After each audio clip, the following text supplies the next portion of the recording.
All right, Jeff is on.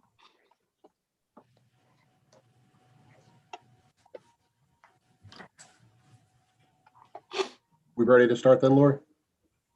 I would wait another minute or two to see what Bill's status is. Okay, just let me know.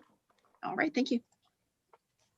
Dana, if Bill's not available for some reason, do you want to start with Andy's presentation and get Bill in afterwards? I think that's fine. Yeah, give Bill one more minute if that's okay with everyone.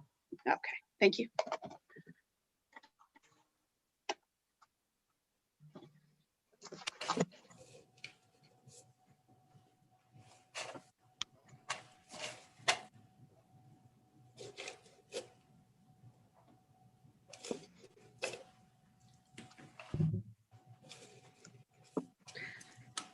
I can advise he's got Wi-Fi issues, so he might get booted, but you know, he can just keep his video turned off. Ken, that usually helps. Anybody else had any issues like that?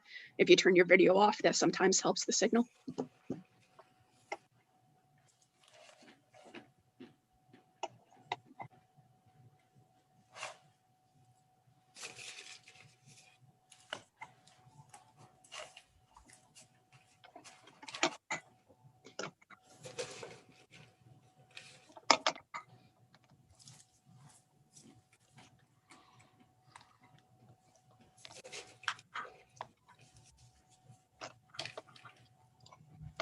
Lori, do you see him trying to get on by chance? I just saw Okay, him. great. Here we go. Wonderful. Just a moment, he'll be.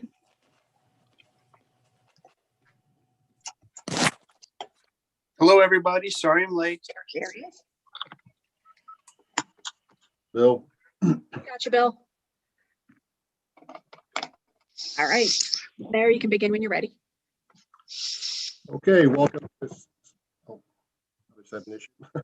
Welcome to this special meeting of the Matthews Board of Commissioners for March 8th, 2021. We're going to discuss the Silverline project this evening.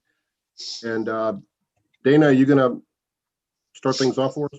Sure. Dana, Good evening, everyone. Thank you for having us again. I'm Dana Stujanki, Transportation Planner for the town of Matthews, and we've got a lot of folks on the call right now. We're going to give a tag team presentation. Bill Stevens is going to go first. He was the chairman of the Silverline Task Force, and he's going to give you a reminder of what the task force decided when they presented to you back in November. Then we're going to have Andy Mock with CATS Silverline, who's the Silverline project manager. He's going to give a presentation of what the results were of the public engagement, the third round, the alignment, as well as a traffic study that they have conducted at Trade and Matthews Street. And we've got some folks with him on the call, including Jason Gorey and Jenna Nichols. Both of those folks, well, Jenna is staff at CATS, and I believe Jason Gorey is a consultant who actually did the traffic analysis. So with that, I'm going to kick it off. I'm going to share my screen, and Bill is going to give his presentation.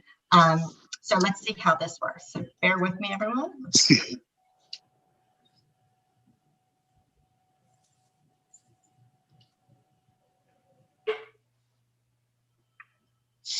Thank you, Dana. Should I just jump in? Screen? I can, yes. So the Silverline Task Force, we met with, I think the initial charter was for 14 people in the community to get together and help advise the town board on the LPA versus the modified LPA, and some potential nitty-gritty details about how we think the Silverline would best serve Matthews. Included, I'm just going to read the first names here. Included in the Silverline Task Force was Jana, Natasha, Carrie, myself, Bill Stevens, Chris, Lou, Lynn, Jennifer, Fred, Jim, David, Wyatt, Scott, and Bo. Okay, next slide.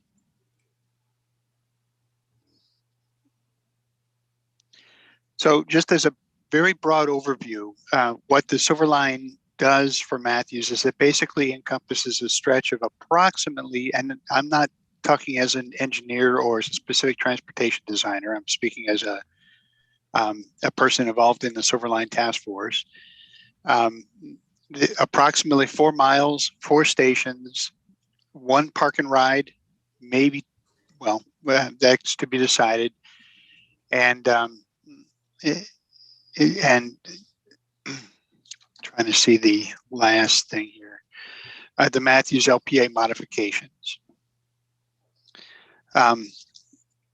Back in 2016, as you probably remember, the town board had adopted what they called the locally preferred alternative, or the LPA, and CATS had opened the current LPA to be refined and revisited for really a number of reasons. There were some engineering evaluation considerations, and my screen keeps on getting too big. I apologize here.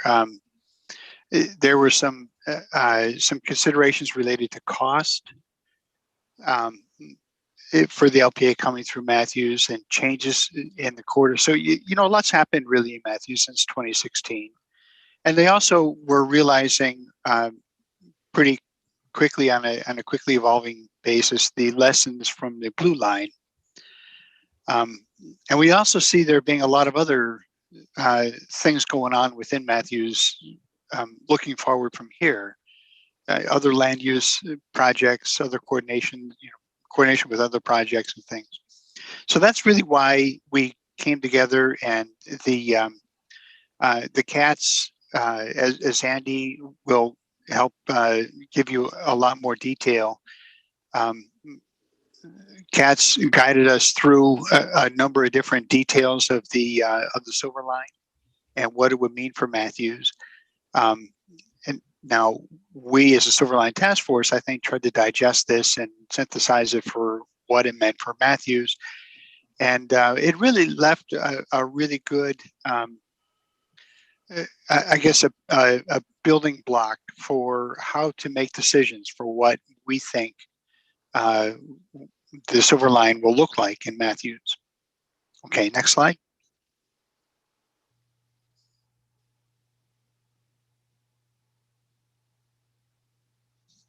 So what did we do?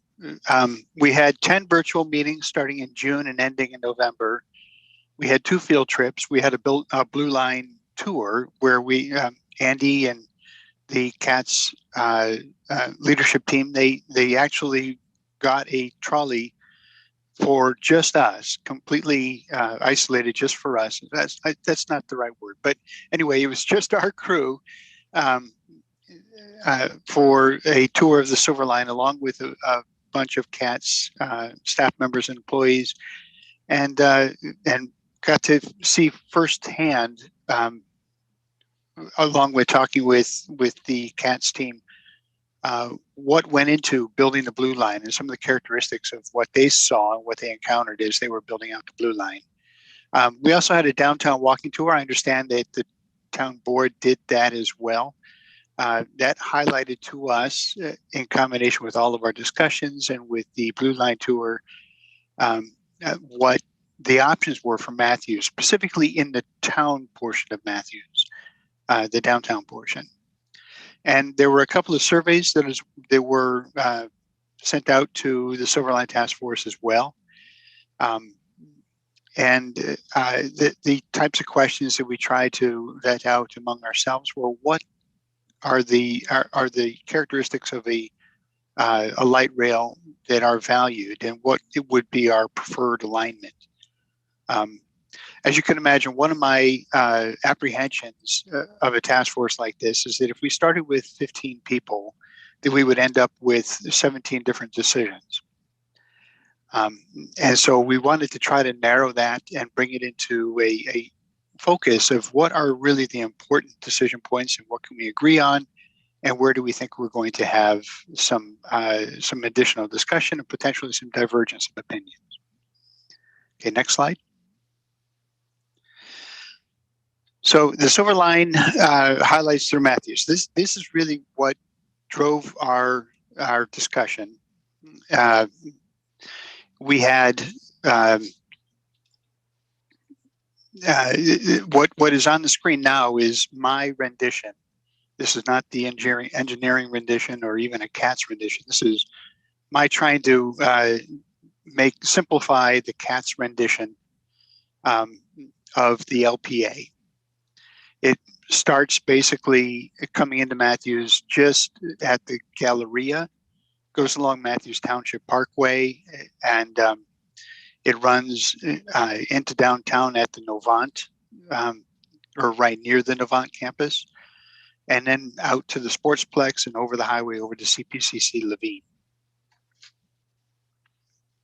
Okay, next. So this map tries to highlight some of the other options. If we don't do the LPA, what else could we do? This is my rendition of what we call the modified LPA. Starting at the Galleria, would come along Industrial Boulevard and then wrap under 51 down West Matthews Street with the station at Trade. According to this diagram, there'd be a station at Trade in Matthews, and then out along Matthews Mint Hill Road, not Matthews Mint, Old 51 down to the Sportsplex, and then again over the highway into CPCC.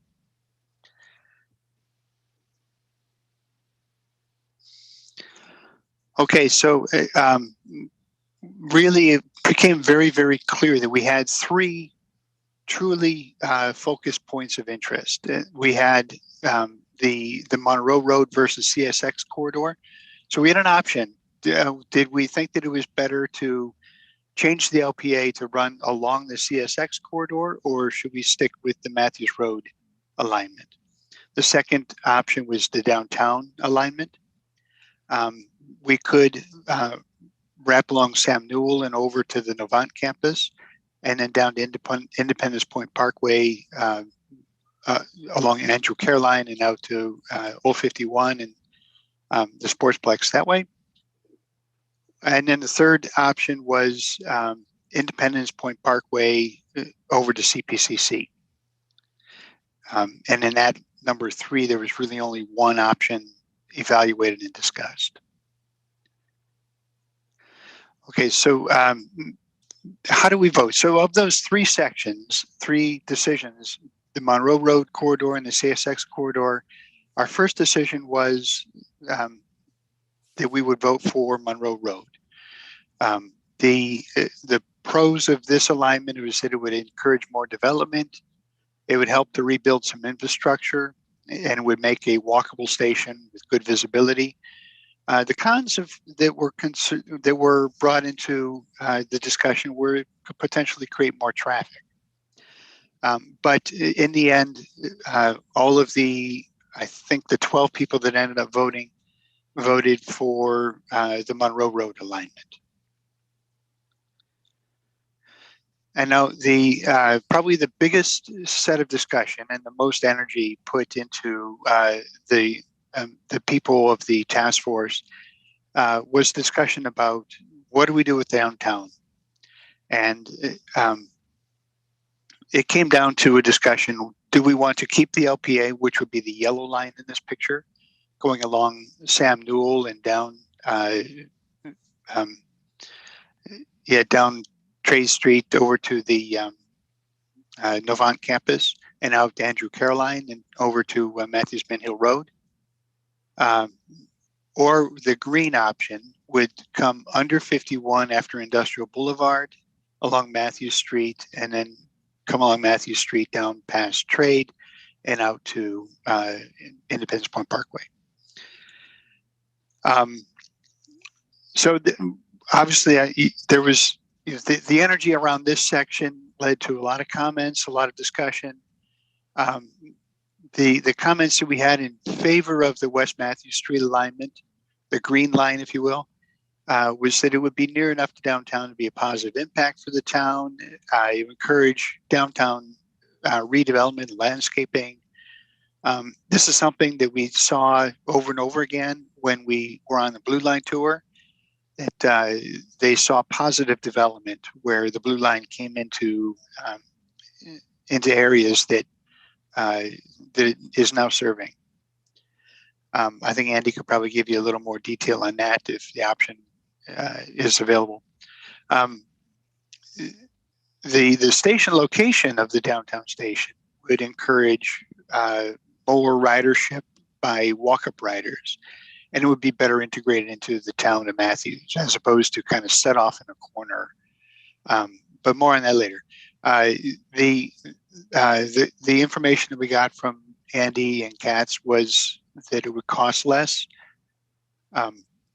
And some of the things about the town vision, that it seemed to illustrate a vision that would help make the town more walkable, and it would push automobile traffic more around the downtown area of Matthews as opposed to going through it, just because of the energy and the congestion potentially of the Blue Line in downtown. There were a couple of comments that perhaps the station would be better suited further north along West Matthews Street as opposed to right at the corner of Trade and Matthews Bent Hill Road. And that's something that when we took the vote, it was more the green line as opposed to the station alignment. But that was a comment that I think a number of people noted that maybe there's a better spot for the station. Sorry, one last comment. This did pass 8-4 in favor of the green line, the downtown alignment, as opposed to the Andrew Caroline alignment. All right, so again, this is just another slide kind of illustrating the pros and the cons. Some of the cons really was that there would be a traffic impact at Trade and Matthews Street. The details are every 8 minutes approximately, 6 to 7 times an hour, a train will pass through. And of course, that could potentially impact traffic. Parking would be impacted. Now, we already know that downtown parking, certain areas is premium, and this would probably impact some parking. There were some comments that it would impact pedestrian pedestrian dynamics. I think that was in reference to crossing over the tracks and specifically where the station would be located. And there was one comment that the town board should consider a bridge over 51 as opposed to tunneling underneath. There was some concern about the traffic, a lot of concern about the traffic among the people that were hesitant with the Matthews Street alignment, and they suggested getting a little more information on the traffic analysis, the traffic impact study. And so if that's a possibility, it'd be good, I think, to understand some of that traffic impact. And then obviously there were members, just based on the vote, you can see the numbers that preferred the Andrew Caroline alignment.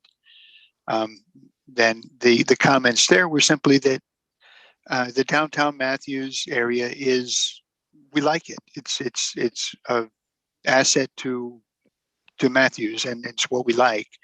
And this is going to change the dynamics of downtown Matthews.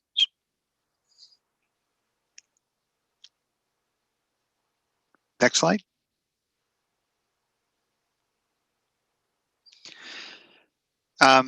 So lastly, we basically evaluated the LPA going along Matthews Bent Hill Road down to Independence Point Parkway through the Sportsplex and out to CPCC. And unanimously, the task force recommended the LPA alignment for this. Next slide. Oh, that was it. So that is basically what I did is I took the presentation that I gave to you back in November and I truncated it with some of the high points. And I just wanted to draw out again for you what the Silver Line Task Force did and the decisions that we made. So any questions, comments? Commissioner Miller. Thank you. I have two questions, Bill. That was a good presentation. Thank you for doing that. In order of your slides, my first question was on the Monroe Road alignment. You said some of the concerns were traffic would be increased, and I understand that, and it would redevelop the area, but I guess, how does this coordinate? Would Independence Boulevard be finished as an interstate or an expressway before this goes in? Because most locals know that if you're going to go uptown, Monroe Road and Sardis to Randolph is a better route than Independence. I can't answer exactly the timeline. I think Andy would be in a better position to say specifically. I think they're targeting a 2030. And what I don't remember, Andy, is if that is shovel to ground or first rider on the rails. Yeah, so we're shooting for something in the 2030 timeframe is our goal. I think the question is, like, maybe in Dana might be better equipped to actually answer the question of Independence, since with their MPO experience. Yeah, and the Highway 74 is not a simple answer. Pieces will be done by 2030, but the whole project that we know as the widenings, managed lanes, as well as the parallel routes, probably won't be completely built out until 2037. So they're depending on, and that, like, for instance, I think one of the last pieces will be redoing the bridge over 51. We already have a bridge there. So that's going to be one of those last pieces to reconfigure that bridge, because we already have that established. So again, I can send that schedule, just to remind everyone, but it's not, initially it was going to be done pretty much at the same time, but because of NCDOT's funding issues, it's been pushed back. Okay, thank you. If I may, the second question is the downtown alignment, again, in sequence of your slides. The downtown alignment slide, it shows that CSX and the Matthews Street preferred alternative, the green and the yellow, overlap. From what I can tell, if we could pull that up again, my curiosity says, well, in our downtown Matthews, they cannot overlap because one's at Christopher's and one's at Weaver, Bennett, and Bland. Well, I would like, Andy, I don't know if you want to answer this, because Andy's going to show you much more detailed maps than Bill's maps. This, I'm not sure which slide you want to see. I think this is the one, downtown alignment. CSX, I believe, is in blue, and the Matthews Street or LPA is in yellow. Right. Somehow they're along Matthews Street there, but yet they're a block away. If I may, so CSX, this blue line shows the CSX alignment outside of downtown. So that was the alignment. That was the alternative to the Monroe Road alignment, was to follow CSX. We cut any CSX and downtown alignment very early on because it impacts to historic structures in the historic district. So we really were not carrying a downtown CSX alignment for the last 6 months because of those impacts. So it's going to convert somewhere in the Bo Halsey property of Matthews Building Supply and intersect with Matthews Street. Is that accurate? Correct. Thank you.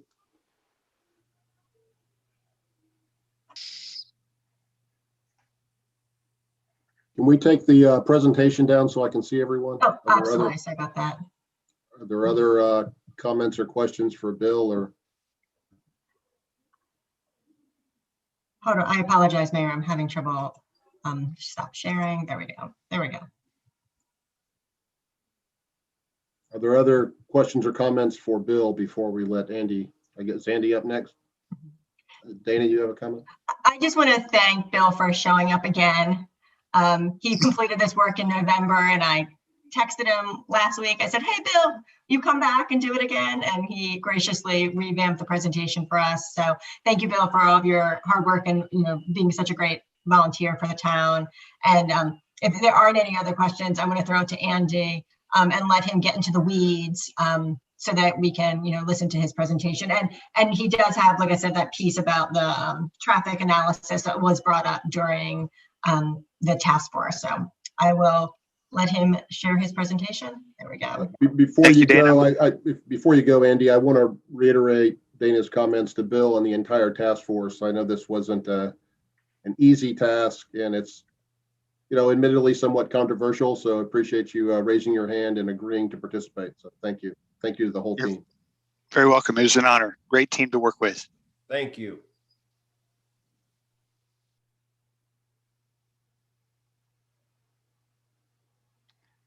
Whenever you're ready, Andy. Thank you, Mayor. I'd like to also note that the task force, and especially the process, I thought it was a really good process. It really allowed the people who took the time to follow along for those 10 meetings over 4 to 5 months to really, really come together and kind of to put forward the best interests of the town of Matthews as it relates to this huge decision. So I think it was a great process and a great team that was put together. And I appreciate everyone's time.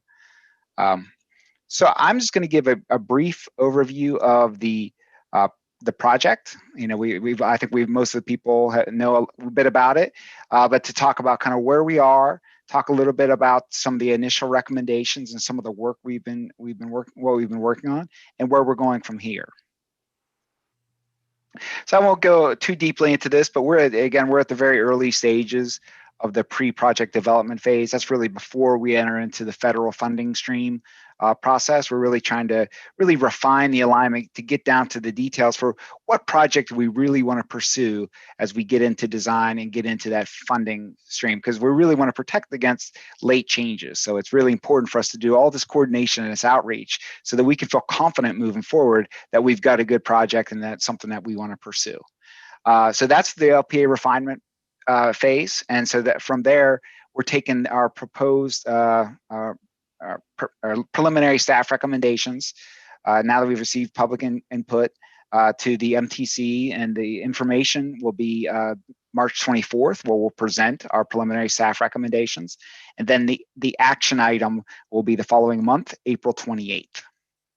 And so once that's complete, then we'll really proceed with more of the more detailed engineering and environmental analysis, as well as the station area planning process, where we start to look in more detail at the areas around the stations to kind of get into some of that land use conversation and vision conversation about what kind of places we're trying to create around the stations. So just a note about the task force.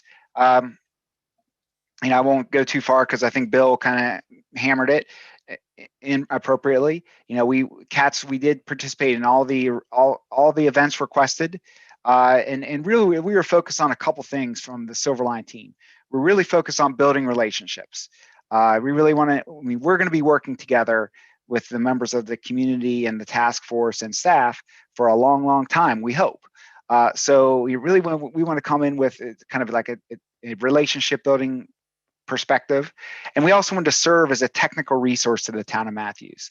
We want to bring our experience and our expertise to really assist the town in a very difficult decision that will span 50 or 100 years. So this is a very big deal. So we really want to come with kind of a service and a level of service as well. But we also want to remind the town and the task force about decisions that were made. Some decisions were made 10, 15 years ago. And those can't all be relitigated. So we really need to remind kind of how we got here.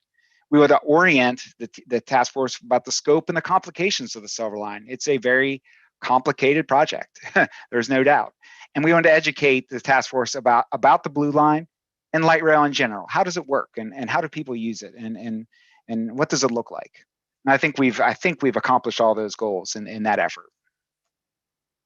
So just to remind folks, how we make our decisions, and this kind of flies into kind of some of the task force recommendations, and we were back and forth on this with that team as well, is really trying to maximize the benefits of the alignment. So when we have one alignment versus another, we're looking to maximize benefits and minimize risks, because we want to put forward a project that we can implement, right? It's not just pie in the sky. We want to make sure that we're getting the best project for the bang for the buck, and that it's something that we can actually do. So we're trying to make sure that the benefits we're trying to maximize is, we want to make sure we have good, reliable travel time. So we want light rail. We want to make sure that the trains run on time and you can get to where you want to go efficiently. We want to make sure there's good local connectivity so that people can get from where their homes are to the light rail and wherever they want to go. And whether that's as a pedestrian, as an automobile driver, as a bicyclist, as a bus rider, whatever, we want to make sure you can get to the stations. That's key.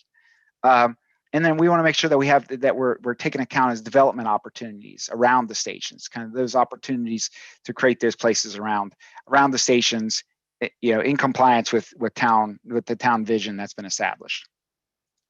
But we also need to be very mindful of costs, both operating costs and capital costs. We have to make sure that we can, fund this, be competitive, and put service on the street every day. We can't have a very expensive operations. Environmental considerations are always key for us, because we'll have to go through a very robust federal process. So we have to make sure that as best we can, screen out any major environmental red flags. And also to keep an eye with the coordination with others. And really that's more focused on, folks like this CSX and maybe folks who could slow down the project, maybe not intentionally, but with complicated agreements or with complex projects that require a lot of coordination. So we want to be very mindful of that, and not tying ourselves into some other project that may never happen. And then, all that's rolled into an general umbrella or a foundation of public engagement. And we really, really focus hard on public engagement during this last year, especially in a pandemic, really, the amount of engagement and outreach we've done, I think, is really quite remarkable. And so just to kind of get into it, this alignment, what you see here, this map, is our preliminary staff recommendation. This is the whole 26 miles.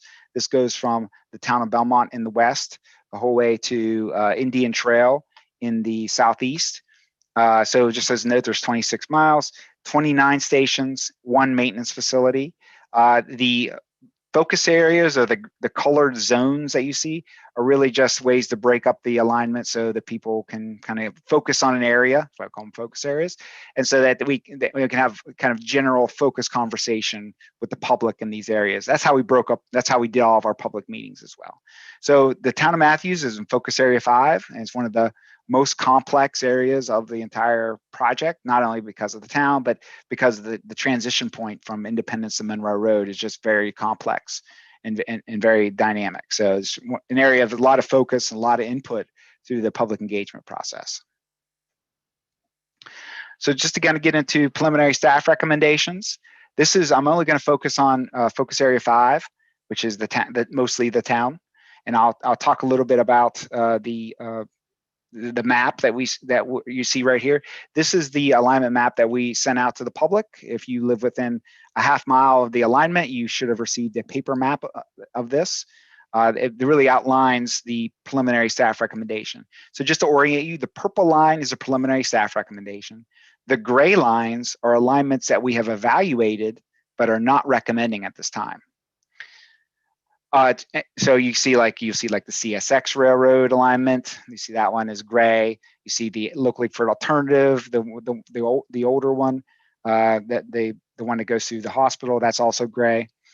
If you see a yellow triangle with an exclamation mark, that notes a change from the previously adopted locally preferred alternative.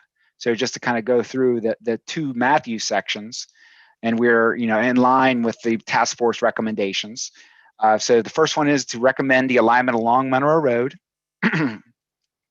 And the rationale for that is easy access to stations and close to neighborhoods and development opportunities. So really no change in our recommendation, but we are going to talk a little bit about some potential refinements or more detailed thinking about that potential alignment that we can discuss tonight.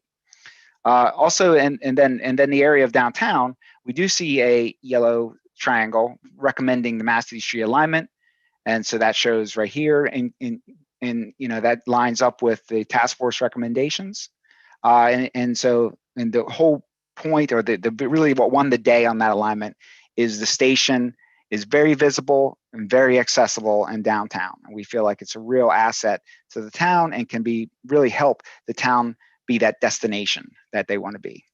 And we think that CATS and the Silver Line can assist in that. So to get into that image is what kind of we've been eliciting or soliciting public engagement on. And so as part of that, we've really done a lot of outreach through mailers and e-blasts, and you've even done yard signs in particular areas that have low internet. So we've actually put yard signs out in the right of way so people could see. Social media and regular standard media, newspaper, every way we could get the word out that we have upcoming public meetings, we've done that. With the public meetings, we had 6 public meetings, one for each focus area, the whole way from Belmont to Indian Trail. And we had a digital survey, which is still open till March 11th. So I'd recommend if anyone hasn't filled out the survey, please go to our website. You can take the survey. It'll be open to that time. We had over 1,000 respondents so far, so really good. It's almost 2 or 3 times more than what we got in round two. So a lot of good engagement. And we had over 90 people attend the live virtual meeting in Focus Area 5. So we've had really good feedback and really good attention from the folks in this area. So this kind of shows some of our preliminary public input. Again, the survey is still open, so we haven't closed it, so it's still coming in, and we kind of had to draw a line because our folks are plowing through data all the time. So just to kind of note at a high level, over 80% of the survey participants are in support of the preliminary recommendations. So that's the entire Silver Line from Belmont to Indian Trail, so the whole thing. So of those 1,000 folks or so, about 80% of them thinks we got it right. About 10% feel like we didn't get it right as far as that preliminary recommendation. And only about a quarter of that 10% is in Focus Area 5. And even further than that, there are some very contentious places in the Village Lake area. So I went through the public input data today. I didn't see that much stuff about Matthews. I pulled some things out below that we can kind of talk through. A lot of the negative feedback we received in Focus Area 5 was in the Village Lake area. And so not a whole lot of direct feedback in the town of Matthews beyond what we saw here from the findings of the review today. But so just as an example of some of the comments we received, a lot of positive, a lot of upbeat about, this would be a terrific option for my commute from Matthews to Center City. We need the Silver Line to help development along Monroe and into Matthews. We're ready to pay some taxes to get this done. Please, let's do this. I love that one. So I think the Silver Line project would be great for the downtown Matthews. But and I like Matthews Street, but there's also some concerns in here as well. So there is some concern. Avoid going through downtown Matthews, please. And there's one that says, I see downtown Matthews stop. I don't want this to change the character of the downtown. So these are probably the two the two comments that really raised any sort of flags or concerns. For the most part, that was pretty optimistic and pretty positive. There was a comment from somebody who said they were on the task force and thinks we ought to move the station a little bit down the street or something. And I think that's something we can look at as we continue. But that's kind of a snapshot of where we are right now as far as public engagement. In general, I feel like the public feels like they generally support where we are. So just to kind of talk through the two areas and that we're talking about, this map shows the preliminary staff recommendation. This is the inner part. Really doesn't really show, it shows only a little bit of Matthews, but it really tees up the conversation about Monroe Road. And so the purple line, if you can see that, shows the alignment that's just kind of a line that just goes down Monroe Road. And that was our preliminary staff recommendation. However, as we've started to get into some of the details of that, we're starting to progress designs. Every day, we're making more and more progress. So I think the initial thoughts of how the Silver Line would traverse along Monroe Road was similar to that of North Tryon Street, where the light rail would go down the middle and we'd widen out on both sides, and light road would be down the middle like North Tryon Street. However, when we started to get into it and lay out what that would actually look like, we started to note that there's quite a bit of property impacts, direct building impacts with the widening, even center widening, which usually shares the widening on both sides. However, in this case, because especially some of the areas between Sardis and McAlpine Creek, some of those buildings are very close to the curb. And so when we widen almost at all, we have some pretty direct business impacts. So those direct business impacts caused us to look at a side running option. What that means is light rail would run kind of down behind the curb, right down basically where the sidewalk is. And that would go, from McAlpine the whole way up to the other side of Sardis on the south side. And so here's some thoughts about that is it would eliminate the reconstruction of Monroe Road. So it would certainly diminish the community impact of that. There'll be minimize the traffic and minimize the costs. There'll be much less utility impacts. If you were to look at some of the utilities, especially on this section of Monroe Road, the utilities seem to be lined up more on the north side. So it seems like there's a lot less, it'd be a lot less simple to progress that work and have much less utility relocation, which is a net good for the community as well. And the property impacts would be limited to one side. So that would be on the south side in this case, in the Charlotte part of Monroe Road. So the relocations required for side running or center running are pretty similar. So there's really not a whole lot of benefit to being center running, because the impacts, one of the reasons to be center running is to spread those impacts out and to minimize those relocations. And that's not what we're seeing here, because some of these buildings are so close to the road. And there's significantly less parcels impacted. So that would be, we're having less acquisitions of any property along the entire alignment, which is a net good thing. So that was the kind of the Matthews side of Monroe Road. So when we get up to the Charlotte side of Monroe Road, now we're getting into the Matthews side of Monroe Road, into the Galleria and industrial areas. So here we have two stations that we're talking about, one right near Galleria, one near industrial. The town of Matthews line is somewhere near Family Dollar. Here are the cases. The light rail, if with the side running configuration, we would be transitioning from the southern side to the northern side right near Family Dollar. So we would go up and over on a bridge, up and over, and it could be a pretty unique gateway opportunity for the town to come from the south to the north. And then we get back down the grade, meaning the station would be the same elevation as the street, right here near Industrial Drive. This would be an opportunity for maybe some development opportunity. There'd be opportunity for a parking garage at this location as well. So it facilitates a very visible, well accessible station right on Monroe Road, right near Industrial Drive. And that after the station, then we would then go through this area and then bridge up and over CSX and into the downtown. The next section is the downtown section. And in this case, we're coming off that previous alignment over CSX, underneath 51, as was described, and then coming up Monroe Road for a station right near Matthew Street and Trade. Now, and then, so that's the kind of what we've been talking about as a highly accessible and visible station. We got some of those visualizations from the fall that I'll show up in a minute. From there, we could then follow Matthew Street on the side, similar to that of Monroe Road, and then transition to Independence Point Parkway through the ENT, and then out here across 485 onto CPCC. These are some of the slides that we did for the fall as part of the task force process. We pushed forward some visualizations just so the task force could understand a little bit better what we're talking about, so we're not staring at engineering lines. So this would be this image shows Matthew Street Station looking toward Matthew Station Drive. So here's Matthew Station Drive here.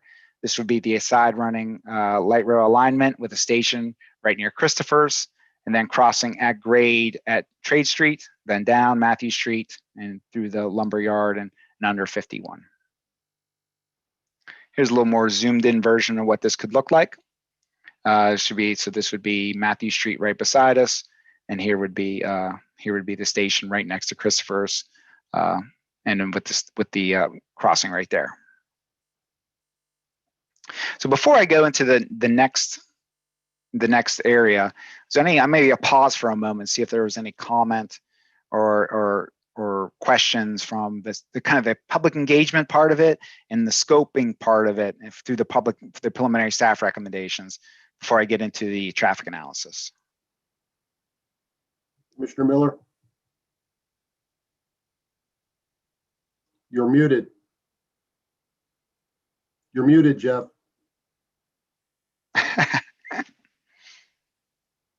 Sorry. Can we go back to the Galleria area, Family Dollar, when you transferred from one side of the road to the other? I was unfamiliar with whether you're going to be on Monroe Road in front of Family Dollar or behind there on Industrial Boulevard. Yeah, so at this is the Family Dollar distribution center. So what we're proposing is to transition from the Galleria station, which would be on the south side of Monroe, transitioning over on a curved S-shaped structure, and then coming back down to grade on the north side. So we would be very close to the Family Dollar distribution center. This structure allows us to keep an open structure for a driveway, so we can maintain access to the Family Dollar distribution center. You know, it can continue to operate as is, or if there's some other use for it in the future, I think it's well set up for that as well. And then you would, you're curving along that green area. Is that somewhere by the restaurants or the tattoo parlor and the motocross place, whatever it's called? I guess I'm not overly familiar with each business in this area. I'm not sure if there's a tattoo place. There's Industrial Drive is here. I know there's a gun shooting range back here, and there's a mini storage, but I don't know where the tattoo place is. But you're not really paralleling Industrial Drive. You're jogging left and crossing over it, correct? Right, that's correct. Okay, thank you. No problem. Andy, could you tell us how much of a grade change there would be in front of the new apartment complex there, right where it transitions across? This one right here? Right. Yeah, what's the impact of that apartment complex there? Is that going to be like a huge berm or a hill? Yeah, so it would likely be a retaining wall. I would say that the retaining wall, it could be an open structure depending on what we think is the best treatment of that. I guess it could be either. But it would probably be a 25-foot tall structure of some kind, taking you to make the maneuver from the south side to the north side. Now, whether that's a open structure or a retaining wall, I think that's a conversation that we'll have with the community as we move forward. I asked because we've spent considerable amount of effort trying to get the front of that landscape nicely, just now being built. Well, we would certainly, we would certainly be repairing if there's landscaping there. We would have to repair that with the project in some way. Again, I can't see everyone, so if you have a question, please chime in. Anybody else have a question or comment for Andy before he goes on? Not hearing any, so Andy, Okay. Please continue. Thank you. So the big is Bill noted during the task force, and also the mayor in our last presentation requested that we do some additional analysis for traffic. Now, during the task force conversation, we did a lot of anecdotal reviews, and we showed pictures and images of other crossings on the Blue Line system. But there continued to be lingering concerns about how traffic could impact, traffic from light rail could impact downtown Matthews, especially. There's a lot of concerns about how that would work with CSX Railroad, a railroad a couple blocks away as well. So we, at the request of the town and the mayor, we advanced some traffic analysis to hopefully address some of those concerns. So we performed Transmodeler. Transmodeler is a traffic simulation software. It is very robust. And so we performed that earlier than expected to try to assuage some of the concerns.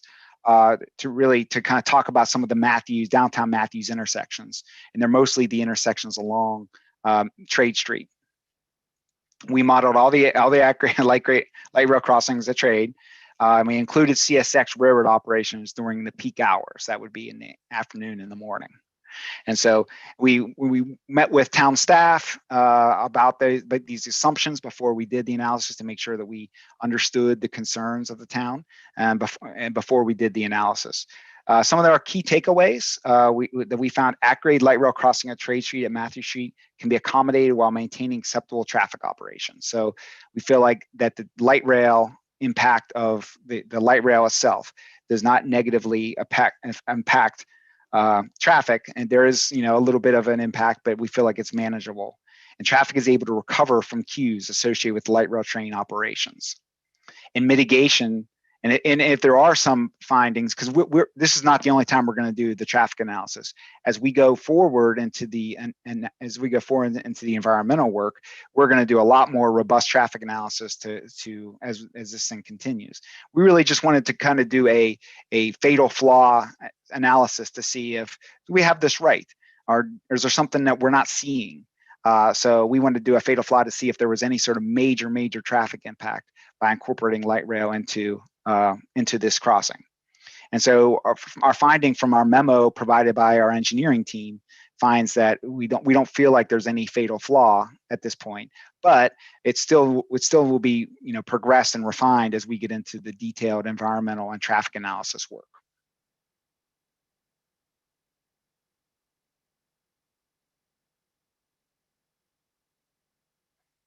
Any sort of commentary on that? Questions? And we have provided the memo, the traffic analysis memo, to town staff.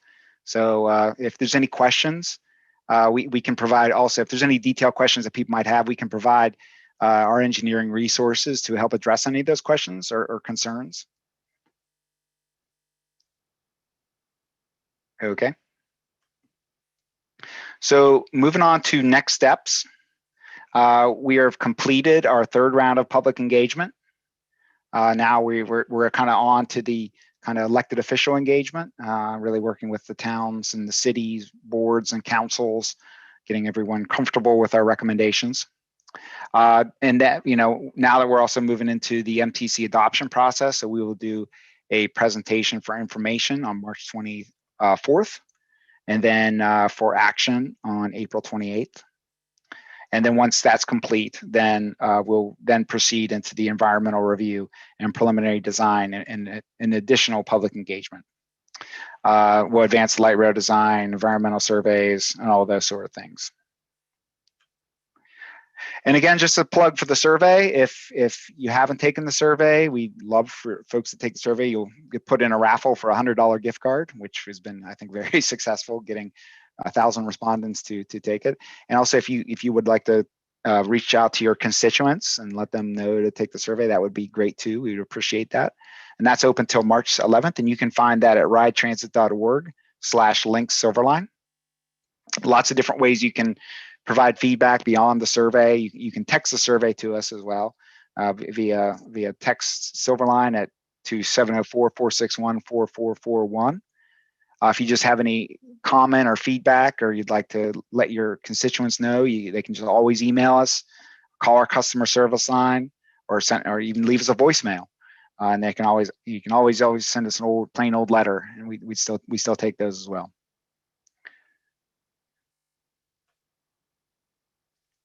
And that's the end of my presentation. Very good. Thank you. Are there any questions or comments for Andy? Again, if whoever's driving could take the presentation down, I can't see everyone. Thank you. Mayor Pro Tem Garner. I have a question, but it's not about the Matthews section. Okay. So I watched the online presentation, and there were a lot of people concerned about Village Lake. And could you explain why that course or that route is taken? And how many homes will it impact? Right. So let me say a couple things about the Village Lake. It's one of the areas that we've been most concerned with for quite some time. It's a relatively dense multifamily residential area between Monroe and Independence. See a lot of people nodding their heads saying they know what we're talking about. That's been the locally preferred alternative since 2016. So that's not a new idea per se. That alignment has been around for quite some time. However, we have known that there would be residential impacts associated with it for since the beginning of since I've started working on this project. So that's why we look so far and wide. So if you recall from that alignment map, you'll see all those gray lines all around it. If you recall that, we tried to figure out many different ways to avoid that area. Unfortunately, there really isn't an easy button on this one. There was 4 other alignments that we evaluated, and they were all had similar challenges. They were either going through, blowing through another neighborhood, or they were going through a park and a greenway with significant environmental issues, or they were kind of really going really far out of the way to avoid it and really missing some of the benefits that we're trying to achieve from the system plan of the development opportunities along Monroe Road. So we would have missed a lot of the kind of the opportunities of Monroe Road. So we really couldn't find a suitable alternative that mitigated the risks, but also provided any significant benefits.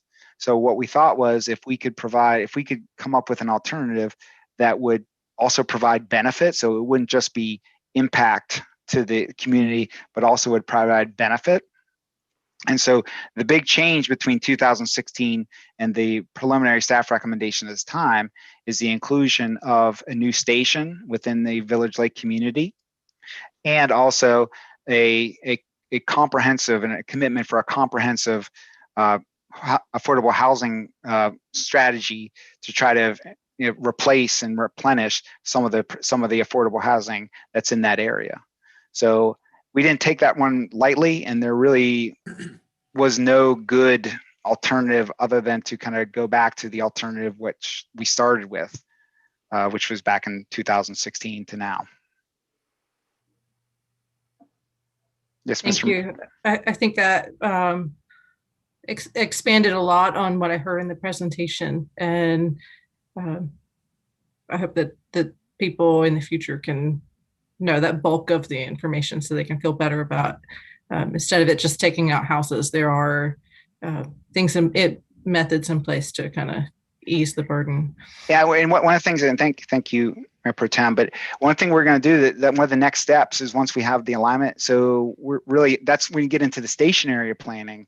Then that's when we start to really work with the communities around it, and that area certainly is one of the most impacted of any of the entire 26 miles. But our station area team is kind of focused on coming up with plans and policies and procedures to try to mitigate that as much as possible. Commissioner Miller. Thank you. Renee, I have a question for you. Village Lake, as an example, is solid duplexes and a couple lakes, and that might be a challenge with the runoff of water, as well as apartments and condos. My impression is that would be a benefit on a transit-oriented corridor. What do you see as a detriment? What did I miss that would be a negative in that area? I thought it would benefit the people. It will displace a lot of people who need more affordable housing than what the Charlotte market currently has to offer. And I think as a bigger community, the burden isn't just on Charlotte to replace those homes, but is also on Matthews' shoulders. So, I want to make sure that there are sensitivities in place to the people who live there. And Mr. Mock, how many of the duplexes or townhomes and condos will be displaced? Yeah, it's really hard for us to say specifically right now, just because, the alignment is being tweaked every day. So we're trying to make it as small as slight of a footprint as we can and get through there. It's just really difficult for me to say with any sort of level of specificity what that might be. I think really as we kind of get further into the 15%, I'll be able to speak more intelligently about what that is, and we'll also know more about what the approach to handle that displacement and handle the replacement of that affordable housing might be. I'm concerned about giving a number that's not fully baked. Okay, thank you. Any other questions, comments? I have a question, Andy, and maybe a comment and a question, but as we've gone through this process, and I know I've spoke to every commissioner either individually or in groups when we walk the proposed alignments, our board is going to be asked to endorse an alignment at our next meeting after this one, and I want to make sure.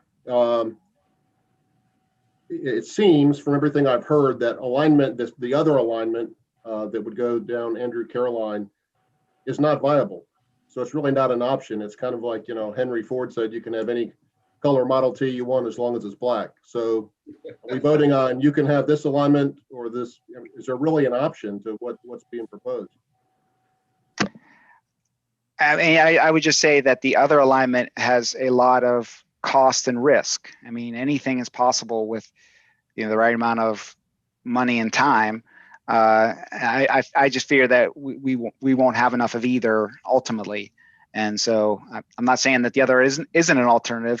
It's just a very risky and expensive alternative that in our view doesn't provide as much benefit. So it's like you take all these risks and take all these costs, and you lose a lot of the potential benefit of the Matthews Street alternative in our view.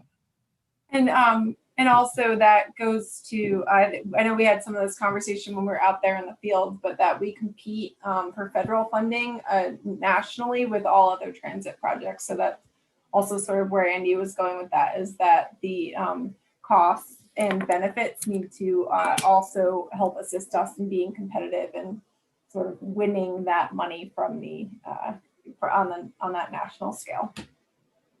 Second question, and it may be too early to know, but do you foresee buildings having to come down on Matthews Street if the proposal alignment goes through? We hope not. I mean, we have tried to come up with the skinniest alignment as possible as we could imagine to get through there. We've heard, we've heard that concern, and so our goal was to make it through there without knocking down any buildings. It is very early, so it's hard to know from an engineering perspective. But I think our goal was to get through there with as light of a touch as we can. But I can't confirm that it won't happen. But I know that we're going to try, as we always try, to minimize those sort of business and residential impacts.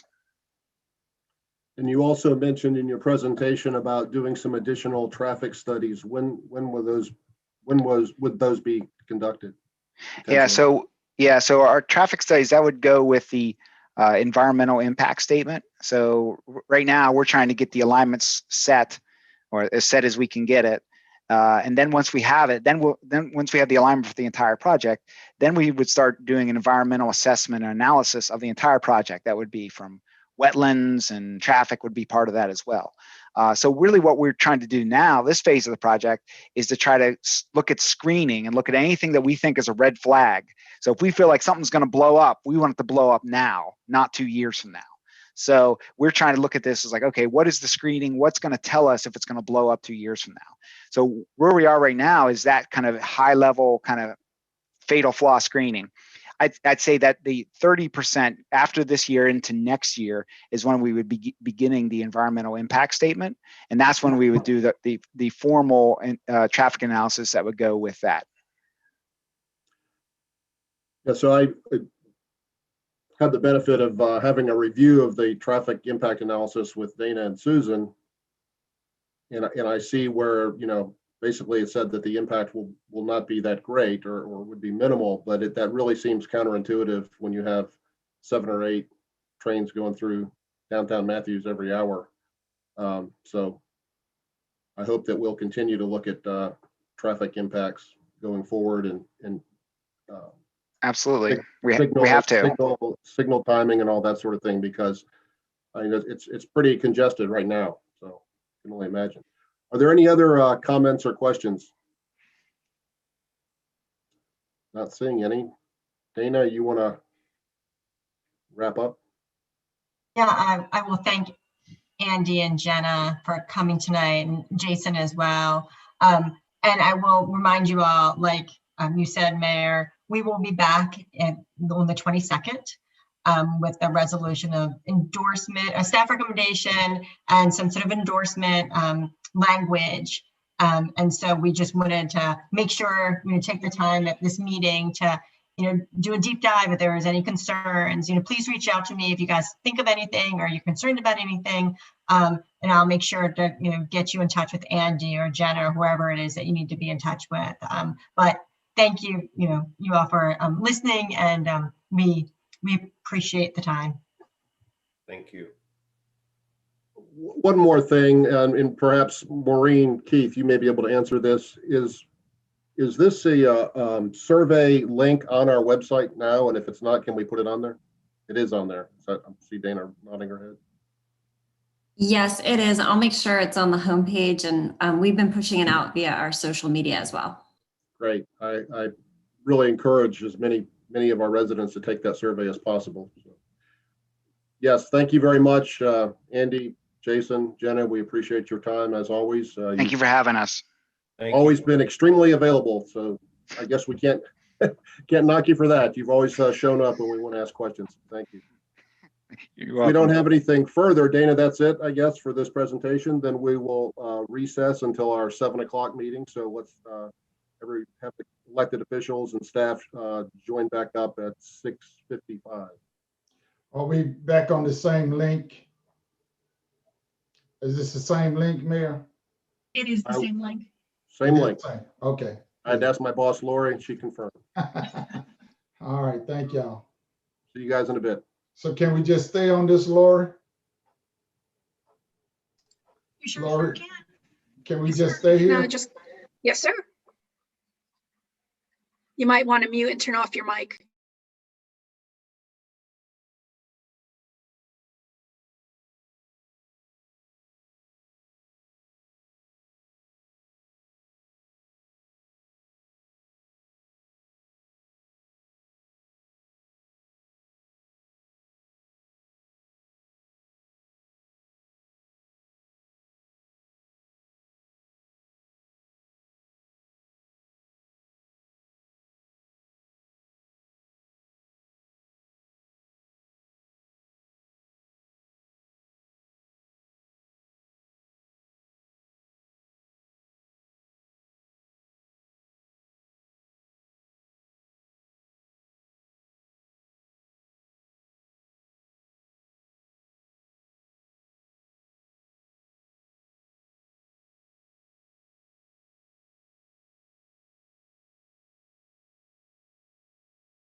Hazen, is your tie right? I can't get used to wearing a tie again. Me neither. I feel like I'm getting choked. It's crazy. I'm trying to do it for the mayor. I think the mayor wants to see a tie, so I'm trying to be a good soldier. Yeah.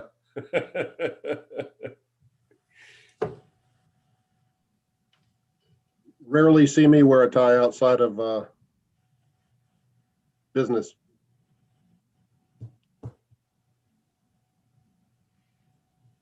Of course, my second thought is my neck got bigger since COVID started too, which is a possibility.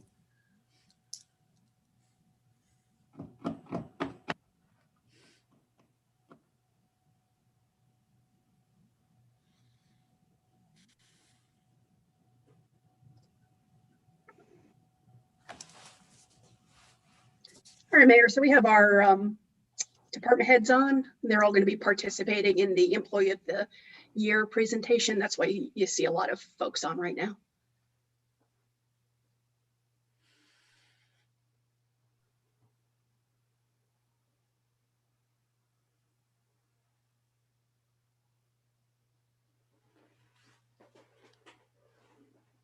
I just thought it was because we were popular. All right, everybody, it is 6:59. Please make sure your cameras are turned on.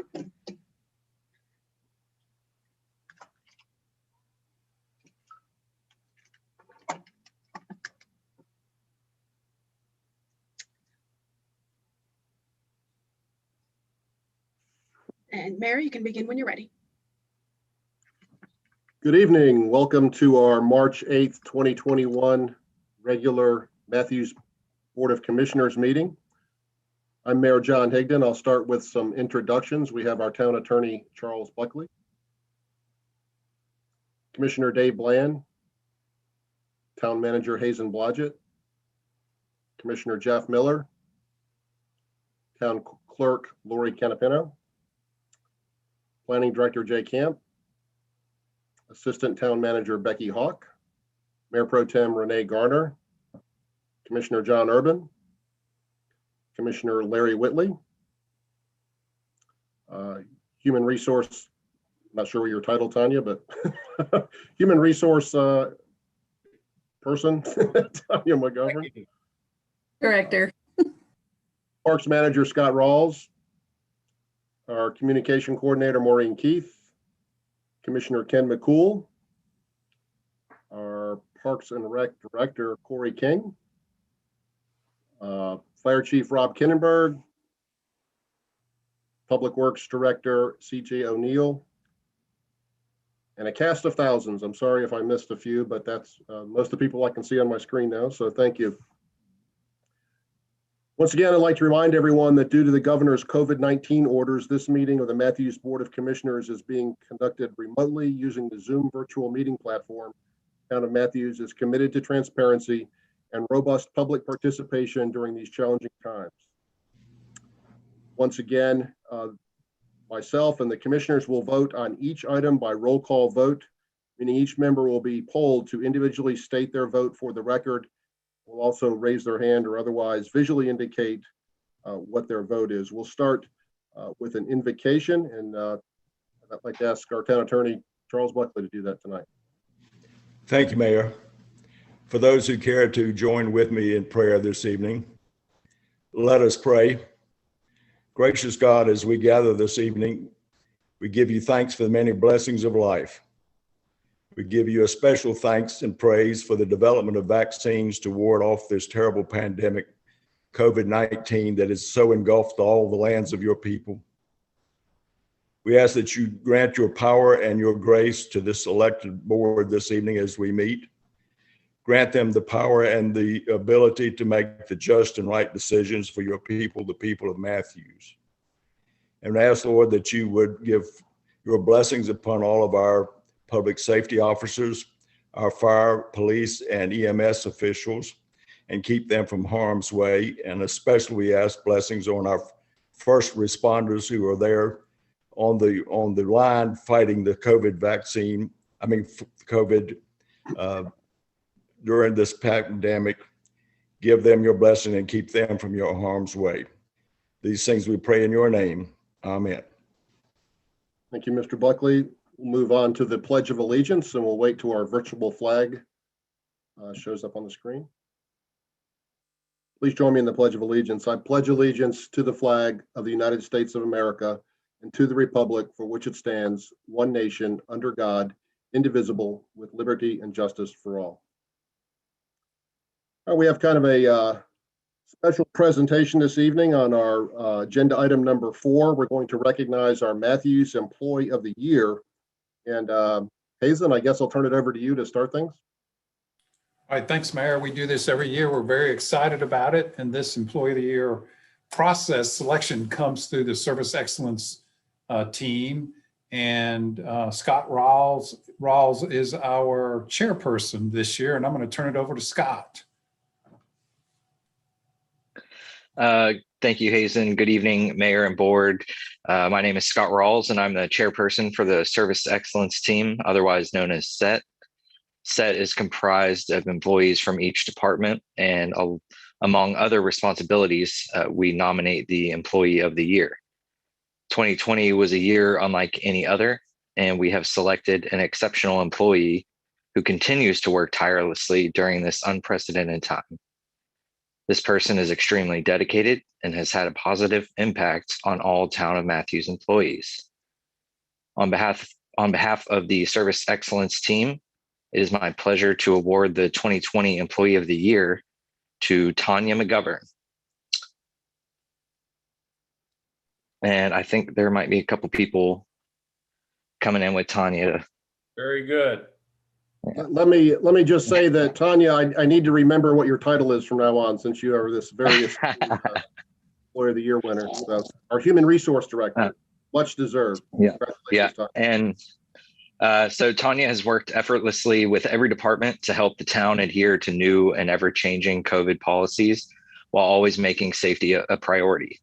She researched and ordered thermometers, hand sanitizer, masks, gloves, and other PPE.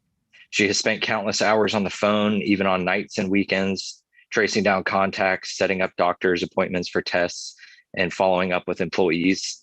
Tanya has also worked with the Mecklenburg County Health Department, attending daily and weekly conference calls to keep up to date with all of their changes in protocol.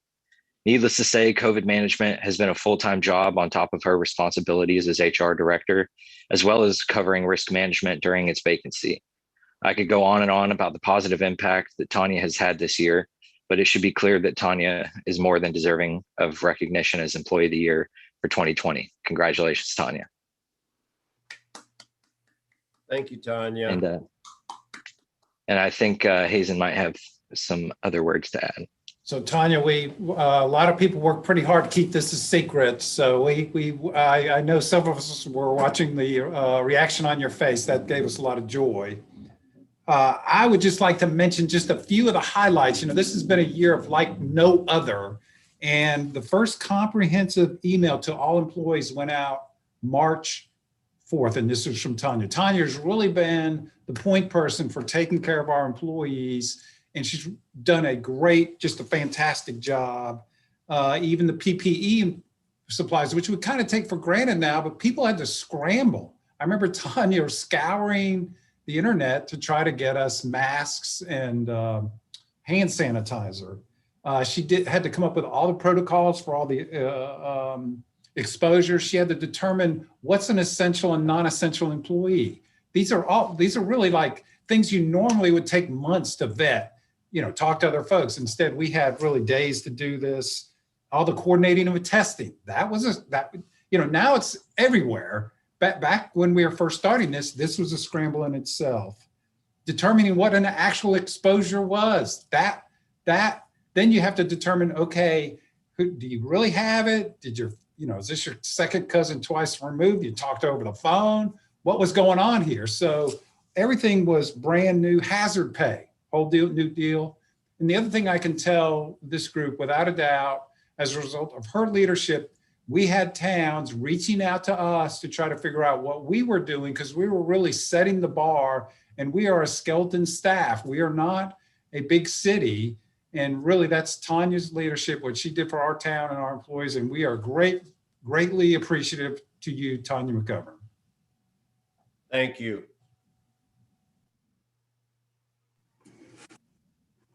Becky, did you also want to make a comment? Becky Hawk, did you want to make a comment? Yeah, I just wanted to say that it took a number of people being involved to pull off the surprise, including Tanya's husband, Bob, and daughter, Chloe. So they've been in on this for about a week. But Tanya is one of those behind the scenes employees that puts in the work day in, day out, 7 days a week. In many cases, I see her timesheets, and she's an incredible employee that we are so lucky to have. And it was wonderful to see the frontline staff recognize the efforts that she has made to the organization, because we see it every day. But it was great that the frontline staff saw it as well. So congratulations, Tanya. Very well deserved.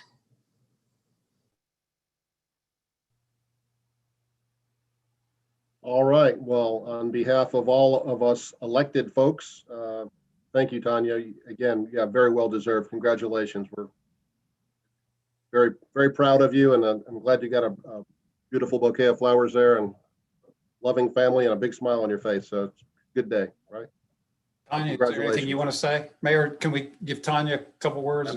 Absolutely. You might want to say something. I'm super shocked. I will forgive everyone, including my family, that has lied to me over the last month and a half or so as I've been working on my budget and trying to figure out spending set money that's still sitting there unspent. But seriously, I love the town of Matthews. I love what I do. I truly am passionate about helping our employees and helping the town of Matthews be the absolute best it can be. And that all starts with our employees.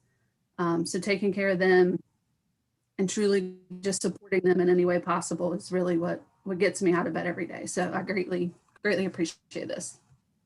Thank you, Tanya. All right. Congratulations again.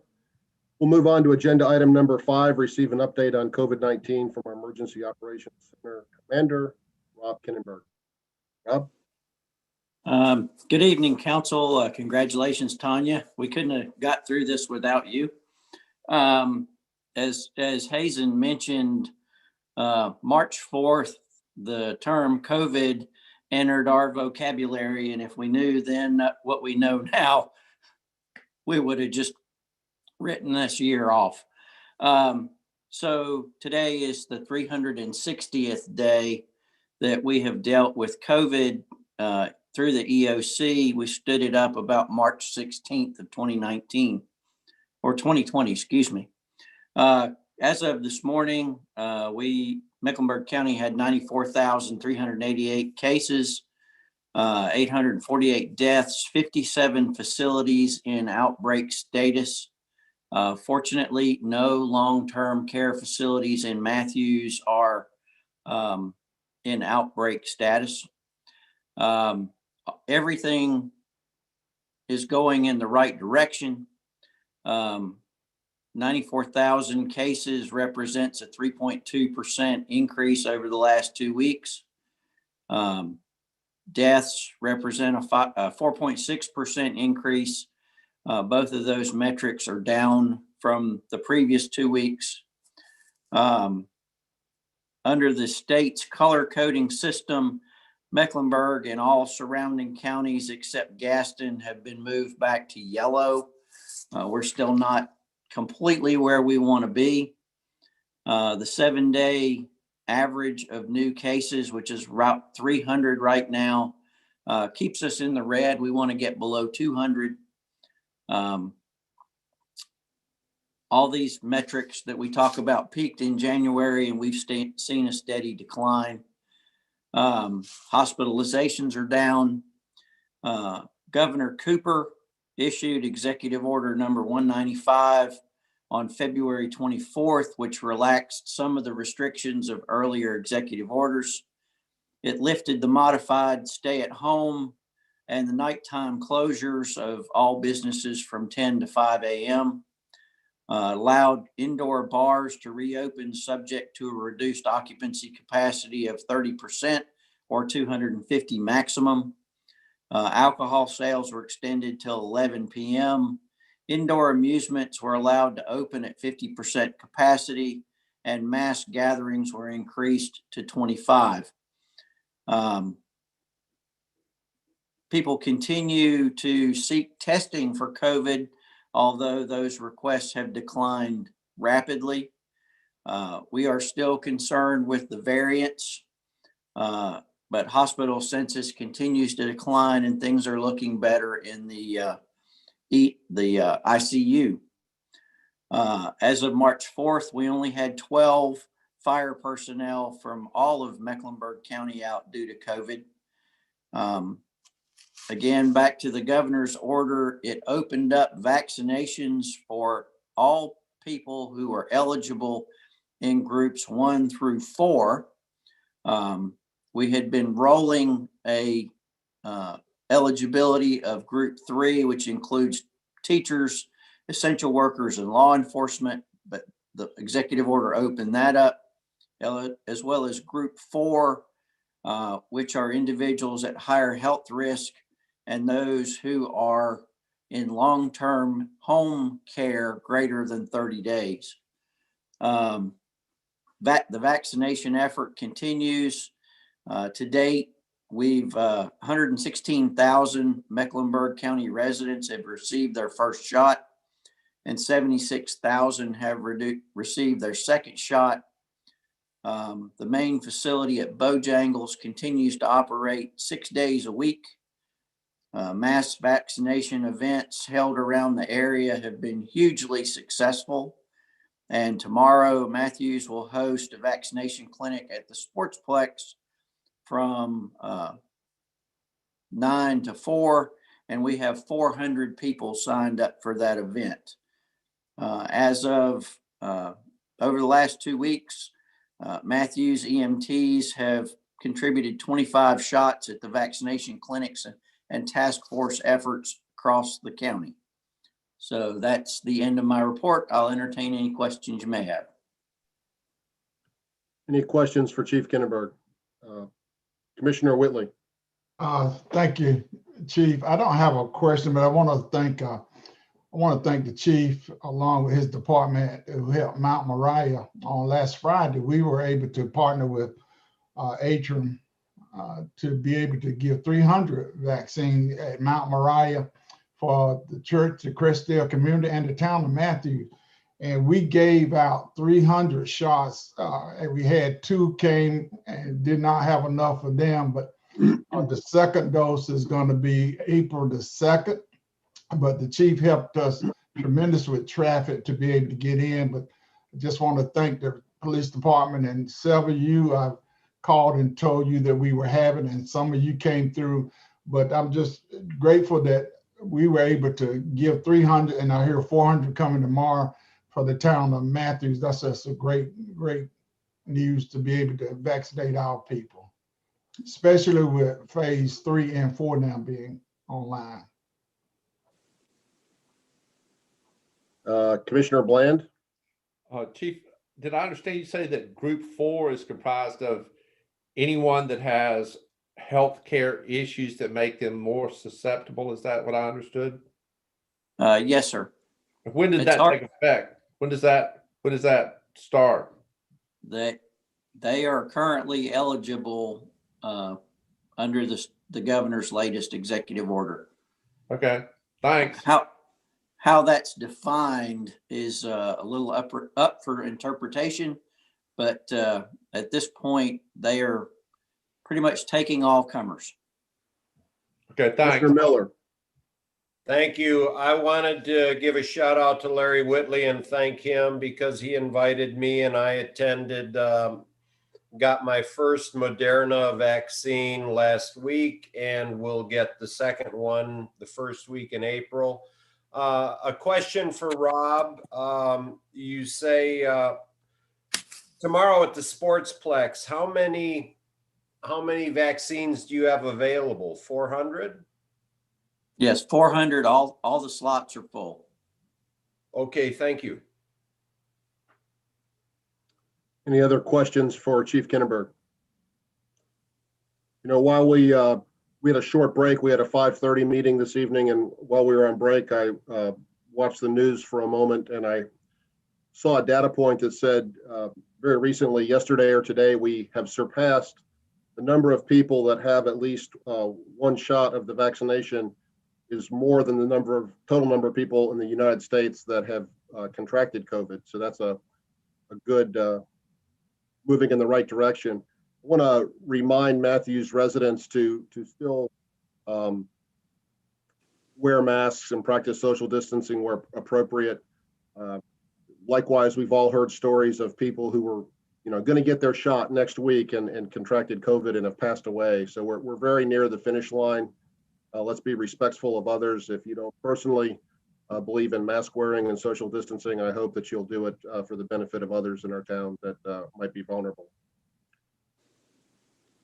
All right. If we don't have any other questions, thank you, Chief Kinnenberg. Appreciate that update as always. We'll move on to agenda item number 6. Do we have any items to be added to the agenda, Mr. Manager? No, sir, Mr. Mayor. All right, move on to agenda item number 7, public comment. Tonight, we have a very special guest, Mecklenburg County Commissioner Lee Altman would like to share a few words with us. So Lee, welcome. Thank you so much. I just wanted to come to say hello to you, Mayor, to commissioners, and to all the residents of Matthews. A special congratulations to Tanya. I can see the way people treat each other in Matthews with such love and respect for such an incredible public servant. I really just wanted to introduce myself. I joined the Mecklenburg County Board of Commissioners on December 7th. And just a bit about me, I'm a public interest lawyer by training. I practiced law for about 17 years. I'm the mom of 3 boys in CMS schools. And I'm excited to get to work for the county because it's the opportunity to continue the advocacy that I've done throughout my career for families. And the number one rule for me when it comes to representation is you have to really know people. You can't begin to bring forth their priorities and their concerns if you don't have that strong relationship. So I did just want to come to give you my email address. It's lee.altman@mecklenburgcountygov.nc. My mobile number is 980-279-6267. And I hope you will reach out to me anytime that I can serve you. And thanks again so much for the opportunity. Thank you. Thank you, Commissioner Altman. I know shortly after you were elected, you reached out to me and we spoke on the phone. So I appreciate that very much. Thank you, sir. Lori, do we have anybody else lined up for public comment this evening? No, sir. Okay, we'll move on to agenda item number 8. I'll entertain a motion to recess our regular meeting for public hearings on applications to amend the UDO and land use map of the town of Matthews. So moved. I'll second. A motion from Commissioner McCool, a second from Commissioner Whitley. We'll take a roll call vote. Mayor Pro Tem Garner, Yes. Commissioner Whitley, Yes. Commissioner McCool, Yes. Commissioner Urban, Yes. Commissioner Miller, Yes. Commissioner Bland, Yes. and I vote yes as well. So that passes unanimously. We now we'll have public hearings. We'll start out with agenda item 8A, zoning application 2020-725. Before we do that, let's have Jay introduce our planning development planner and the planning board. Good evening and thank you, Mr. Mayor. Before we do our typical planning board introductions, I just want to take a very brief moment to introduce the newest member of the Matthews Planning Department, Nadine Bennett. She's here on the call this evening. This is actually her first day, and we asked her to work a night meeting on her first day, which is, she's very gracious to say, yes, I'll come hang out. And in true pandemic style, she doesn't even have a key to the building yet, but Tanya did give her a Matthews mask. So we've got all our priorities straight, but I don't want to talk too much, but I just wanted to turn it over to Nadine and let her say a few things before we move on to planning board.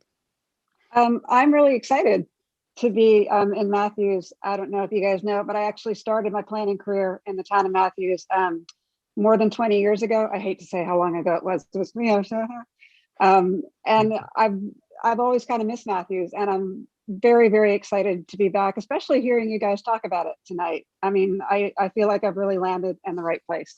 And it was a good first day, and I don't mind being here for a meeting on my first day. Welcome, Nadine, to the Matthews family. Jay, can you introduce the planning board as well, please? Absolutely. Of course, we have our chair and vice chair, Mike Foster and Natasha Edwards, Jonathan Clayton, Tom Dorsey, Jim Johnson, Carrie Lamson, and Mike Rowan. Also, I want to give a shout out to our newest Youth Voice members. We've had some vacancy for probably several months now, and just last month we filled actually 2 slots. So we had some great candidates. So Miranda Stujanki and Prayag Patel are our new Youth Voice representatives. So they will be sitting in with us when schoolwork and homework don't intervene. And we look forward to having them here at the council meetings and at planning board meetings. So thank you. Thank you, Jay. It's great to have youth and younger people have an interest in planning, and to see them step up and participate in this way. We'll move on to the first item, zoning application 2020-725 more to change the zoning classification from R20 to RVS on that certain property designated as 2132 Pleasant Plains Road and further being designated as tax parcel 227-17309. This is continued from February 8th, and Mr. Will present. Yes, thank you, Mr. Mayor, members of the board. I'm going to go ahead and share my screen and go through the staff presentation.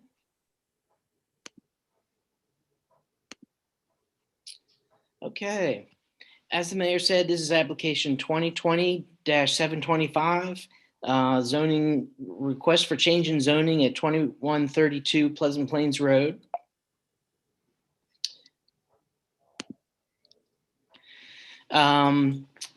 The existing zoning is R20.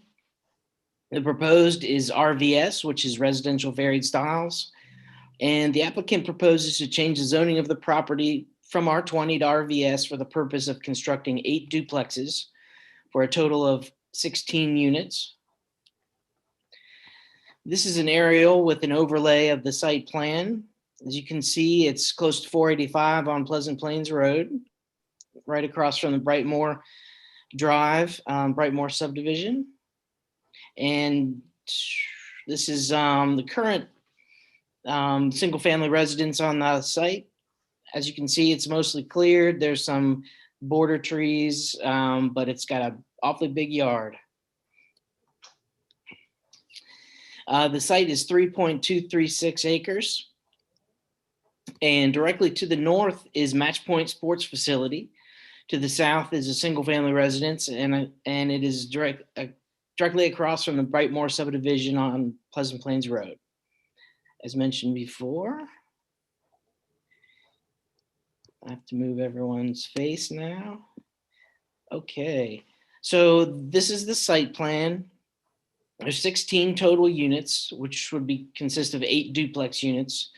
Parking is provided in individual driveways and garages. It roughly turns out to be about 4.94 units per acre.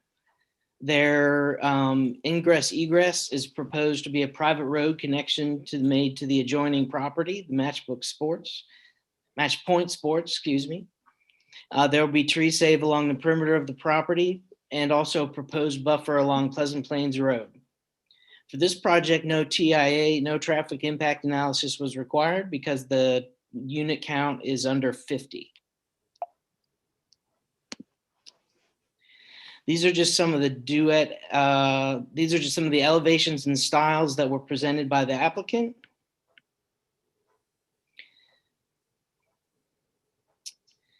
And some summary of conditions. The site may be developed with up to 16 dwelling units. Private streets and stormwater are to be maintained by an HOA. Vehicular access will be from the neighboring property to the north, so no direct connection to Pleasant Plains is provided. And a 10-foot multi-use path along Pleasant Plains is to be constructed. This is the school impact analysis. The development may add 5 students to the schools in the area, which, as we can see, are over capacity at this time. The recommendation from the school system is that adequacy, existing school capacity is a significant problem. And they're particularly concerned about cases where school utilization exceeds 100%. Approval of this petition may increase overcrowding and or reliance on mobile classrooms at the schools listed above: Matthews Elementary, Crestdale Middle, and Butler High.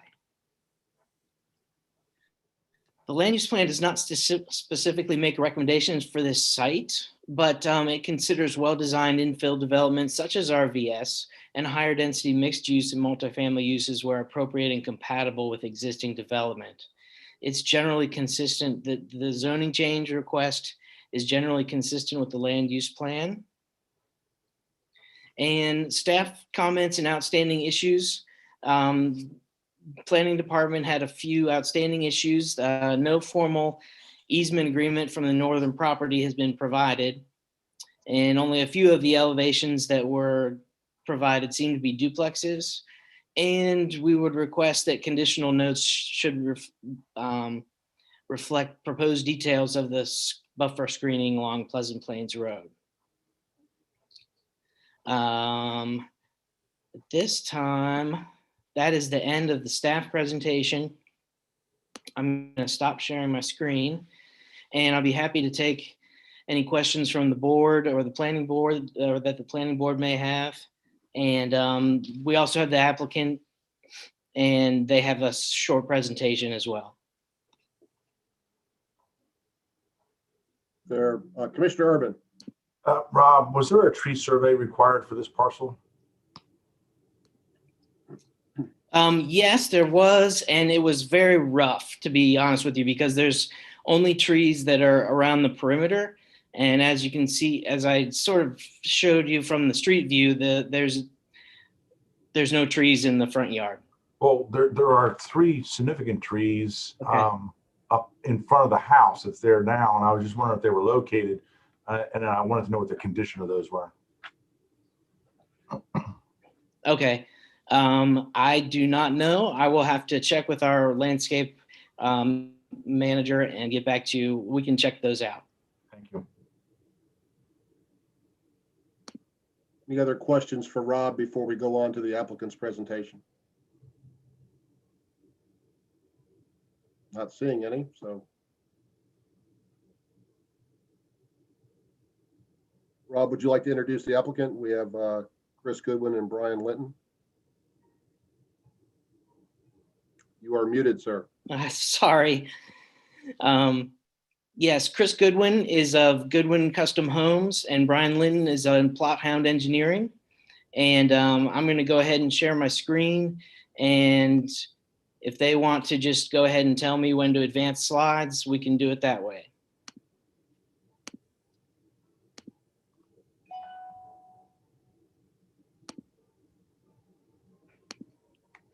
Okay.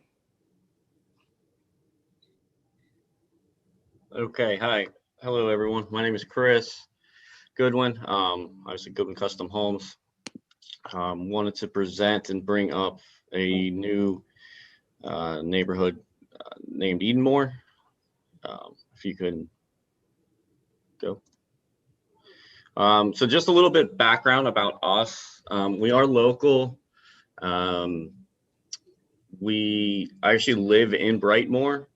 My kid plays T-ball at Mara. I grew up playing T-ball at Mara as well. So we are very involved with the community itself and want to do good overall. Next, please.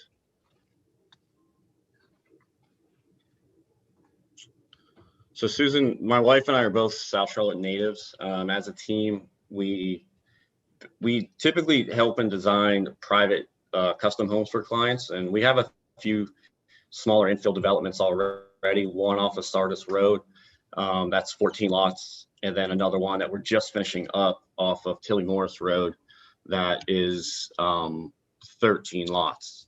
So both myself and my wife, who is the primary designer, went to McKee, South Charlotte, and Providence High School. Like I said before, we currently do live in the Brightmoor neighborhood, and over the last 2 years, we've built a little over 40 houses. So our company is rapidly growing and building all over the Charlotte and surrounding areas. Our proposed project, something similar like this. I do have a rendering that I did just on SketchUp as well that we can show that, Rob. I did send that to you, so hopefully it's in the end of this slide. But our proposed project, so we're proposing to bring 8 duet style homes to the site. Kind of a modern farmhouse with a little, little French kind of twist to it, if you will. Somewhere around 2,800 square feet, 3 and 4 bedroom models, private garage, upscale landscaping, as well as exterior lighting as well. Go ahead. So this is our proposed project here. Rob kind of went over most of what we were talking about before. As far as there is significant tree save along the back sides there. And then, we will be providing a berm along Pleasant Plains, similar to the development on Fullwood right now. It's slipping my mind, sorry, but very similar to that as far as a fence with heavy landscape design. Next question, or next slide. So these are some communities we have nearby. This is Laurel Hill. This is off of Sardis Road. These are two of the houses that we've got completed. Next slide. 14 luxury homes in Sardis. So again, these are some pictures of the inside of the home, kitchen, stairwell. And then this is the other neighborhood off of Tilly Morris that we've got. 16 homes in it as well. So these are what we do a lot is really work with the customer to allow them to customize as much as we possibly can inside. So level of finishes of for Edenmore that's being proposed, very similar to what you see now. Brick, stone, stucco, some use of cement sidings as well. No, I've never built anything with vinyl in my life. I won't. So we don't need to worry there. Quartz countertops. As far as the exteriors going, typically we'll use black framed windows, lots of casement windows, large windows, and as far as the garage doors go, either a stained wood garage door or a darker garage doors being proposed.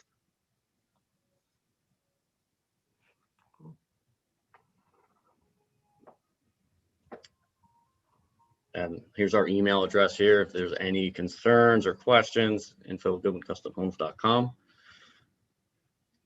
And then, Rob, did you have that rendering? I'm gonna have to pull it from my email. So it'll be just a second. Okay.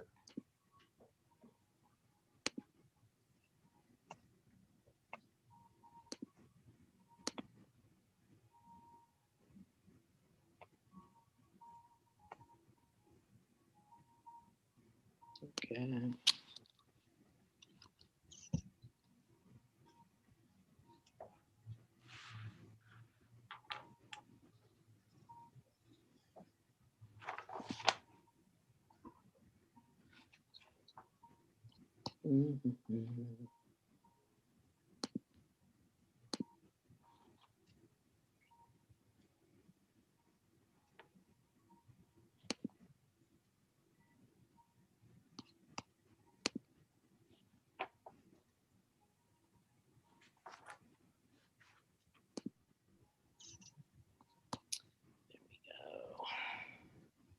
While we're waiting on Rob to pull that up, Mr. Goodwin, can you tell us the price point of these homes? They're going to be starting around 600,000. So this was a sketch. Again, I am not a graphic designer, but this is this is a SketchUp design that I did just to better portray what an idea, I guess you could say, of what one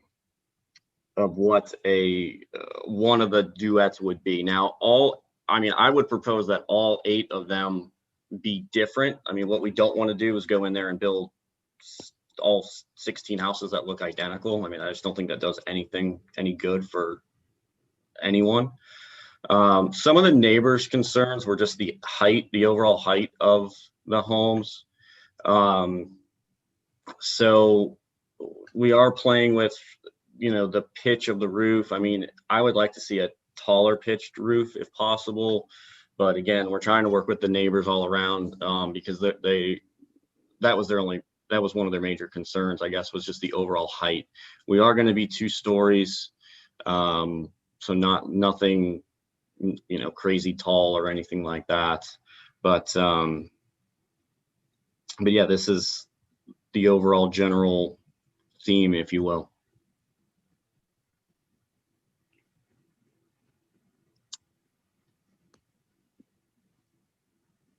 Commissioner McCool.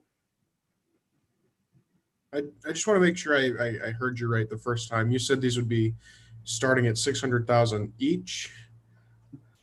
Yes. Okay. Yes. All right. I'll let others ask questions and then I'll get my thoughts a little. Sorry, that's taken aback by that a bit. Commissioner Miller. That's for a duplex, for half of a duplex. That'd be $1.2 million per duplex. Correct. Okay.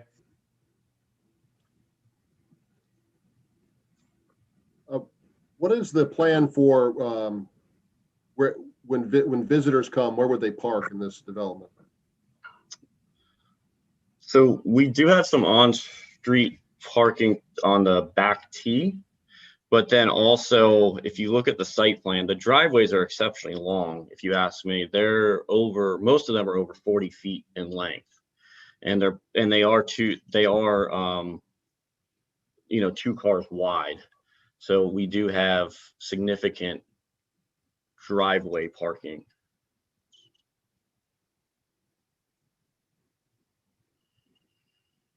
Mayor Pro Tem Garner. Can we go back to that school report? And you said these would each be 3 or 4 bedrooms? Correct.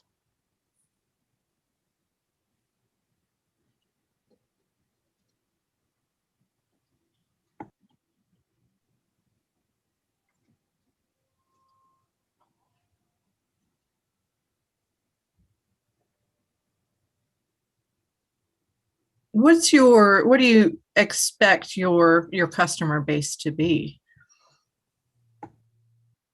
I expect the majority of the customer base to be, I would say, I don't want to say of retirement age, but of getting towards that that have older kids. I don't particularly think that somebody of this price point is going to be having many kids in, elementary school. But I could be wrong. But to me, what we're seeing is more, late middle, maybe in high school, or even empty nesters that have grandkids nearby that they don't want to, they're downsizing from a big McMansion somewhere, but they still want overall very nice finishes. But they don't need the 6,000 square foot, Carmel Country Club house anymore.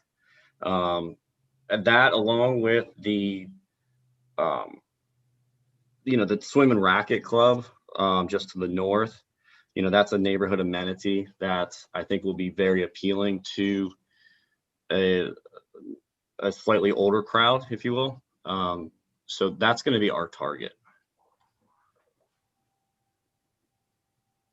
And you said 2,800 square feet. Is that, I guess, on average, that would be the 3 bedroom, the 4 bedroom?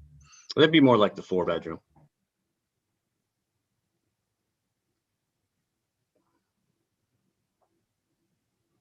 Rob, can we go back to the gallery view? Thank you. Other questions? Commissioner Urban? Thank you, Mr. Mayor. So let me hit some of the technical things that I think, if this moves forward, needs to be addressed and concretized on the plans. One is, I've walked the site, and this tree stand that Rob has talked about, especially on the north side, really needs to be documented well. Even though we get a lot of developers that come in and say, hey, these are evergreens, scrub pines and things like that, they're really healthy, mature pines in this location and a really strong stand. So I'd want that documented pretty thoroughly, because I don't want that aha moment where we're cutting into that tree stand and losing that buffer. The next thing is this private road combination connection. I'd want this vetted a little bit more and a little bit more understanding. What happens if, for whatever reason, the racket club goes out of business and someone drags a chain across the driveway? What are the measures that you're putting in place to make the proper connection to Pleasant Plains Road crossing a person's private property? And I know it could be an easement agreement, but the what ifs is what worry me from that aspect of it. I mentioned to Rob the 3 trees up by the house. They don't look to be budding out just yet, but they're very old and mature trees. And if they could be integrated, that would be nice from a site plan standpoint. You mentioned the berm on Pleasant Plains Road. I would want a section through that berm to really understand what do you mean by berm? Is it 2 foot high, 4 foot high, 6 foot high? And likewise, what do you plan to plant on that berm? Because there are power lines along there. And the worst case is that you plant large maturing trees, and 10 years down the road, Duke Power's hacking them to death because they're up into the power lines. Since you're debating on elevations, my recommendation would be is I'd like to see. I mean, this is a custom home enclave. It's mini McMansions stuck together. It's very Simony-esque. So this is kind of an odd petition, because you're basically building very large homes that could look like a single family home if they're duplexes. So I'd want to see more development on elevations. And I don't know whether or not, if you plan to make each elevation different, I guess it'd be the sort of temperature of the board. Do you want to see all these? But I guess my bottom line question would be, is if you were to build these as single family homes, Jay, correct me if I'm wrong, or Rob, would we be talking about maybe 9 houses on this piece of property?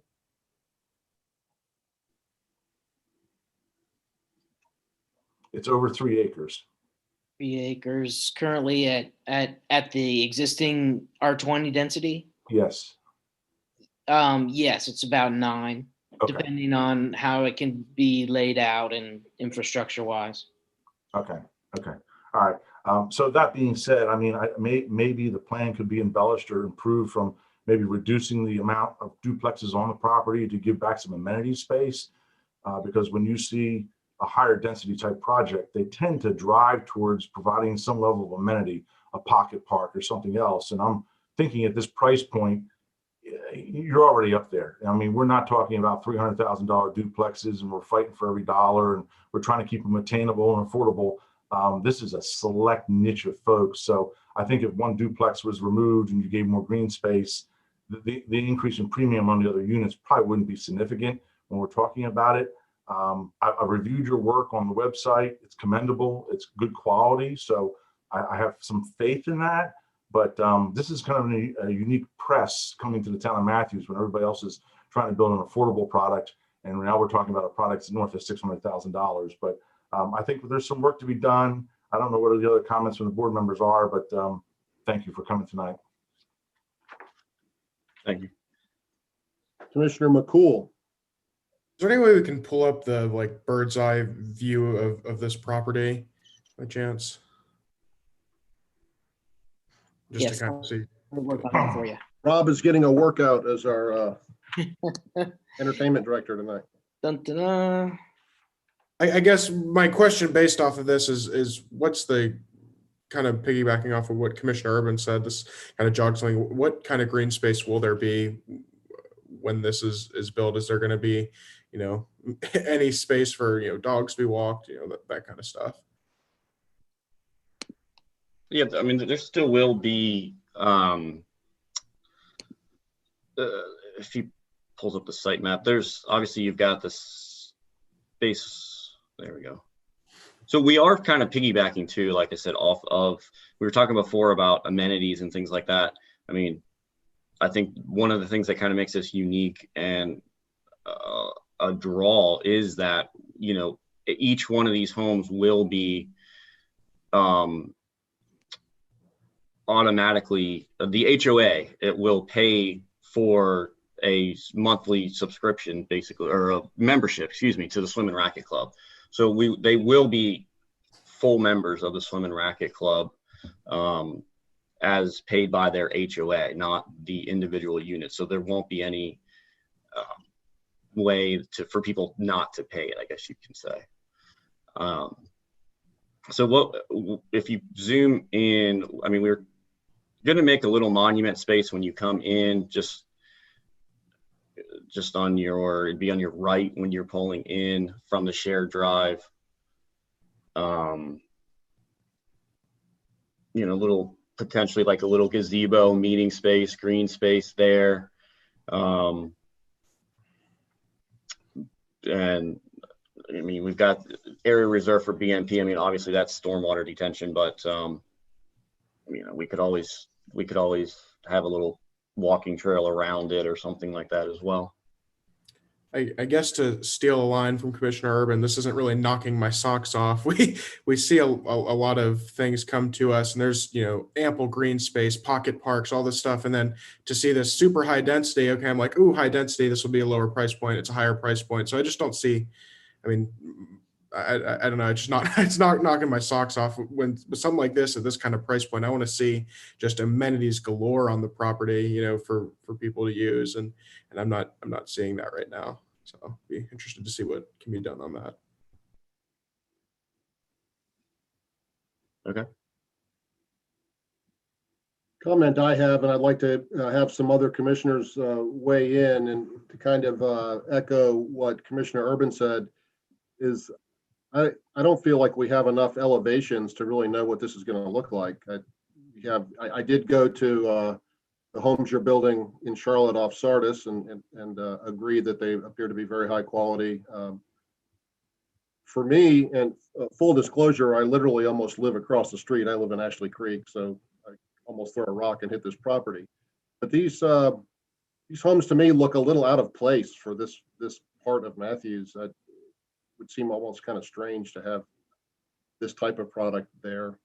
But I wondered if other commissioners would like to see more elevations, or if they're comfortable with what's been presented. Commissioner Bland. I'm sort of, I think in this, maybe sort of where you are. So it seems to me that this particular project is sort of out of place. You know, it doesn't fit well with the other surrounding homes in the community there. Unless my recollection of most of these homes around here, they're not anywhere close to $650,000 single family homes, are they? I think the average probably would be 300,000, 250 to $300,000 homes. Or am I wrong? House in Brightmoor just sold over the weekend for 415. That was 25 years old. That's higher than I'm thinking. Okay, but I'm just thinking that it just seems like it's just packed in there, and it doesn't fit that area very well. But, you know, like I said, I'd like to see the other drawings, and, you know, everybody says you do quality work. I'm all excited about that. But I'm not a big fan of basically putting in multifamily into single family neighborhoods. It's pretty much, you know, that's sort of my fan. That's where I'm coming from. Commissioner Miller. You're muted, sir. Sorry. Fair Forest is the adjacent street, which circles back around there and eventually kind of hugs the Brace Y and 485 around the back of this property. And those are, I want to call them contemporary homes, maybe from the 70s or so, but on strong acreage. And some of them have sold for good dollars, but I just do not see the feasibility in buying half a house with an adjoining wall and a firewall for $600,000 on that property whatsoever. It sounds like New York pricing on Pleasant Plains.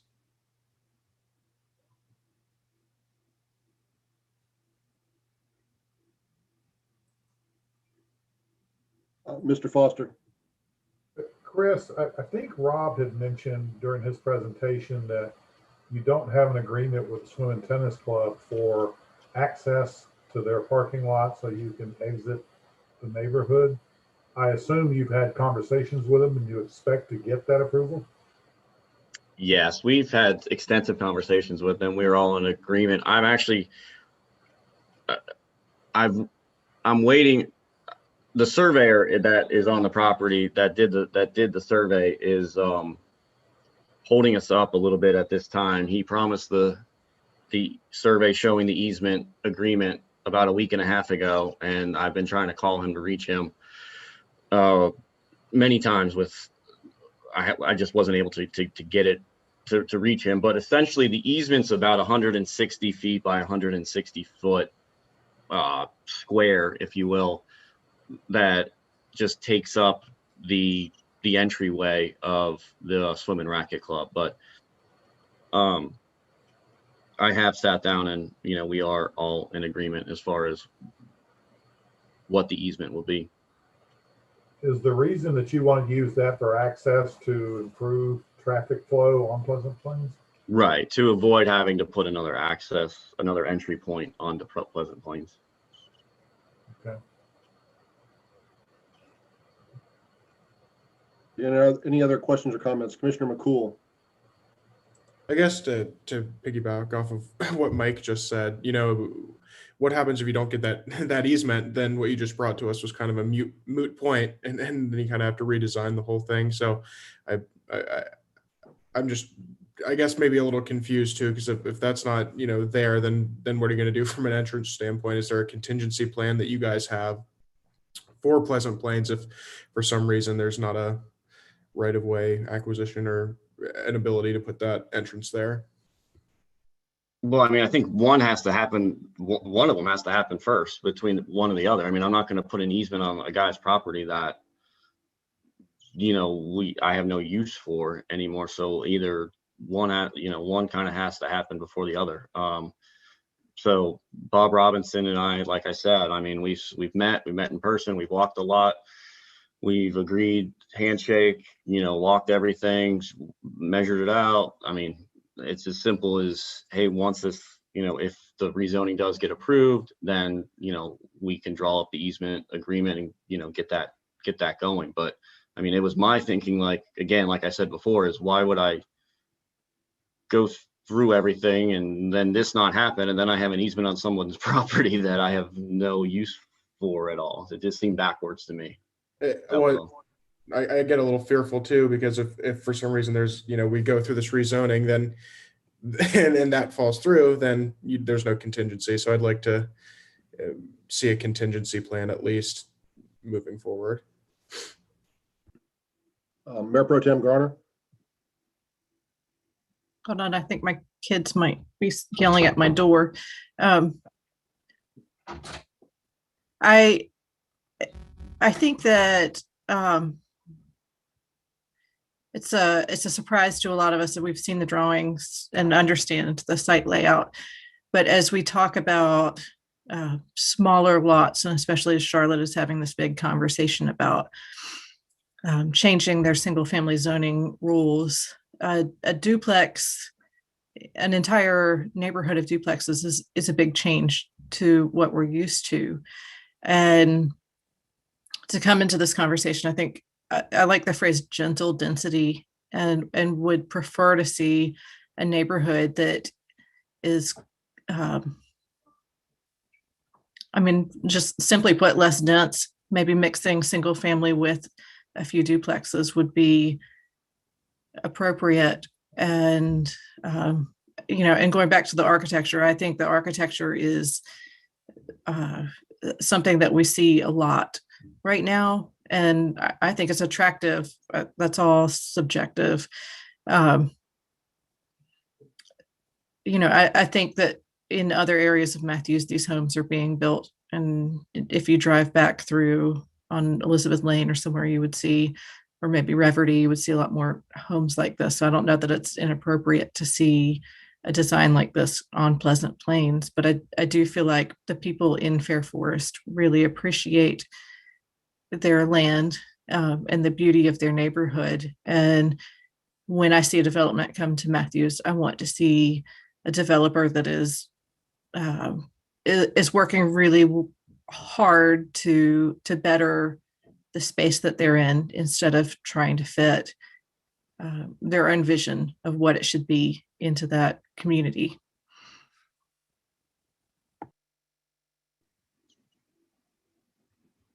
Okay.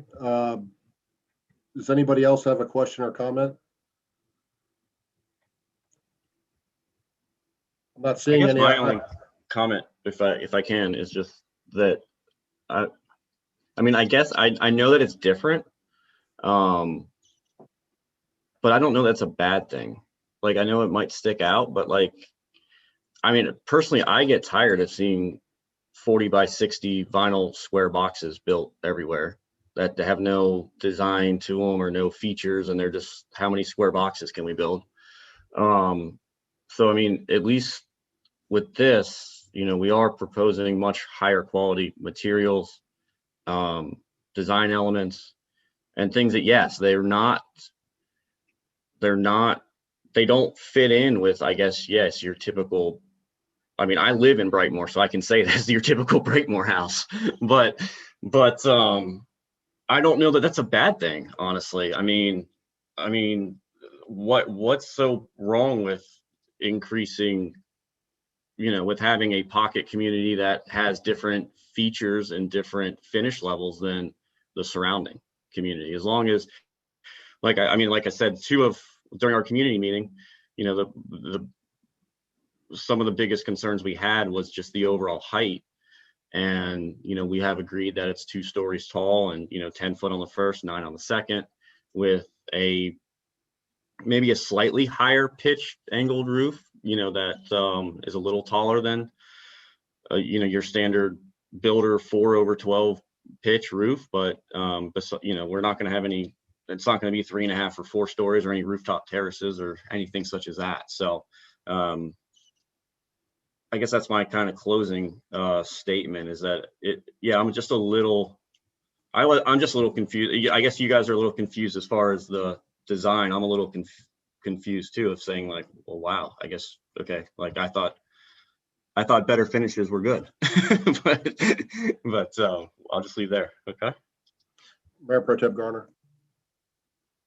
I'm certainly not saying, and I don't think anybody else here is saying, that better finishes are bad. And I feel like the architecture examples that you're showing us are very similar to what we can see going up all over Charlotte, down Sardis Road, and like I said, over on Reverdy. So to me, that's not an issue. What the issue is creating a density where where it doesn't fit with the surrounding neighborhoods. And I would like to see a plan that simply has fewer living spaces in it. I have a couple final comments. I think the owner of the sports facility next door will be motivated to have a easement on his property for guaranteed customer base that's paid with HOA dues. That's a nice trade-off for him. So I'm not really concerned that will be any difficulty to get that easement. For me, and this is, I'll speak for myself, I would just like to see more of what you propose to build there. We're seeing some examples, but I don't feel like I have enough information for me personally to vote up or down on this, because I don't feel like I can really tell exactly what you're going to build. And I will reiterate, as Mayor Pro Tem Garner said, yeah, nicer is better. These are very, I'm sure, very high quality. And I have seen your other work. It is very nice, but it just seems strangely out of place to me. It would seem very odd. I have to think about it. Maybe that's not a bad thing, but it does look very different from anything nearby for sure. So if there are no other comments, this application will be heard by the Planning Board on March 23rd and come back to the Board of Commissioners on April 12th. Jay? Mayor, I was just going to remind everyone, I think there were several outstanding concerns that everyone had and some additional issues for the applicant to address. You know, continuation is always an option if you all would like to see that, or if the applicant would. Otherwise, they've got about 2 weeks to make any changes prior to Planning Board reviewing the case. Commissioner Urban, do you have a comment? Yeah, I if Chris is willing, I mean, I think the board has left him an opening to do some different things. I don't think anybody's put the nail in the coffin on this petition by any stretch of imagination, but I think to Jay's point, the continuation will help him massage this and not feel like he's under the gun to present to the planning board and call it a day. So I would motion that we continue this public hearing. I would defer to the applicant if that's Mr. Goodwin's wish. Yeah, we can work on our designs more. That's fine.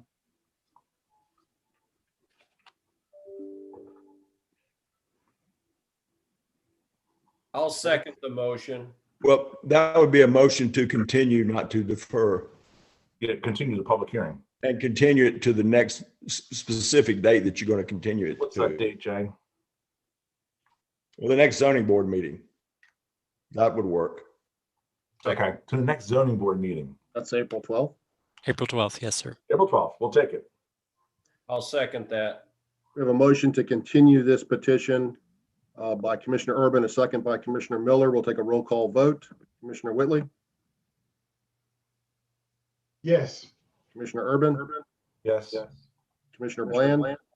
Yes. Commissioner McCool? Yes. Commissioner Miller? Yes. Mayor Pro Tem Garner? Yes. And I vote yes as well. So thank you, Mr. Goodwin, and we'll review this again on April 12th. Thank you. Thanks, guys.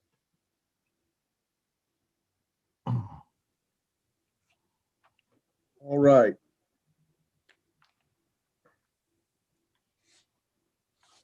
Excuse me for 1 second. Sorry.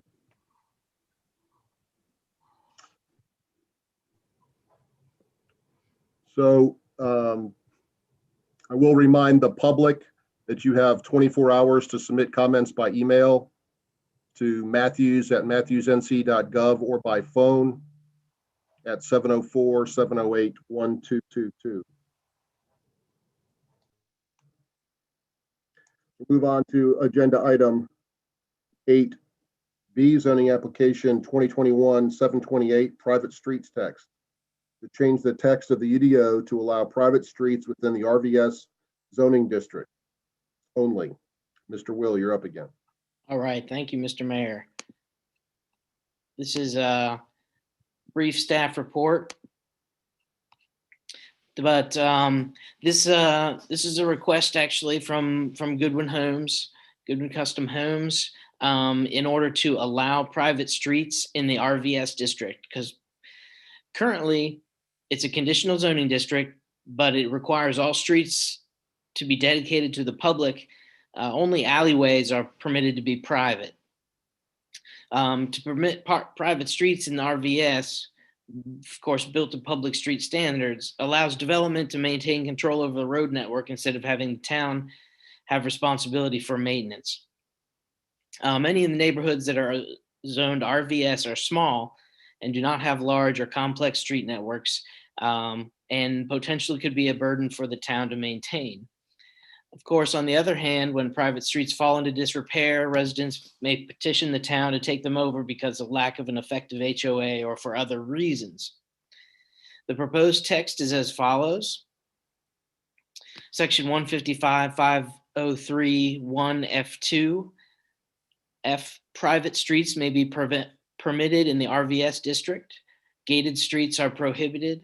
Alleys are allowed and may be made private.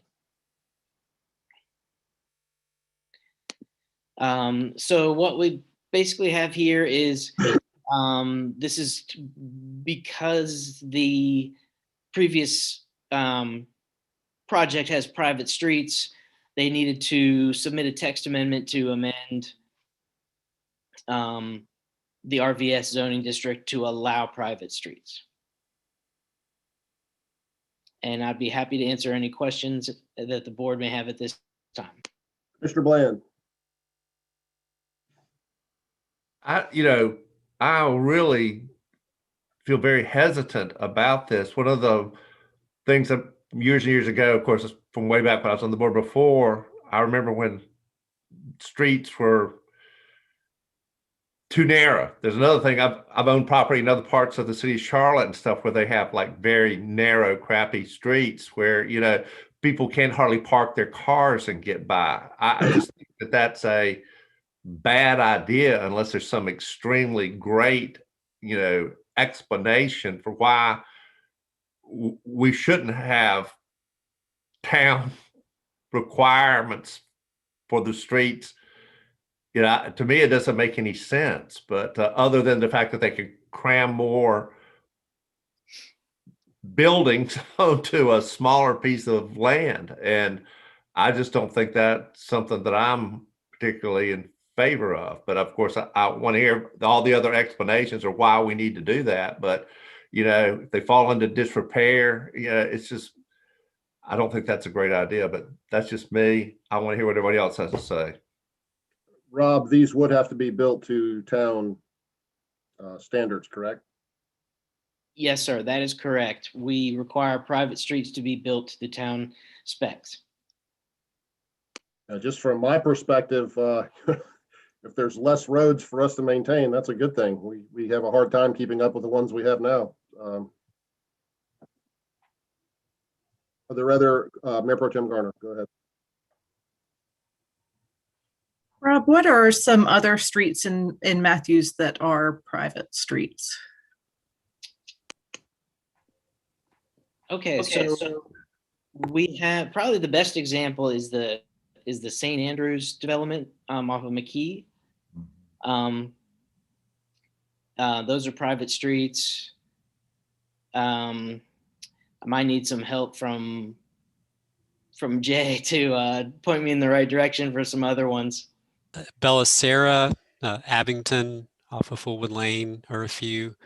And coincidentally, Bellicera does have a gate on one side, kind of near Butler High School. So some of the existing, I think we have a handful that have gated their access. I know the St. Andrews has gated the entrance to McKee Farms, which in retrospect, we would have liked for that connection to exist, but. Okay, and thank you. What are examples from other towns that have a policy similar to accepting private streets? Is this?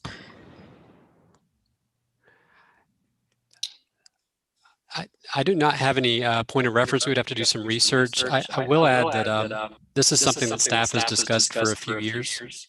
I'm sorry, I'm hearing some feedback here. We've discussed this internally for some time, so we'd like Public Works to have the ability to determine which streets. Please mute if you're not Jay. Jay, can you say that again? Everybody else mute there. I think we're getting some feedback from speakers or something. It's a little scary. Is that better? I think somebody else, we were hearing their speaker. So I'm going to go back and say that our Public Works Department would like the ability to determine which streets we want to take over and have part of our street network. Right now, the code simply states they all have to be public no matter what the circumstance is, which really limits the flexibility as we're evaluating projects when they come into the town. So again, this is something I think CJ and I discussed several years ago, and we've just not brought forward a zoning motion to bring it before the board. My own concern would be the gated aspect of it would create a nonconformity for existing private gated streets. So that's something we would need to address. Renee, did you have a follow-up?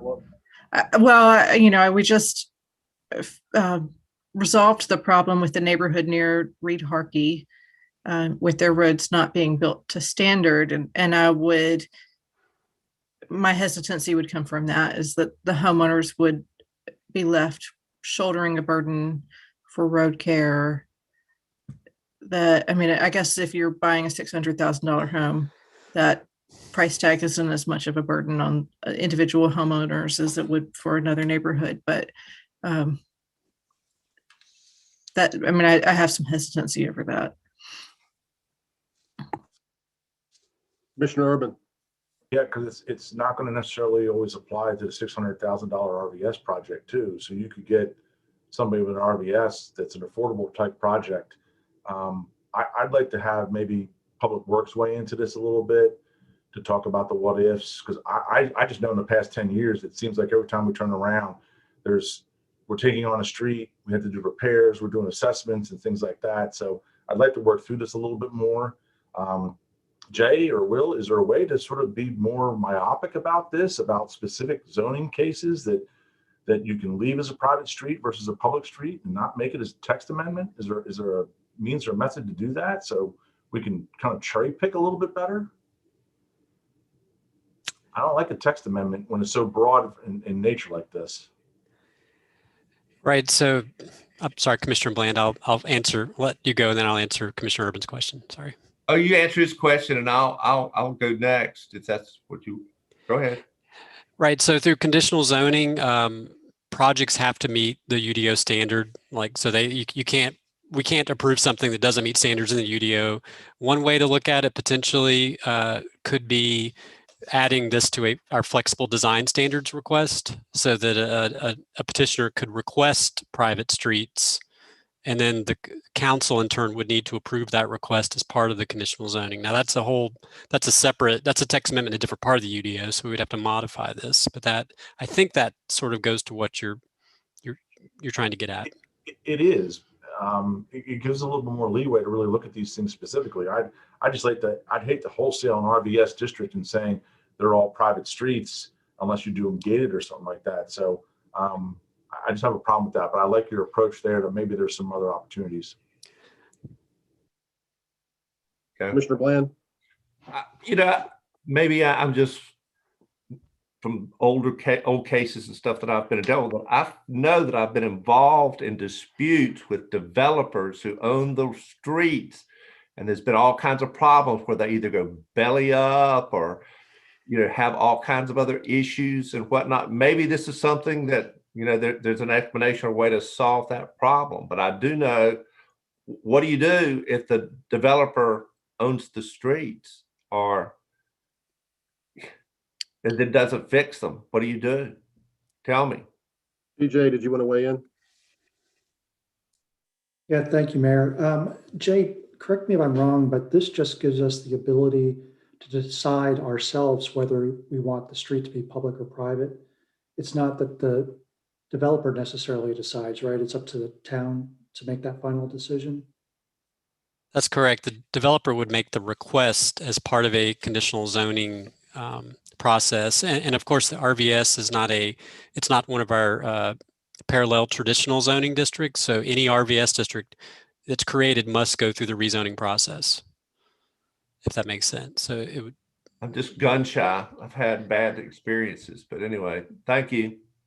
So, and I'll say that this is, that is one of the negatives of this, is that, so usually not from a developer that has an issue, because we have that whether the street is meant to be public or private.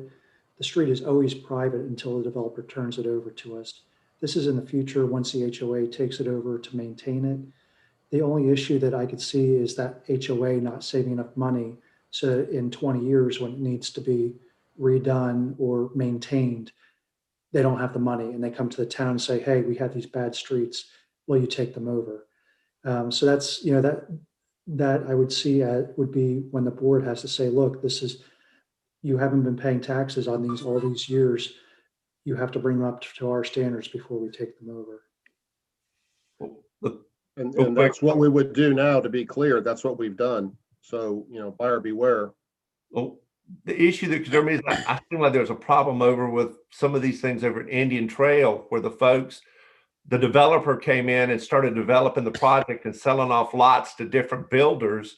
And for whatever reason, I guess there was a slump or whatever, they couldn't sell off enough of them. And then the whole project went to hell and they couldn't get enough of the property sold to where they could maintain it. And then it just sat there and it was a nightmare. They had go ahead. Maybe I just seen bad examples of how these private roads didn't work out, but I'm just cautious about it.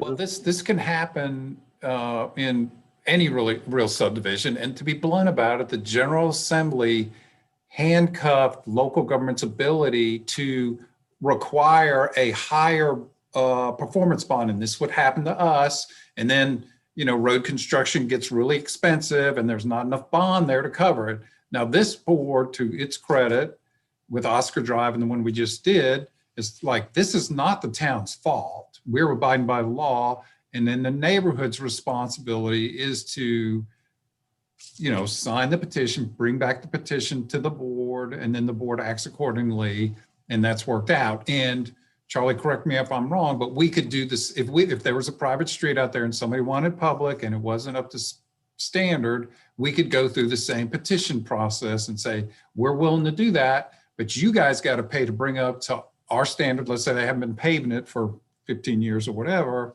and then that's the process that you would use.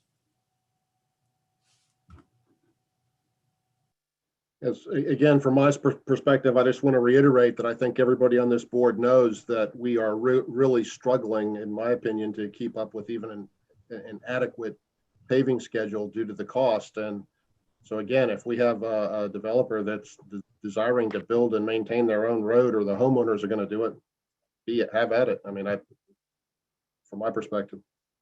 Commissioner McCool, did you have a comment?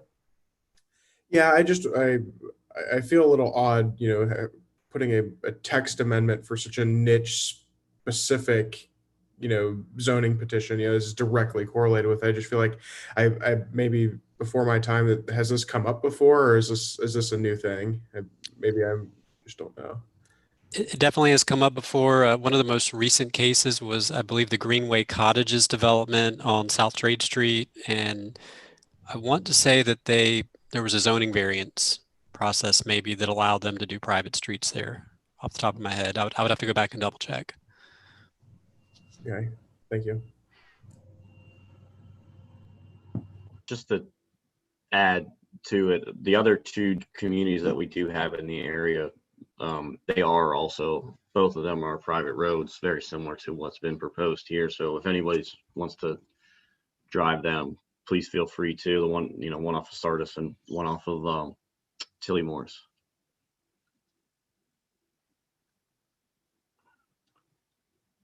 Okay, do we have any other questions or comments from elected officials, planning board members? Mr. Foster.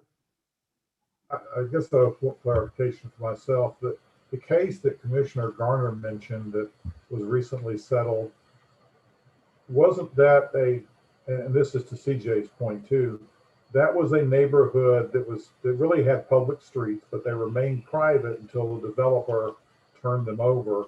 But I believe in that case, the developer basically walked away. I don't know if they went bankrupt, and kind of left us holding the bag, which forced us to make the street public and to help repair it. Now, in this case, if it's deemed to be a private road, would the town ever have to be involved, or would it be the developer and or the HOA that would have to make the repairs? Charlie? Well, that would be, if it was private, then it would be up to the HOA to do the repairs. There'd be no obligation of the town to do anything. Right, and that was what I was thinking.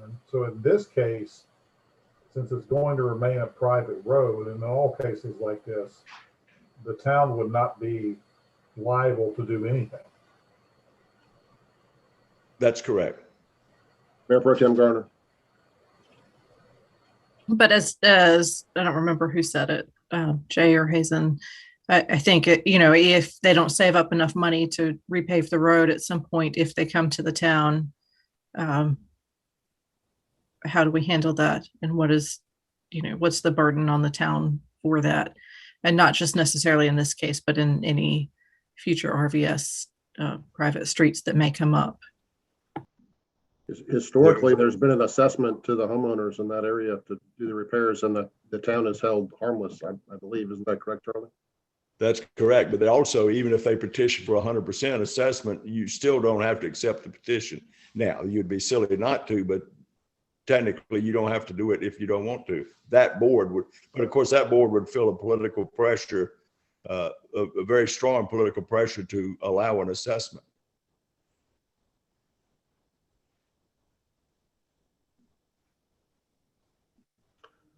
All right, I think we've thought this one around quite a bit. Remind the public that you can make comments regarding this petition at matthewsnc.gov or by phone at 704-708-1222. That's 704-708-1222. This application will be heard by the Planning Board on March 23rd and returned to us, the Board of Commissioners, on April 12th. That being said, we'll move on to item C. Zoning application 2021-726 MUD text, to change the text of the UDO to change the minimum overall development area to allow development of properties within that district that have less than 15 acres. Mr. Will. Thank you, Mr. Mayor. Well, we're on our second text amendment this evening. All right, this is brought to us by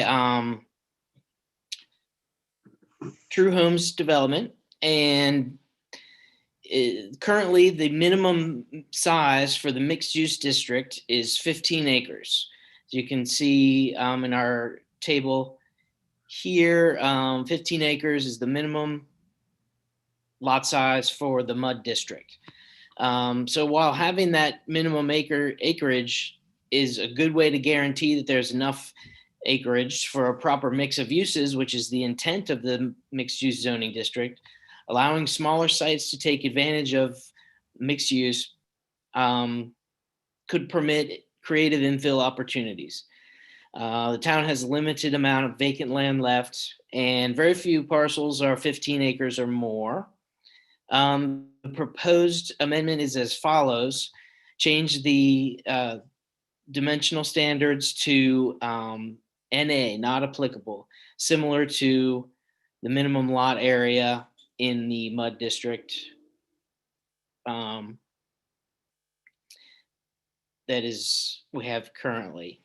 All right, let's get out of sharing mode. And I'd be happy to answer any questions. Basically what this is reducing the minimum acreage of the MUD from 15 to any size.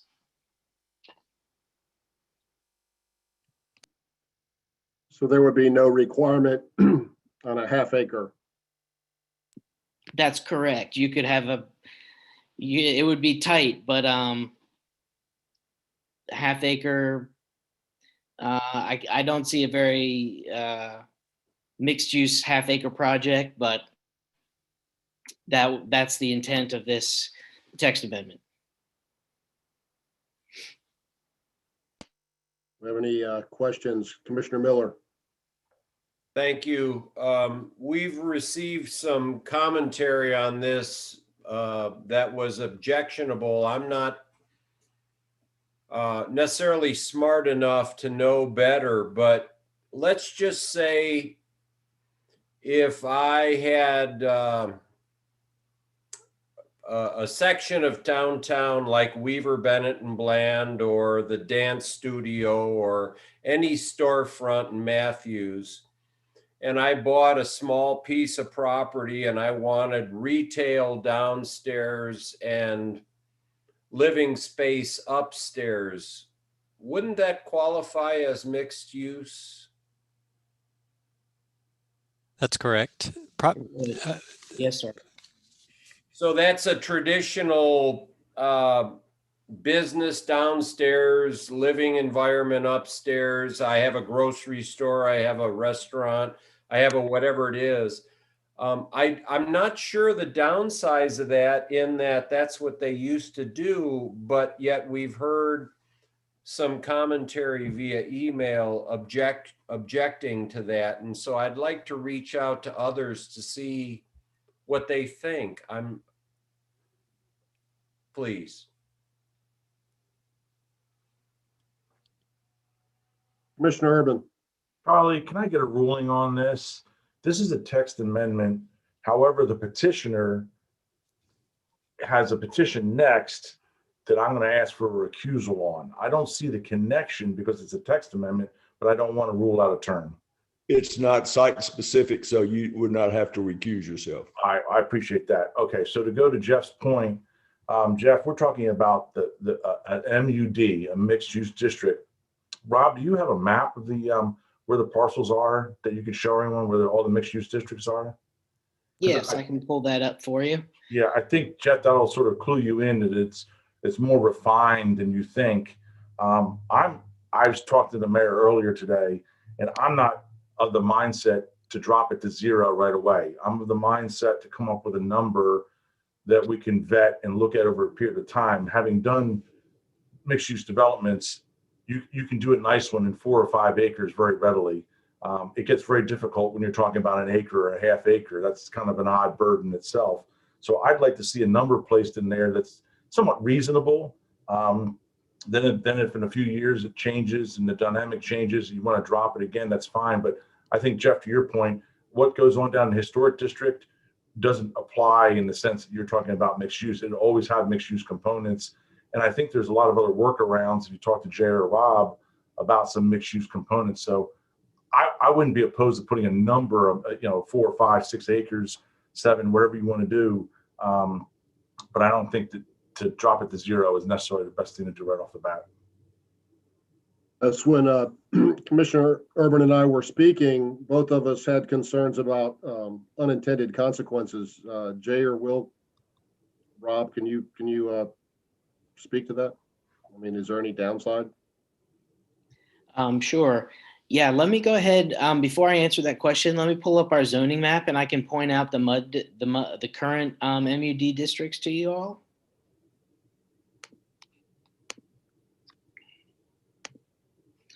Okay, so we've got one large tract that is in this area, which is just south of where the next project is going to be.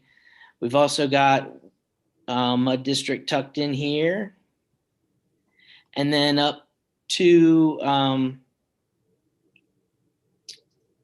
off the Rice Road extension. So it's very limited. Very limited, yeah. Let me get out of my screen share. And of course, the MUD district is a conditional only zoning district. So anything that would have to be approved would come to the board as a rezoning, conditional rezoning. I've pondered this idea of going to 0 and I think we could find a happy medium with maybe with the number 5, the number 3. It is possible to do a good project, but as I mentioned in my staff report, the intent is mixed use, and that does require a little bit of land. Jay? I'd like to also offer the reduced lot size really gives staff flexibility, gives us another zoning district to work with developers on. As you know, land is dwindling in Matthews. The plots are getting smaller and smaller, so even finding a 5 or 10 acre lot sometimes is difficult. It also, when you go to smaller lots, it gives you the opportunity to create some finer grain urbanism, so you can develop smaller projects that are not as monolithic.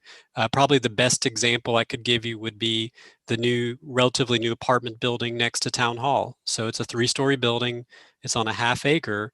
The first floor could have very easily been commercial space. So that would have been really a good fit had that developer wanted to do a mixed use development. I think this would have been a perfect way to execute that. So a minimum lot size of a half acre or an acre would give us the ability to in the correct areas of town to apply mixed use, which is obviously something we're very big proponents of.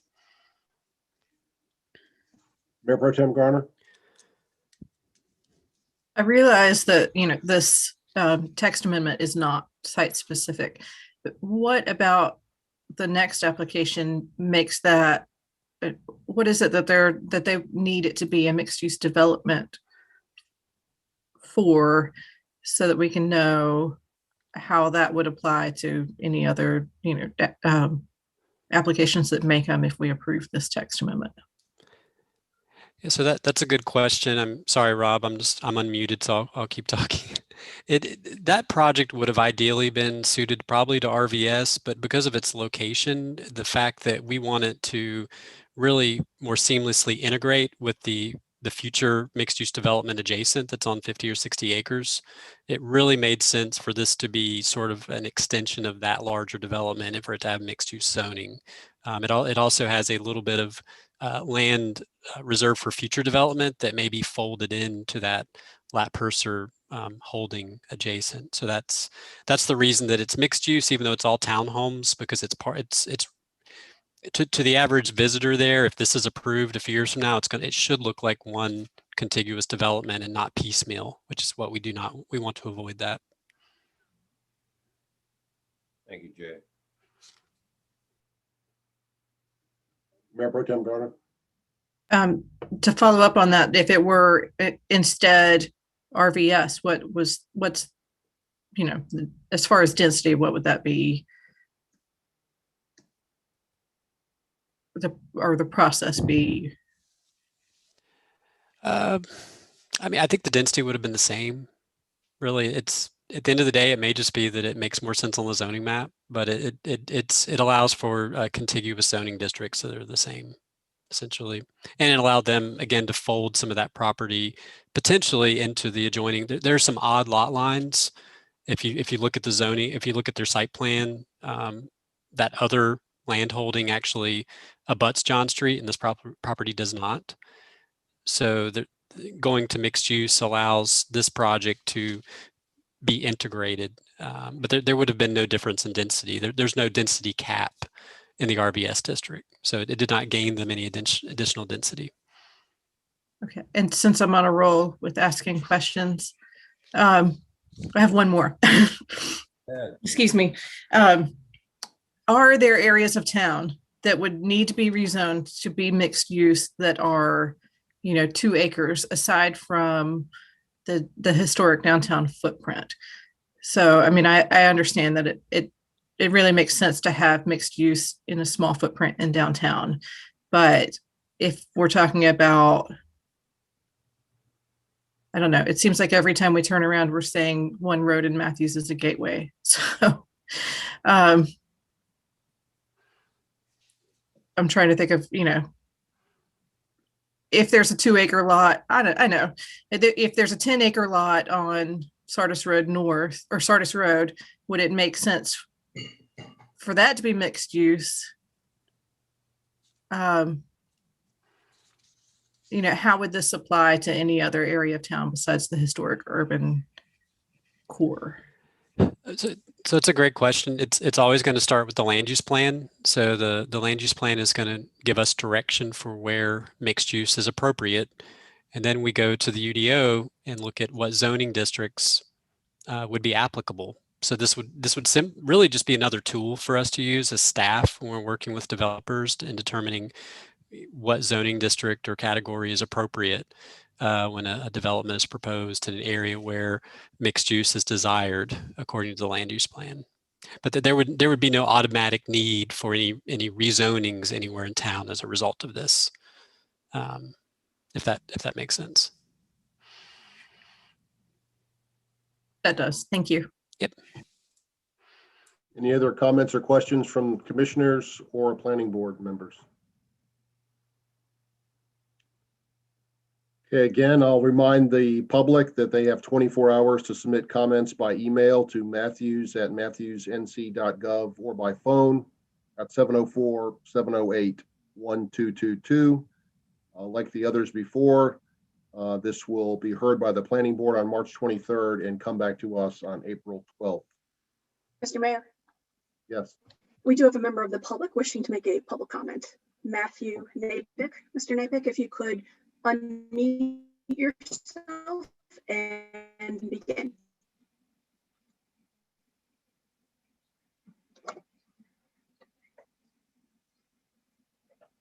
Matthew, are you there? Hello, can you guys hear me? Yes. Yep. Yes. Okay. So I sent an email to you guys because my concern is might be skipping ahead here to the 2021-27 listing here, but when I was looking at the plans for this parcel and the proposed to change the MUD, it just seems like we're, right off the freeway, you got, Cloverleaf coming in. It's already a lot of traffic and everything. And it just seems like if you guys are, I was afraid it was going to go to NA. So that's kind of alleviating my fears a little bit here, because the parcel of land is, it's 15 acres. It's a large swath of land. But when I'm looking at the plans for what, what the developers want to put in, when you look at it, there's like a sliver of the trees are left. Everything, it looks like they just want to go ahead and cover the whole place with concrete. And what isn't covered with concrete is going to have a mixed use, or like, townhomes or whatever, just lining up and down the street. It just seems like there's just a lot. There's like 75 house of mixed use units that are going in. I understand that, Excuse me, we're growing. We need people to, where they want to be here. You're going to have access to the sportsplex and everything, and the silver lines coming through. So it's all exciting and all this is awesome, but I feel like it's too much at the same time. Mr. Napick, I think perhaps it would be your comments are more appropriate for the next petition and not. Yeah, exactly. But that's what I'm saying, because that's why I just wanted to at least say I knew I was kind of skipping forward, but I think that what you guys are discussing now segues into what's next on the docket as well. So I just wanted to at least say something early, just kind of put it in your head, so that it just seems like we need you. I would hope that you guys would just be a little bit cautious, just let's not just open it wide open, say, okay, whatever you want to build, wherever you want to build it. I think Renee was kind of touching on that too. It's like once you give the developers an inch, they're going to take a yard, no matter what. We all know that. So it's just, I'll stop talking, but I just wanted to interject for a second, just because I'm just afraid of what's coming. Okay. Thank you for your comments, sir. We'll move on now to Laura. We don't have anybody else for public comment, correct? That's correct. We'll move on to agenda item 8D, zoning application 2021-727 Graylock Ridge Townhomes. And I believe Commissioner Urban needs to excuse himself. I believe Charlie would tell me it's a recusal. Okay, yeah, my firm has been helping True Homes and developing an affordable housing project at this location, so I asked for a recusal.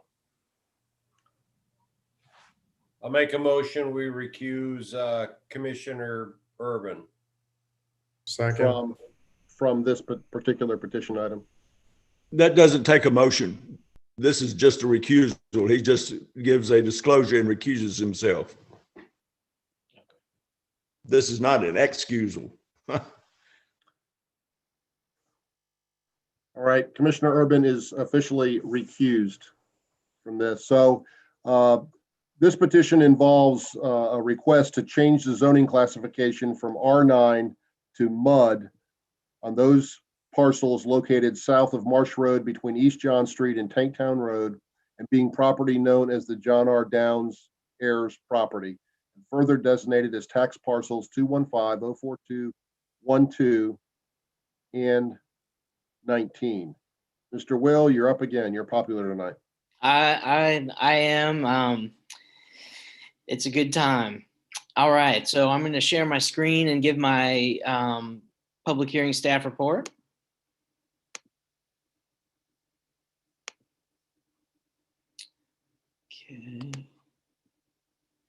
Okay. As the mayor said, this is application 2020-727.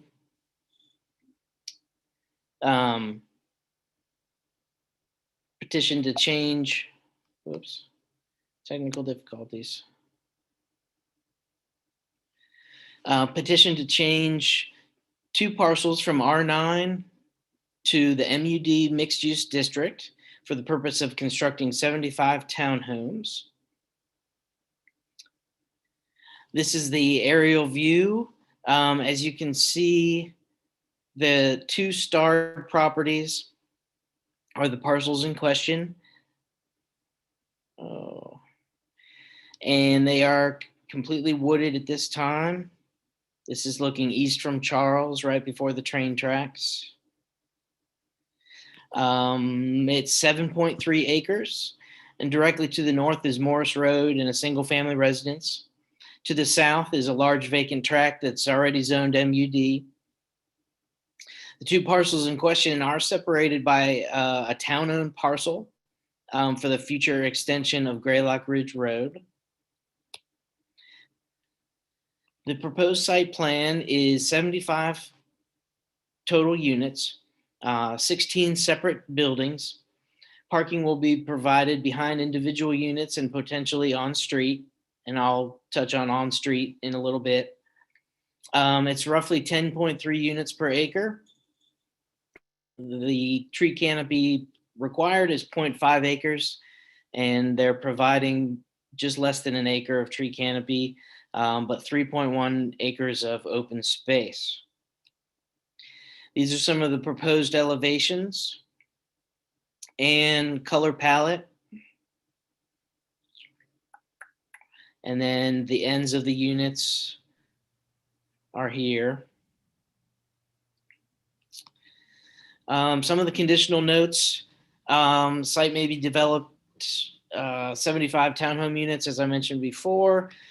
True Homes shall provide 11 townhome units to be preserved as affordable rental housing targeted to households with an income of up to 60% of the area median income.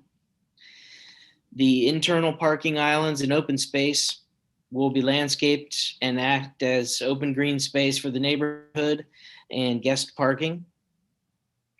Within these islands, such elements as, but not limited to, benches, landscaping, shrubs, grasses, perennials, dog bag stations, community mail stations, so some minor amenities. It is also understood that NCDOT will most likely be the entity that will build the Greylock Ridge Road extension. It's also understood that NCDOT does not install paths, streetlights, utilities, etc. The developer will be responsible for all of the elements and any required utilities that are not built by the NCDOT. It is also unclear at this time whether NCDOT will incorporate parallel parking in their final design as shown in this plan. So alternate parking has been created and shown on the site plan that may be built if necessary to meet any necessary parking requirements if there is no on-street parking that's created. All right. This is the summary of the school impact. Development may add up to 25 students in the schools in the area. Again, same recommendation as the last petition. They're particularly concerned about cases where school utilization exceeds 100% and may increase overcrowding or reliance upon mobile classrooms in the schools listed above: Matthews Elementary, Crestdale High, and Butler High. Excuse me, Crestdale Middle.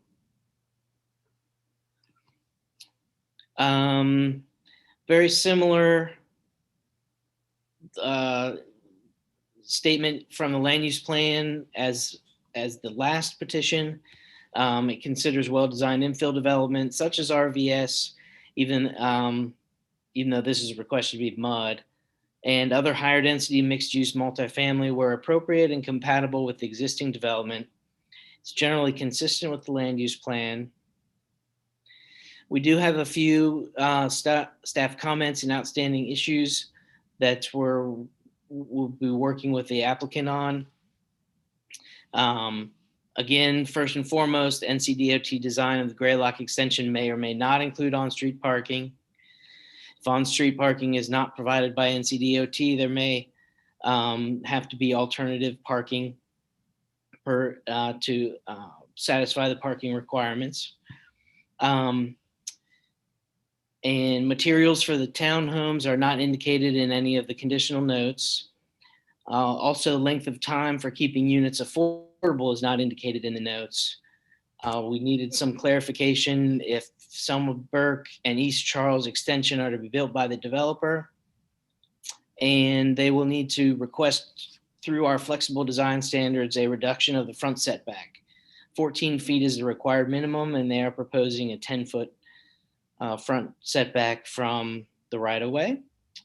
Additionally, the Matthews TAC recommended that the rezoning be continued until a traffic study is complete. And I think that is it for me. Be happy to answer any questions as soon as I can get out of sharing mode. Commissioner Miller. Thank you.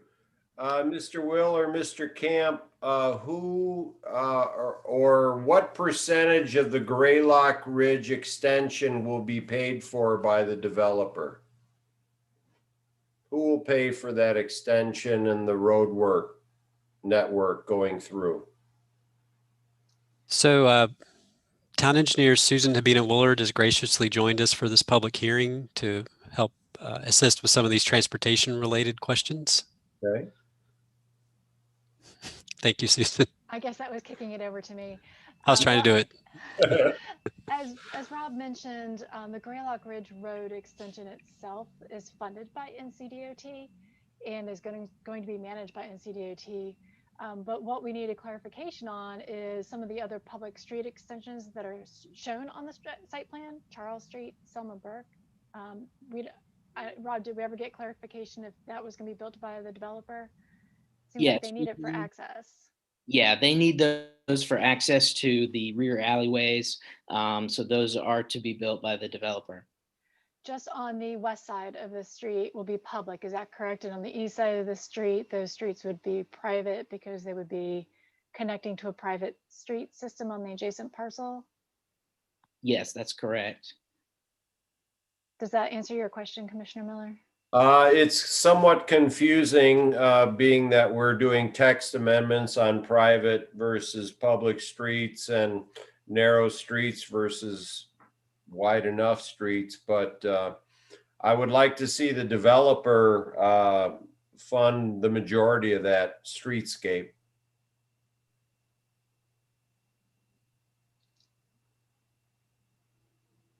Commissioner Whitley. Now the trail that we have going from there, Greylock over to Charles, is that going to be on one side of this apartment or this complex? I'll take that one as well. So the trail kind of meanders through the existing right-of-way. Greylock Ridge Road extension will just completely obliterate the trail as we know it. So what we asked the petitioner, and I see on the revised site plan they did, was to create kind of a meandering path and not a straight line.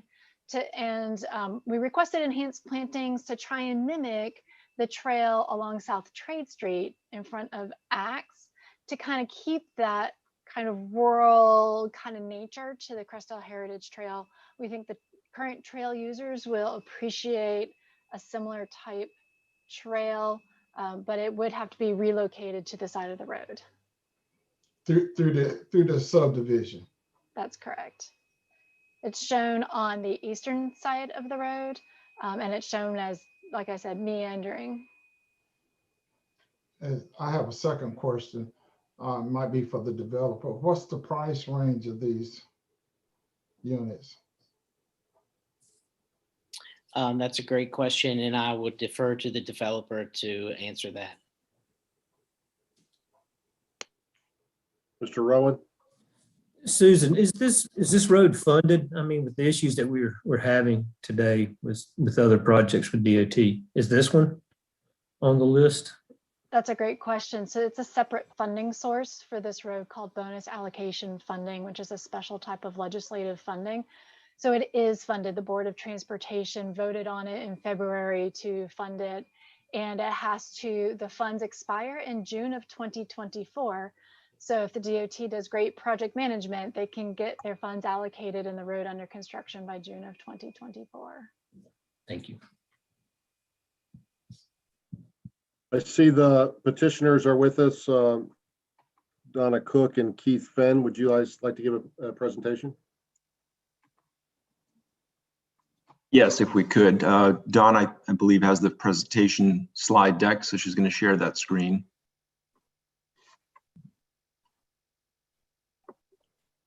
Thank you very much. Yep, we can see it. Awesome. All right. So the first point I wanted to make here was the collaborative efforts that we have taken for this project. We have worked with the staff deliberately. We've hired urban architect to make sure that we are really trying to capture the essence of Matthews within the context of this development, since he has a lot of influence there. So he's been helpful. As you can see, this rendering for the most part has had a lot of his touches to it. And then thirdly, we've been working with Lat Purser, and that's the development just to the south of us, and to try to create a synergy. And Jay spoke to this a little earlier in the text amendment comment, where we're trying to keep this all in the context of a unity overall with his development. And you can see on the right-hand side of the screen there, that's a rendering of Lat's project in relationship to our project. So we've kind of taken all of those things into context here and had a lot of intentionality with this proposal. I do want to speak to the roadway system in there. So as you may or may not know, that right of way is already in existence as far as the dedication. That land is already allocated for that road infrastructure to be built in its location as you see it. We have to flank that, as our property is flanking both sides of that. The greenway that is there today will be abandoned regardless of what development comes here, because that's where the road system will go. We've tried to adapt and adopt the request from staff as far as the meandering, as Susan pointed to kind of mimic what you have there today. This site plan doesn't show it graphically, but our newer plan has it meandering throughout. As far as the streetscape and some of the costs that were requested on outside of DOT purview, if you will, those will be on us. That's our burden as a development to kind of emphasize and really give a lot of emphasis to the landscaping. So the streetscape, the pedestrian lighting, the street lighting, we would be part and parcel to getting all of that in line. You'll also notice that we show some parallel parking along that roadway. That is something that the town would like to have. We're not opposed to that at all, but at the end of the day, that is DOT's decision. So, you know, we will present that and we'll follow suit with whatever DOT allows in that vicinity. What we have done as a contingency is, you know, we were using that parking as part of our development. So we have additional parking shown in our site plan to compensate in the event they get rid of that parking. And if that parallel parking does not come to fruition, we'll still be at 1.8 units of parking spaces per unit, which is 30% higher than the required per the UDO. And Donna, if you could jump in a little bit onto the architectural components, please. Great, thank you, Keith. Thank you, Mr. Mayor, members of the board. What you are looking at now on the screen is at the streetscape. So we've been able to bring this to life, and this gives you a detailed look of what the development would look like in here. Looking in to the development, we've placed an emphasis on the street trees. You can see the 10-foot path that will meander down one side of the street. The opposite side of the street will include a sidewalk as well. The landscaping in front of our homes. You've also can get a feel for the massing of the 3-story buildings and our 2-story buildings. You can see the street islands that will include, if we're allowed, the on-street parking, as well as those kind of offset areas for the off-street parking. Next, we're going to review the different home types that we'll be offering in this project. The first is a 3-story townhome. This is a 3-bedroom, 2.5 bath. It's approximately 1,300 square feet with a 1-car garage, and the garage is a rear load garage. There will be 64 units, so 64 3-story townhomes.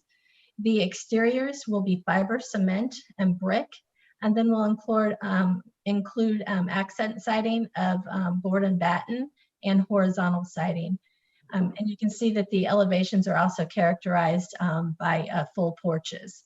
And we've included just a rendering of what a wraparound porch on the end unit may look like. All right, next is our 2-story homes.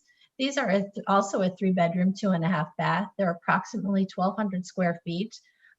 These homes will utilize the on-street parking or the parking that's provided at the rear of the and in the parking area behind the buildings.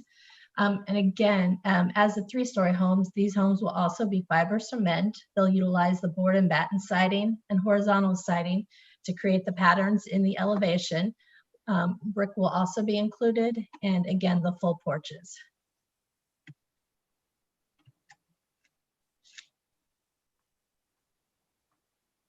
The 2-story homes, there will be 11 units of those. Those 11 units will be owned and managed by Dream Key Partners. Dream Key Partners is formerly known as the Charlotte-Mecklenburg Housing Partnership, and it is their mission to build affordable housing for those in need. So they will own and manage 11 of these units, which will be targeted to households with up to 60% of the AMI. That's the area median income. These townhomes will be permanently affordable as rentals for the life of the building, which is estimated to be between 80 and 100 years. And it's important to note that these buildings have been integrated into the development. The 2-story buildings will be built to the same standards as the 3-story home standards. There's no difference in their look or their appearance, and that they're also all subject to the homeowners association. So Keith, I'll turn it back over to you. All right. Can you bring back the site plan, please, Donna?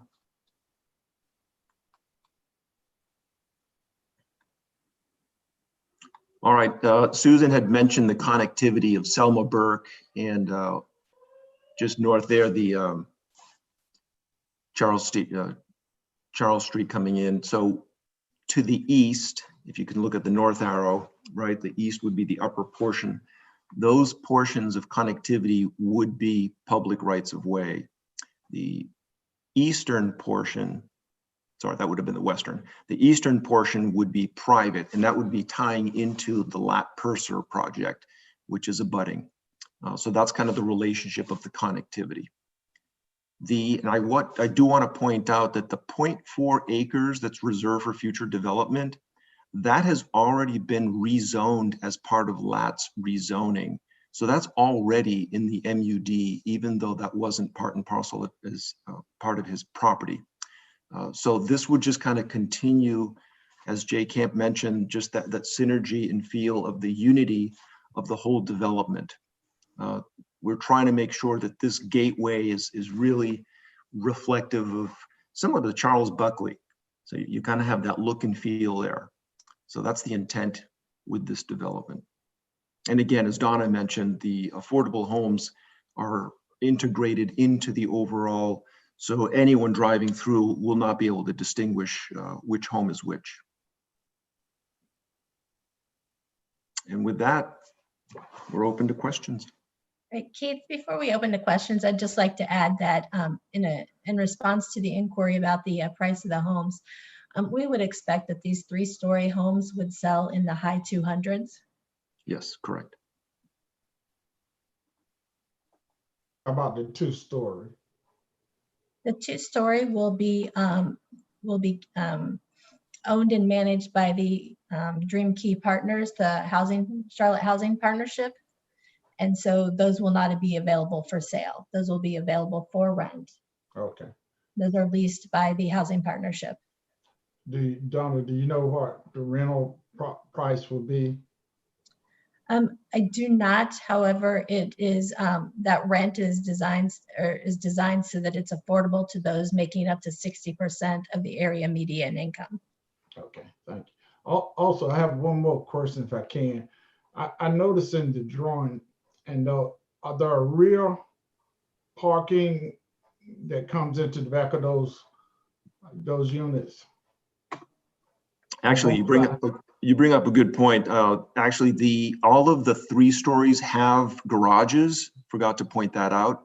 The 2 stories do not, and therefore we deliberately put parking in the rears of those 2-story. Okay, all right, thank you. Yep, sure. I have a question. Sure, go ahead, Commissioner McCool. You mentioned that the 2 stories that'll be run by the housing authority will also have to pay the the HOA fee. What is that fee exactly? And I guess my concern, will that fee bump up that rent to where it's back to a normal rental price, or is it factored in? That would be dependent upon how the homeowners association is set up. We've not really gotten that far in that, but there's several ways that we can address that.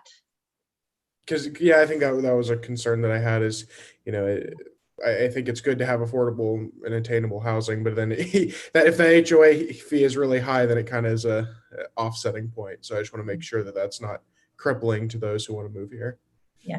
Well, Right. What I will do is I'll research that question with our homeowners association to kind of see if we can come up with a plan as to, how that might work out and present that or share that with you at our next meeting. Thank you so much. Can we go back to the gallery view, please? Take the presentation down. Thank you. Yes, thank you. Are there any questions from the board or the planning board? Commissioner Bland. I just wanted to ask about, look, there's a railroad crossing there. What kind of crossing is that going to be? Is that going to be I assume like one of those, not gated, I guess gated crossing? Is that what that's going to be? Yeah. That's a Susan question. Yeah, the exhibit that you saw takes into account the town's preliminary design, which was set up for a quadrant gate system. That's the most protected gate system. You saw the medians there to prevent people from jumping the gates at that crossing. We don't know what that's going to look like under the DOT design. Are they going to stop Greylock in advance of the crossing and leave the crossing as it currently is? We don't know that right now. So, I mean, they're just now getting ready to start their traffic analysis.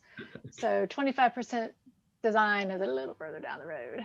Yeah, well, there's been like 2 or 3 times in my life where I came that close to getting killed, and one of them was that railroad, not the crossing down at the other end near Pete Halsey's when I first moved to Charlotte. So I'm very concerned about the railroad crossings.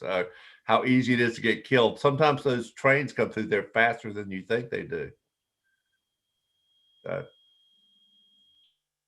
Mayor Pro Tem Garner. Susan, I have a question for you. And we have received a number of emails about this project, and I'm curious if you feel like this, we keep talking about Greylock Ridge as sort of a relief valve for John Street, and would this density put more of a burden on Greylock Ridge, and how would that change that traffic modeling we just did? So it's my understanding from Dana that this type of density was included in the sub-area model as far as build out. The DOT study is going to evaluate a traffic signal at John Street and Greylock Ridge Road. The current limits of the extension are from John to Charles Street. It's not all the way to Tanktown. It's not through past Matthews School Road and over to the Sportsplex. Right now, it's just to Charles Street. And so, it kind of feels like people living in this neighborhood would go out to the signal if they wanted to access the highway, or they would continue down Tanktown Road to get to the Sportsplex, or they would continue up Charles Street to get to downtown. I'm sure everyone's going to use their bicycle as well if they're trying to get to downtown. So, I mean, the traffic, they submitted a TIA waiver request that was signed and sealed by a licensed professional engineer. And, his numbers indicate it's 56, I think, in the PM peak that would be coming, in and out of that area. In the future, would it be noticeable? We don't want this to be a high-speed street anyway. And that's my next question is on-street parking and then possibly medians. Do you feel like it would slow the traffic down more to have those amenities, or would it be just kind of the same? So transportation professionals agree that the street trees that they were showing in those bump outs and on-street parking do have a calming effect on traffic, for sure. Okay, thank you. And Mayor, is it okay if I ask the developer a few questions? No, that would be inappropriate. I'm just kidding. Go ahead. So I love that you're putting 60% AMI into this project. That's something Matthews desperately needs, and especially as we just talked about the Silver Line earlier and how that will take out some affordable housing in Matthews, and that's going to come, go back into Charlotte and come out to Matthews, or not in Matthews, I'm sorry, in Charlotte, but we need it. And I'm glad to see a developer come forward with a great plan to do that. But at the same time, I have seen I've heard concerns from residents who live along John Street corridor, which is where I live, about the density of this project. And I'd like to hear what sort of wiggle room there is to have fewer townhomes. Yeah, I'll speak to that. So we hired Impact Design as a professional engineer who focuses on traffic impact studies. We wanted to make sure and ensure that whatever we're proposing has no detrimental impact. It's an independent report. We cannot sway that, if you will. So, that report was pretty conclusive that the development as stated for 75 units has really no significant impact to the traffic. Okay. And, I didn't see the townhomes when we met because of my technology ineptness, but, I looked at them afterwards, and this new design is very different from what was shown originally. And I'm not one to usually comment on aesthetics, but I am more drawn to the feel of the first design as I am to this one. This one feels a little flat and impersonal, where the mixed materials of the first one you showed had more dimension and more visual interest to me. So that's just a comment, and that's not, to tell you as I'm not an architect and Neither am I. it's certainly not my place to tell a designer how their design should be, but I appreciated the mixed materials from the first visuals that you sent me. Yeah, no, thank you, Commissioner Garner. And let me make two more comments. So first, you had mentioned the 60% AMI. I just had to look that up real quickly. And you're looking at about $1,100 a month for rent. That's what the translation is for that. So just so everyone has an awareness of that. And then secondly, that's purposely why we hired urban architects. We wanted to make sure that whatever we were presenting had the look and feel that Matthews wants. So, you know, we're willing to make the adjustments to our portfolio, if you will, of the homes that we have in our portfolio and make those modifications as was presented by urban architect. And that's kind of the rendering that came up. So that's kind of where that came from. That's where it stemmed from. I think those long front porches, and this is gonna hopefully come across as amusing, but more than critical, but they remind me of a saloon town. And so I kind of want to see a horse like galloping across in front of it. But, you know, I would like to see some of the influences from the earlier design come back. Okay. Other questions or comments from commissioners or the planning board? If I could make a comment, and I'll just say it, when I looked at the plan in whole, it appears to me to be too dense, and I'd like you to consider removing a few units and open up some green space. There is an awful lot of concrete and rooftops in this design, and you know, it'd be nice if there was an amenity in this neighborhood, even if it was very small, to allow people to breathe and have some green space. It appears to be rooftops and concrete almost exclusively, not a lot of green, not enough green, I don't think. So I'd like to ask you to consider reducing the density at least a little bit.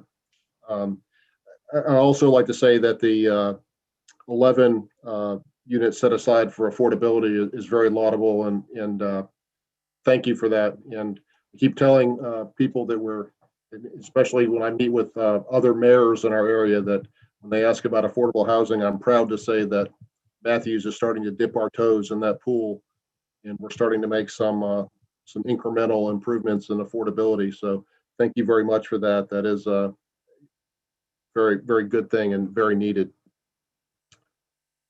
All right, if there are no further comments, we'll remind the public again that you can make additional comments for another 24 hours at matthews@matthewsnc.gov or by phone at 704-708-1222. And this application will be heard by the planning board on March 23rd and returned to us on April 12th. Mr. Mayor, Yes, do you want to give Mr. Napick the opportunity to speak again? absolutely. Matthew, if you want to unmute yourself, you can begin when you're ready. Sorry about speaking out of turn earlier, but you've again, you guys do such a good job of alleviating a lot of the concerns that I have, because that's what I was talking about when I'm looking at this plan, like what Mayor just touched on. There is a lot of concrete. I mean, the saving grace is that we do have it's not being built right butted up against John Street. It looks like you know, you got your main thoroughfare, but your two little, I guess, you know, the roadways, you know, the private roadways from parking and stuff like that. It's nice that that's not spitting out onto John Street. That was a concern of mine too, was that, again, it's just been about the traffic and you know, the Greenway isn't going away because you know, people use it all the time. And then I guess once the Silver Line's in place, we still want to be able to use the Greenway and make the connection to the facility that's off of Tanktown. But my main thing is just like there's no trees. I mean, like I mentioned that before, and that's what the mayor was touching on too. Is just There's a lot of concrete. It's just, even with the, it's nice to have trees planted in the front yard and stuff like that, but it doesn't take away from the, it doesn't add to what's already there. It's detracting from what's actually there. And it, I don't know, it doesn't seem, the whole parking issue, it's like we're crossing our fingers that the DOT will give us these on-street parking and stuff like that. Why not get rid of that concern by having less townhomes in here? I don't know what the number would be or what, because I'm not on this committee or whatever, I'm just chiming in, but I do think that it would be really nice, because I live, less than a quarter mile from here. It would just be nice to see a little less, more, less would be more in this case, because we're already adding a bunch of mixed use right to this, right off this property as well. So it's just a concern of mine, because there's just so much going in. We're going, the 485 is going to have a clover leaf eventually. That's more concrete there. It just seems like it's too much. And I'll just stop here. But that was my concern. Is just, and then furthermore, actually, I won't stop, because what happens when the Silver Line comes through on the other end here on the CSX part of it? Is that going to be all like scrapped again? Will that be in place for 5 years and all of a sudden be like, oh no, now we've got this light rail coming in, we need to reconfigure this meandering path that you guys keep talking about, stuff like that? I mean, how many times are you going to rebuild the infrastructure? Or it doesn't seem like a very good plan as it sits. And that's all I have to say. Thank you. Would the petitioner care to respond to the comments of Mr. Napick? Or any other comments you've heard?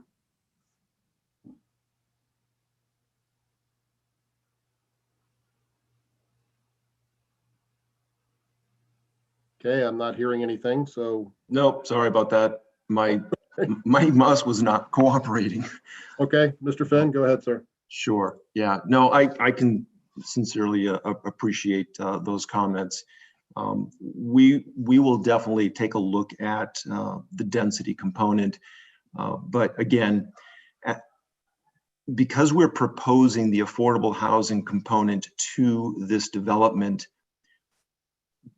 we don't have, that's a loss of units. If that's probably the easiest way to say that. Those 11 units, we will not make any money on those. So right off the bat, I'm losing 11 units. So I'm only building, in theory, for our development purposes, as far as sales, 64 units. If I didn't have the affordable component, I'd be more than happy to remove 11 units, but then I'm removing the affordable home component. You see what I'm saying? I'm trying to find that happy medium, and 11, that constitutes a good chunk of homes that we are dedicating towards this cause. And again, no one's obligating us to do that. It's something that we want to propose and we want to do for the town of Matthews. I think it's a win-win-win all around. But that's the only comment I just wanted to point out as far as why we have the quantity that we have.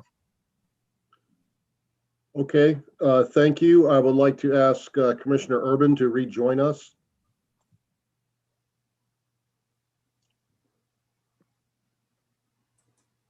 I was just finishing up watching some Looney Tunes before the rest of them are canceled.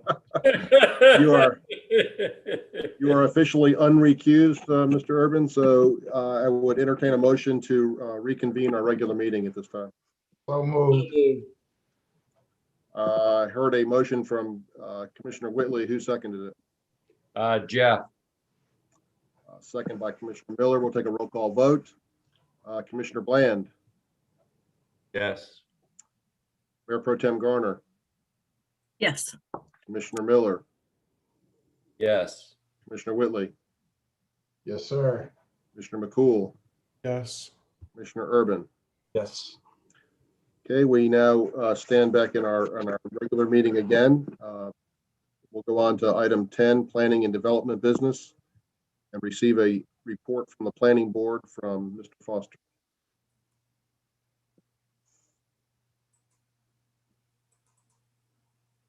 Okay, I remember to unmute myself tonight.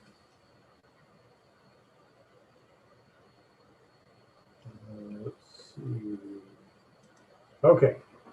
Good evening, Mayor Higdon, planning board members, planning staff, board commissioners. I've got the planning board report from our meeting on February 23rd, 2021. Tonight, we have 2 items for town board action. First item is rezoning application 2020-722 to Capital Partners, change the zoning request from R12 to CMF at 10905 East Independence for a proposed rent community of homes, townhomes, multifamily units with ground floor commercial space. Members of the planning board reviewed the updated site plans and conceptual renderings of the CMF zoning proposal.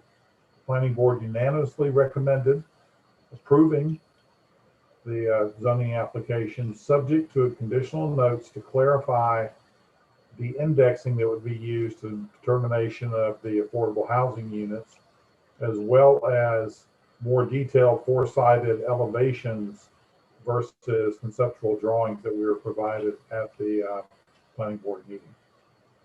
The request was found to be consistent with the Matthews land use plan because it'll provide a variety of housing styles, densities, and locations, and encourage design and construction of an alternative style housing and infill development. The rezoning request was found to be reasonable in that it provides for well-designed infill development, including higher density mixed and multifamily uses where appropriate and compatible with existing development. Item number 2, rezoning application 2020-724, ADP Mecklenburg LLC, Park Place Matthews, RBS change of conditions request on Sadie Drive at Park Place Townhome Community. Request to add an additional dwelling unit to the site. Planning board reviewed the updated building elevations, and planning board members unanimously recommended approval subject to the applicant adding larger front gables and adding the front porches back to the design. Continued work needs to go on between the applicant and the town for greenway access, and continued work with Charlotte Water for sewer and water runoff solutions. The zoning request was found to be consistent with the Matthews land use plan, as it creates a unique aesthetic appeal through site plan approvals that include quality architectural design and building materials, minimal setbacks, and rear parking. The request was found to be reasonable and in the public interest as it expands alternative style housing. 2 items for information only tonight. First, as Jay Camp has already mentioned, that we have our 2021 youth voices in place, and we're looking forward to working with Prayag and Miranda throughout the year and seeing what they can work on for their projects for the town of Matthews. Second item, we have scheduled a joint meeting with the Cultural Diversity Committee for next Tuesday, March 16th. One of the items that the planning board discussed earlier this year is things that we would like to see in year 2021. One of the things that we discussed is seeing if we have synergies with the other committees and boards in the town of Matthews, and see if we can use those synergies to learn more about each other and work together to enhance the town of Matthews. Thank you. That is my report. Are there any questions? Any questions for Mike? Okay, not seeing any. We'll move right into planning and zoning related actions. Item 10B1, zoning application 2020-722, Capital Independence. Rob, I understand there's a request to defer this one? Yes, sir. And actually, what I'd like to go into is that was a staff recommended deferral because there was some concern over the proposed section of Northeast Parkway that that the developer was proposing to build. In conversations with the developer, his agent, and the town engineer, we have come to an agreement that that we are comfortable with. So if the board wishes to take a vote on this tonight, staff is amenable to that. Rob, has the issue with the park at the front entrance been resolved? Yes, we think we have a resolution on that as well. That will be done through potentially an encroachment agreement with the NCDOT, and will be maintained by the development. Okay, are there any questions from the board for Rob? We also have the petitioner's representative here.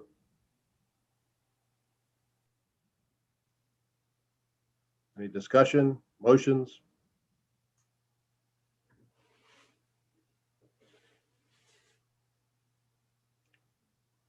Commissioner Urban.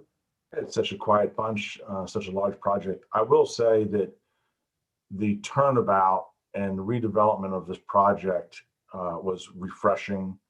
What they're proposing, I think, is really met the intent of what the Unified Development Ordinance is looking for in this kind of project in this location. They've gone a long ways to sort of blend a variety of different housing types. So I'm very, very, very pleased, because it really, we've had a couple of good multifamily projects that have brought something very unique to this town.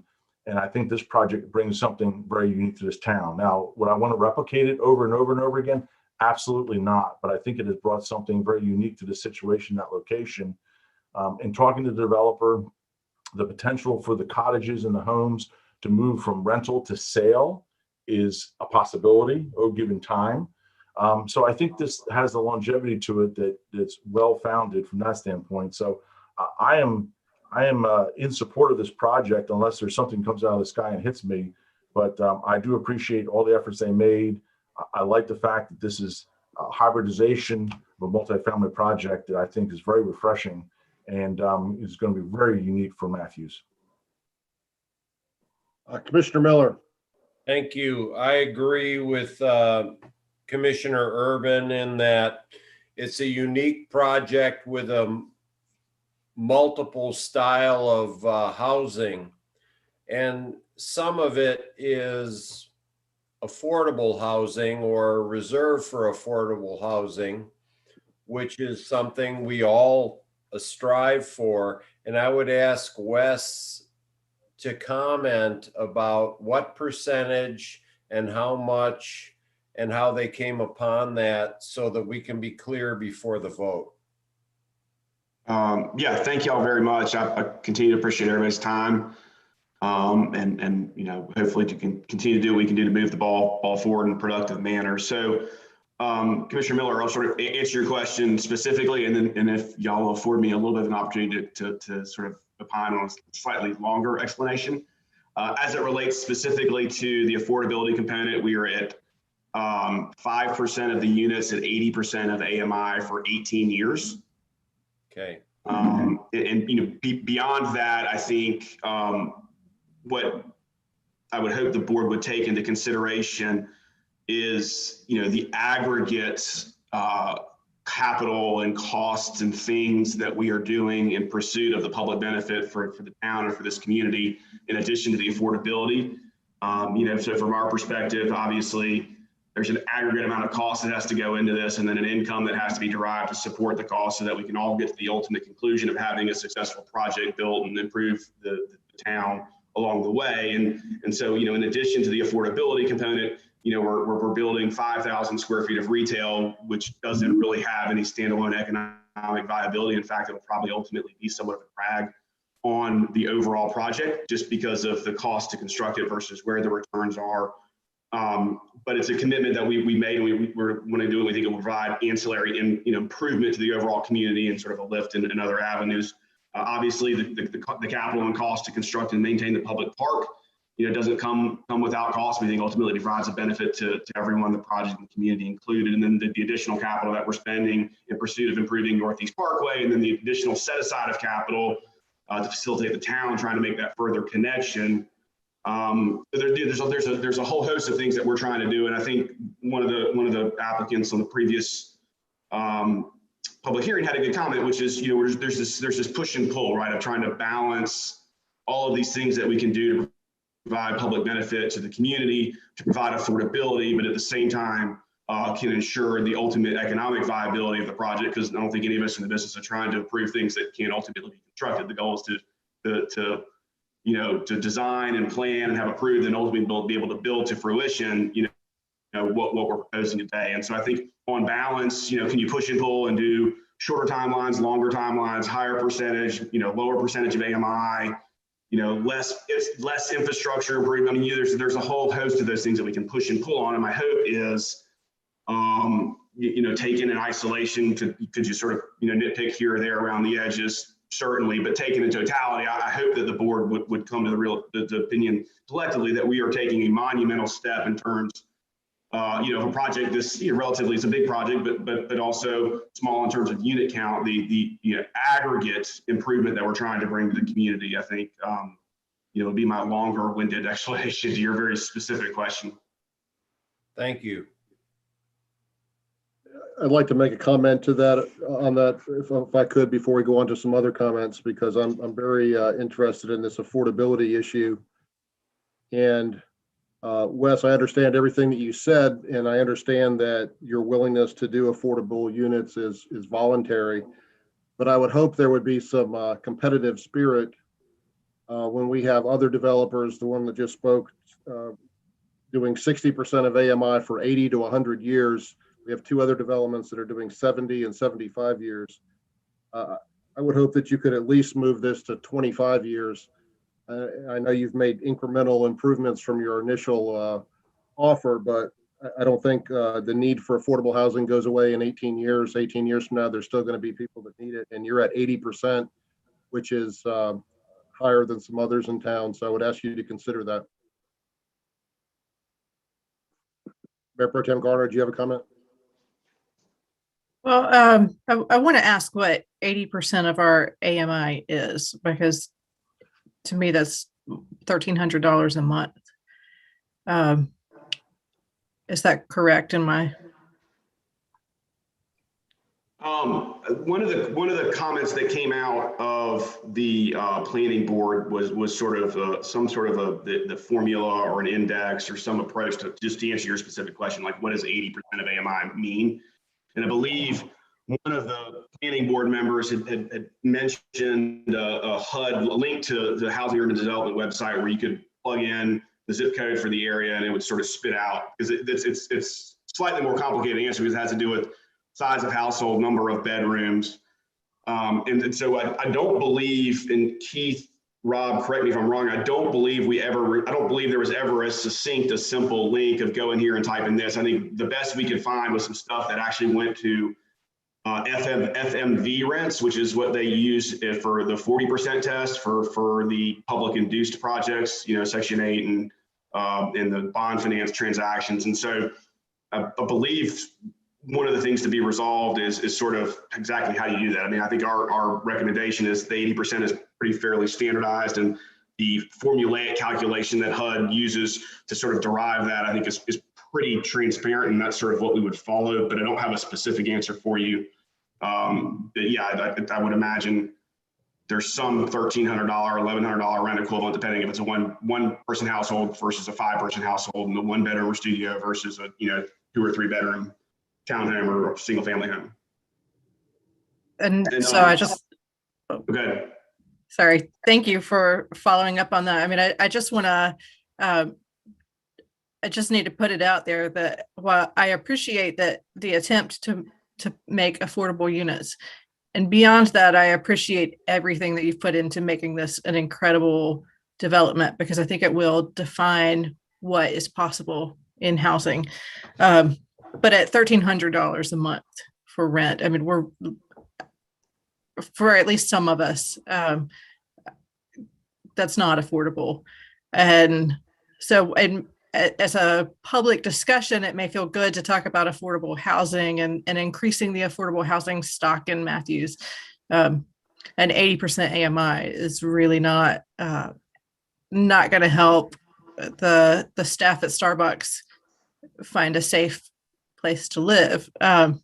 So I just want to, I do love the project. We've had some great conversations and I think you have put an incredible amount of work into it. But as a board, it's not time to pat ourselves on the back about getting more affordable housing in Matthews for this project.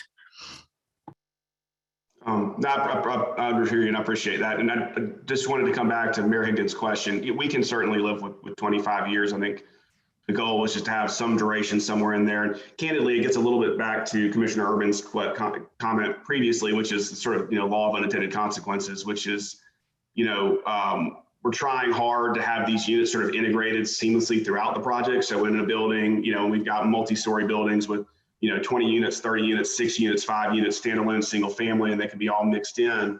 And if there's an opportunity, whether us or someone else down the road that wants to, fee simple these or kind of minimize them and sell them, we wanted to be somewhat thoughtful about sort of not creating some complex nest that's possible to unwind and then, prevents future flexibility. The reality of it is the affordability, as you mentioned, is not going away. And there's a whole host of macro reasons that, while we can try to make incremental gains, project by project, I think to Commissioner Carter's comment, there's a holistic,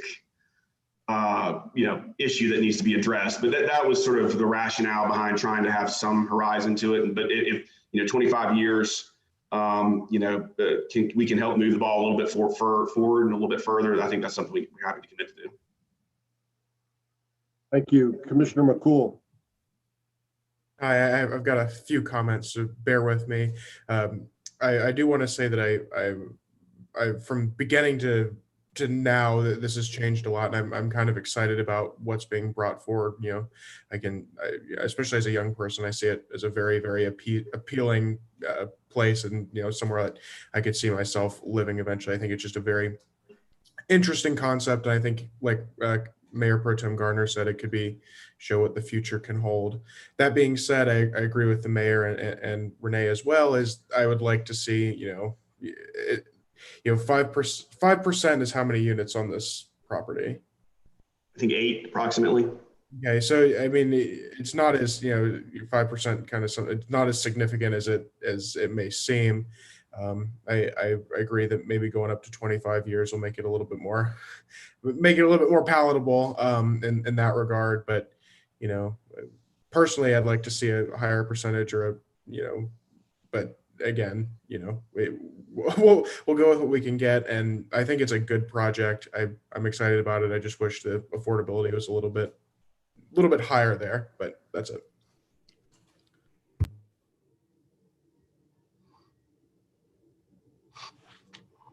All right. Any other questions or comments for the petitioner? Mr. Blodgett. So Mayor, and Jay, I'll defer to you on this, but I want to make sure in the motion, we clarify who manages these affordable houses, the cross section of the road, and then the park itself. And maybe some of that's contingent on DOT, but I just want to make sure the devil's in the details here at the very end. So can I clarify a few things? Yes. So we will manage all of the rental homes throughout the entire community, irrespective of any rental controls that we put in place. And our intent has been that we will continue to manage the public park, the installation, the maintenance, as if it was all the rest inconsistent with our common amenity.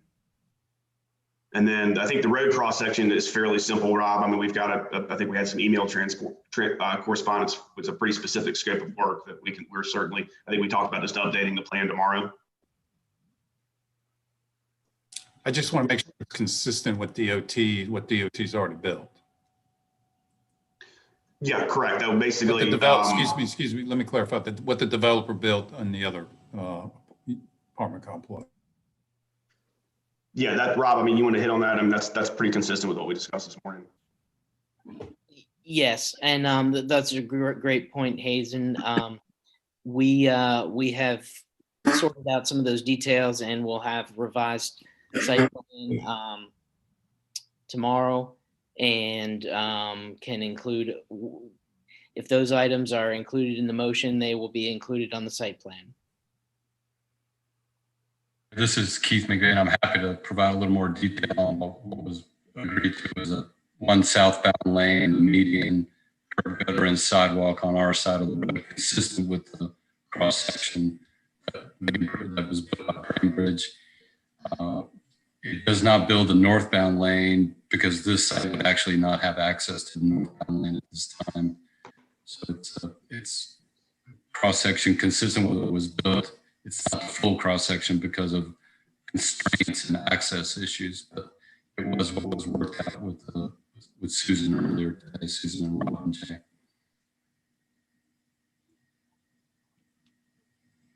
Commissioner Urban. Mr. Mayor, I'm pretty good at cobbling together motions, but this one's got a lot of moving parts in it, and I don't know if there's a way we can skip over these guys and we can get something written up in a Word doc we can review, or maybe we do have to defer. I've heard about 4 or 5 different things that need to be massaged and put down on paper, and I don't know that I could cobble together a motion that would incorporate that to what Hazen's trying to point out. So I don't know if there's a means or a method that someone could edit this and get it concise and get it back to us, or we just need to wait. But I would have normally used the letter that Rob will have put together, but according to what Rob's talking about now, this letter is really sort of outmoded now.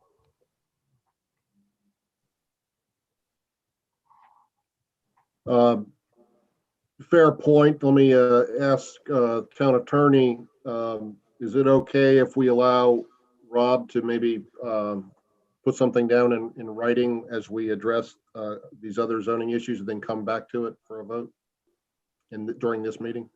During this meeting, yes. What you could do is just defer this until a certain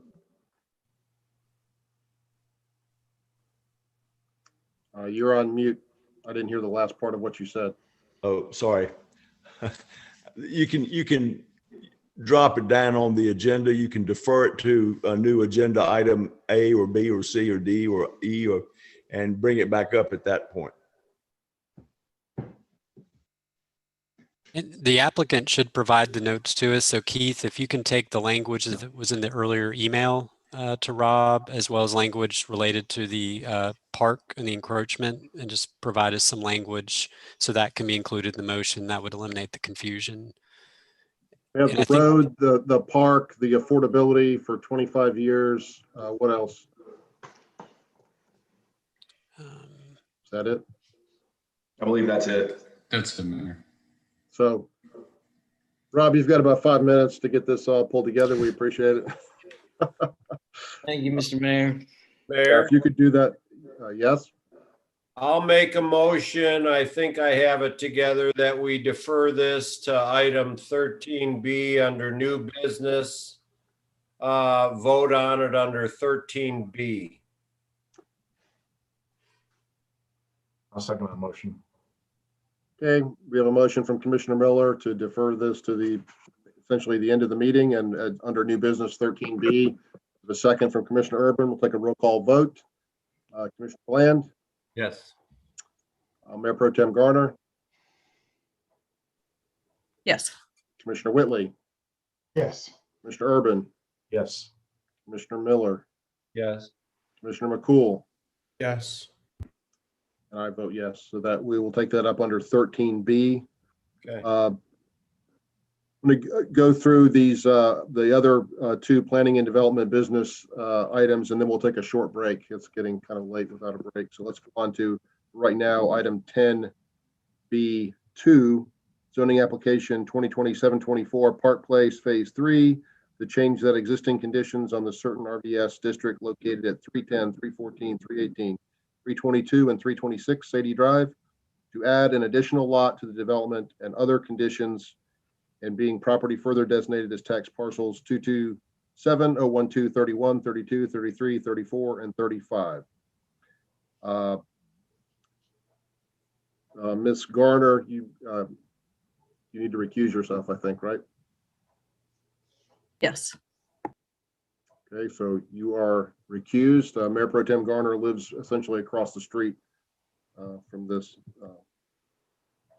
property. So we'll go on. We don't have Rob for this one. So Mr. Hallman. Thank you, Mary. Yeah, you'll have to settle with me for the last two. All right, give me 1 second.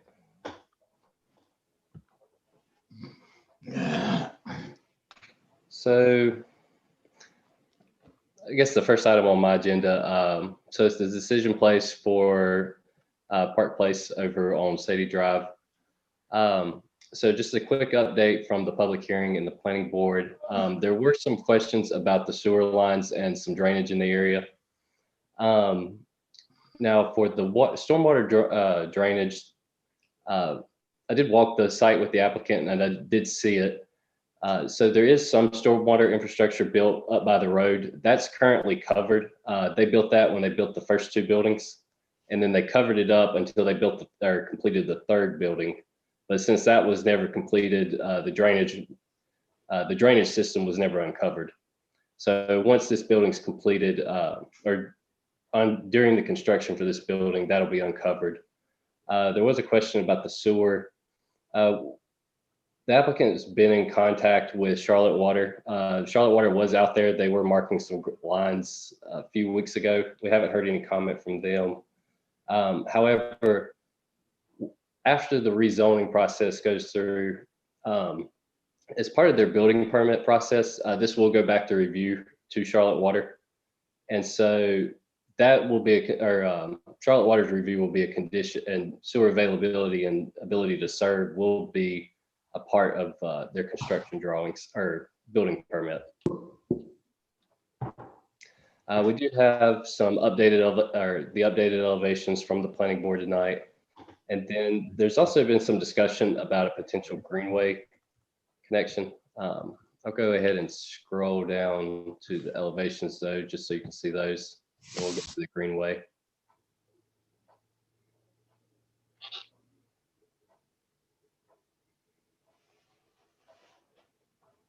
So these are the new updated building elevation, front elevations. So on the bottom, you can see the front. They have added the porches back. They've also increased the number of gables and increased the sides. And they've also added gables to the side elevations as well.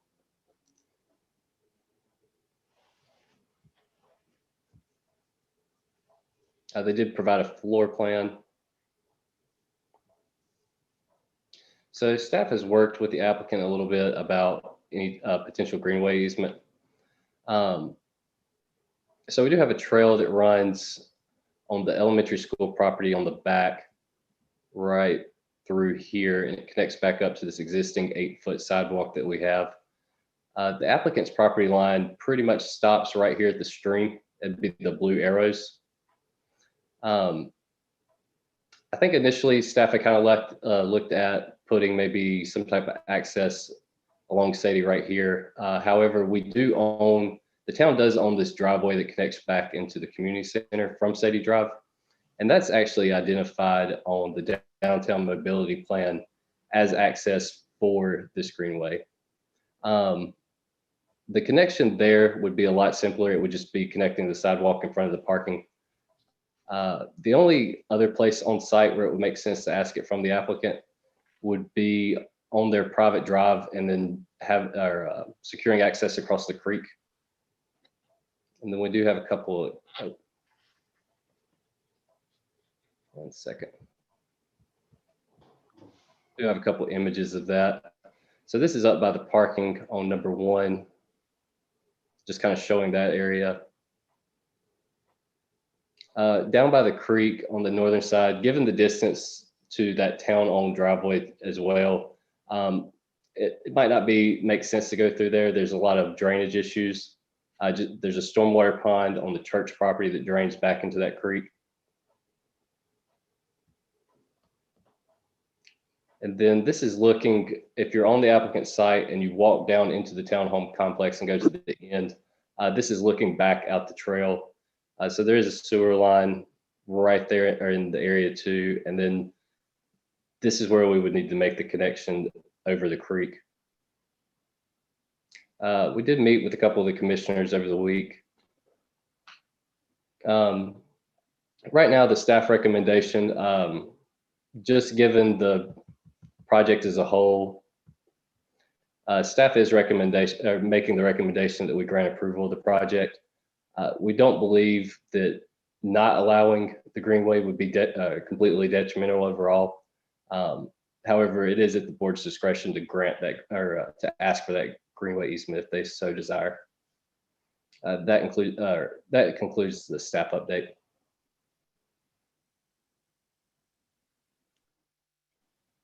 Thank you. Can we go back where I can see everyone? Yeah, 1 second. Are there any questions or comments?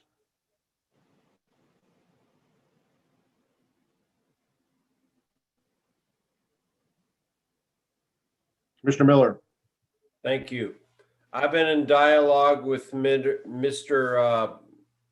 Pendergrast, I believe David is his name. He's the HOA president. We've looked at a number of options. We've bantered back and forth. And the connector between the community center that the town owns, which is a driveway downhill through the back parking lot of the Baptist church, is probably the cheapest and best option to stripe a pedestrian walkway to connect all people on Sadie to the Greenway via the community center. And I feel that way because if you can have a bicycle access or a bicycle easement on Weddington Road and Fullwood, then it should be very easy to have a pedestrian walkway and a parking lot. And it would be the cheapest solution, the best solution for all those on Sadie. That's my opinion. Thank you. Mr. Pendergrast, did you have a comment? Yeah, Mr. Miller, I just wanted to comment to you. We've been bantering back and forth, and I actually got some exercise in over the weekend too. I won't bore the commissioners with all the pictures I have of every single connector. I'm more than willing to pay to do that striping so we can move forward. But what I would like to do in a longer term sense is that I think when you look at, and everyone who uses a Greenway, and I use Greenway in Fort Mill, I've used it in Charlotte, and I had not used it in Matthews. There's a long-term opportunity to take on Sadie Drive. The reality is that I can't control land that we don't own. But when you control the church to where we're talking about over to our area, you have basically about a square acre. That would, if we could figure a long-term way to do, I can't afford to do it as part of doing what I'm doing. There's a way to do this. We do have the land for it. If there's a way to create, it would be a very nice entryway to the Greenway, less than 1 block from the center of the town. Yeah. And there's a lot of benefit for that. So while I want to get these units built, I want to get this extra units so we can build them. I'm willing to pay to stripe that area. I'm also willing to work with the commission and with the Greenway Commission, whoever on whatever board it is, so we can figure a way to work with the church, the elementary school, whoever owns these little parcels, to create something that would be better longer term. Because shorter term, it would be good for, by the way, it'd be fine for people on bikes anyway. However, longer term, and I ran through, I think it was 4 couples, everybody with their dog. They might be able to traverse some steps, but there's going to be steps involved and there's going to be a bridge involved. But I do think it would really be a nice entryway to the Greenway if we could figure a way to do it. I wish there was an easy way. There's not. There's a lot of ups and downs, but I do think we've got as the HOA 145 foot of woods on Sadie Drive. If there's a way we can figure it out, work with the church and the town to do that, I'll do everything in my power to help do that. That's just my opinion. Agree. Thank you, Mr. Pendergrast. Are there any other comments, questions, or motions? I would like to just add that for me personally, I would be satisfied with the option A. I think it's adequate. Down the road, if we could do something nicer, that's great, but I think it provides adequate access if we do the striping, et cetera, that's been discussed, and it is the, you know, I could definitely go for that option. Would anybody like to make a motion? Or are there any other questions?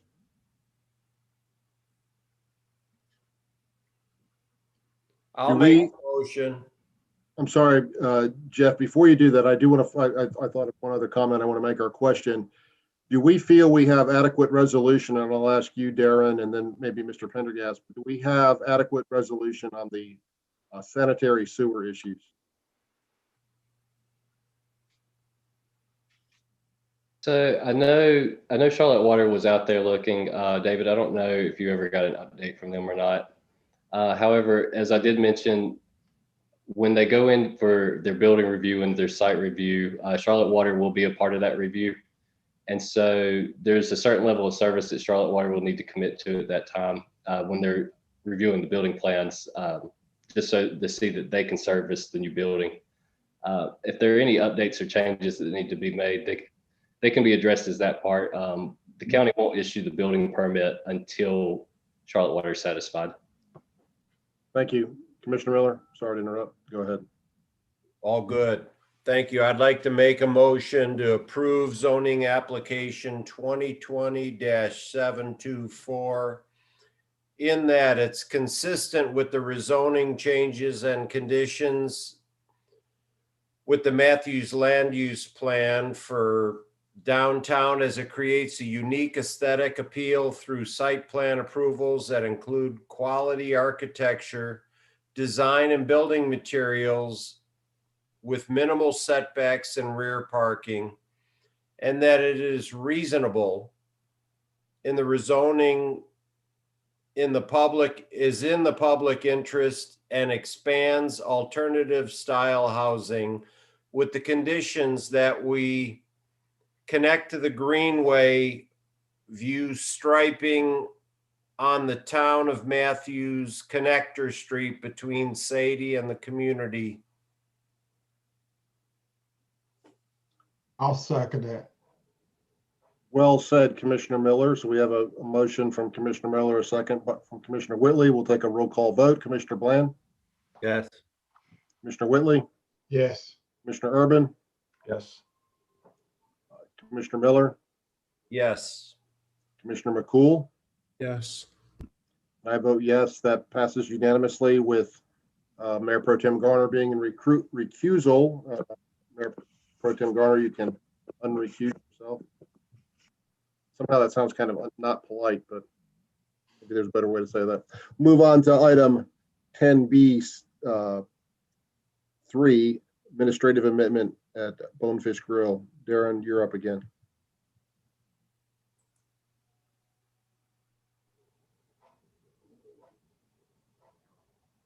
Right.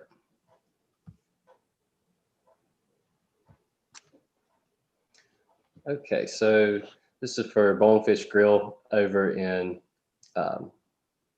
Matthews Festival. So they are seeking an administrative amendment to the original 2016 rezoning for that site.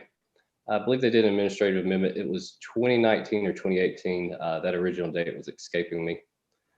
But essentially, this just boils down to changes to the building's elevations and the size of the building. There is one parking change.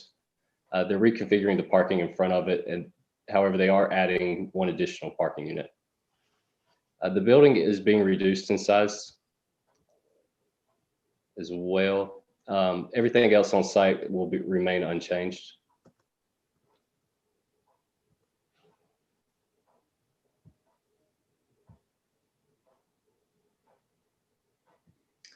So this is just as a reminder, this is by the entrance off of 74. It is the southernmost entrance, so the one closest to the interchange or the 51 overpass.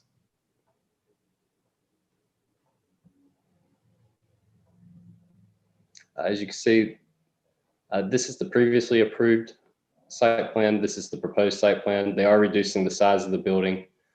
They are adding a bit of a patio walkway space in front of it to divide the front parking. And then they are also relocating the dumpsters to the side of the building as opposed to them being on the front of the building.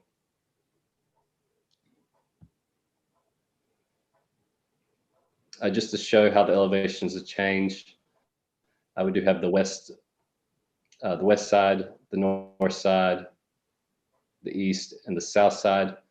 This south side, this will be facing, if you're coming into the development, this would be to the back, or it'd be facing the edge of the development. So back towards 51. However, it wouldn't be visible from, or I don't believe it would be visible from 51. And then there's just another configuration of the elevations with the attached notes.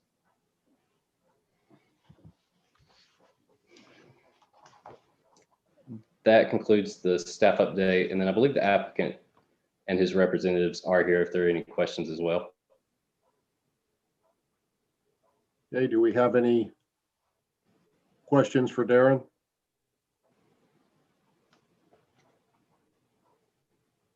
I can't see everyone, so if you have a question, pipe in. Any questions? Commissioner Whitley. I'd like to make a motion. Okay. I'd like to make a motion that Administrative Amendment Matthews Festival Bonefish Grill be approved and has been found to be consistent with Matthews land use planning as following: consistent and changing, consistent with the land use planning as is to promote the non-resident distinguished land use along US 74. Reasonable because it's change are reasonable and proposed zoning change do not significantly impact the intent for the original rezoning. Here we have a motion from Commissioner Whitley. Do we have a second? Second. Second from Commissioner Bland. My only comment is that I hope this downsizing of Bonefish Grill makes sure that there's still a table available for me and my family. Commissioner Whitley and I were speaking. We really enjoy eating at Bonefish Grill. We'll go ahead and take a roll call vote. Commissioner Bland? Yes. Commissioner Whitley? Yes. Commissioner Urban? I'm glad it came back to us. This is much improved. Yes. Commissioner McCool? Yes. Commissioner Miller? Yes. Mayor Pro Tem Garner? Yes. And I vote yes as well, so that passes unanimously. Thank you. Thank you. Let's take about a 7-minute break. Mr. Mayor, Sir. Could I go ahead and make a motion? We approve consent agenda, have that out of the way real quick. Sure, man. I'd like to make a motion. We approve consent agenda A through E, 1 through 5. Second. A motion to approve the consent agenda from Commissioner Whitley, a second from Commissioner McCool. We'll take a roll call vote. Commissioner Bland? Yes. Commissioner Whitley? Yes. Commissioner Urban? Yes. Mr. McCool? Yes. Mayor Pro Tem Garner? Yes. Commissioner Miller? Yes. And I vote yes as well. Thank you, Commissioner Whitley. We'll take we'll come back at, let's just say, let's say 10:15, and we'll finish up the business. Okay, take a quick break. Good deal. Thank you. Thank you.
Give everyone about a minute to get settled back in, and we'll start up again.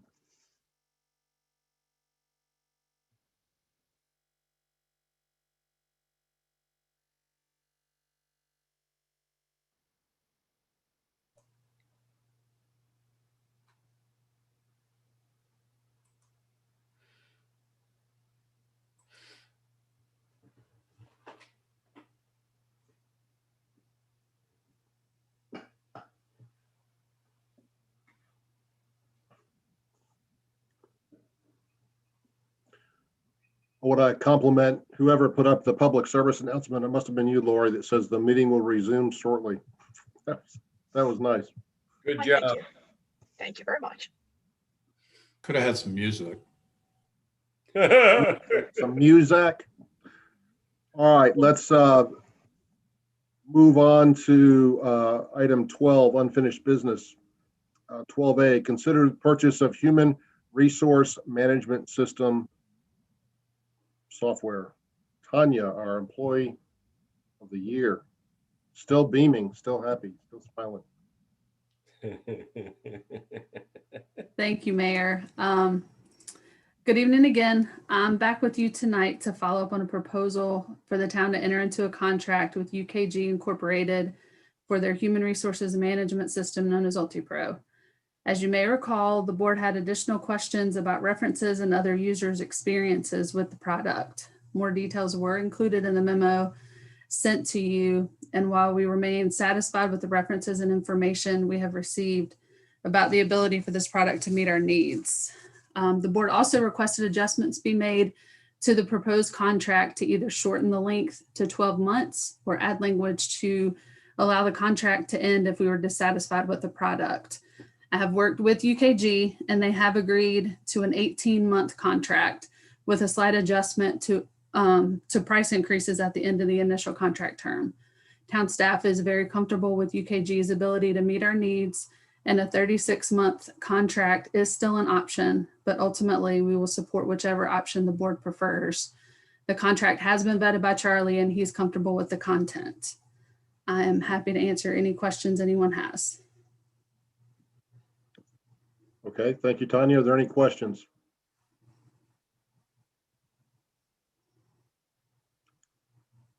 Just for the record, what is the cost increase if we do the 18-month versus 36-month? So if we go with 18 months, it will be a 5% increase after the 18 months. If we stick with the 36 months, it caps out at 7% after 36 months. It comes out to about a $5,000 to $8,000 increase, depending on what we do after that 18-month term. Okay. Commissioner Miller. Thank you. What other towns in our jurisdiction or in North Carolina are using this program? So there are no other towns in North Carolina that are currently using UltiPro. Anything locally that we've checked references? Yes, I have spoken with 2 companies in Charlotte who are currently using UltiPro, and both are very satisfied. One's been with the product for over 5 years, so has already been through a renewal process and plans to renew again. The other just implemented in February of 2020. They also fully intend to renew with UltiPro when the contract is up. So are you saying that Charlotte uses it? The city of Charlotte does not use it. These are private companies in Charlotte. There are no municipalities or cities in North Carolina that currently use UltiPro. Okay, thank you. I misunderstood. Thank you. The RDU airport uses it. Yes. Their finance director, did they come from a town? They're one of the airport authorities. So they're a government entity, but they're not necessarily a municipality. But their direct finance director had very high things to say about him, and he's very familiar with local government finance in North Carolina. Correct. And he actually had the product at a previous employer and loved it so much that when he went to RDU, that was one of his big goals, was to implement UltiPro at RDU, and he's successfully done so. Thank you. Further questions, comments, or motions?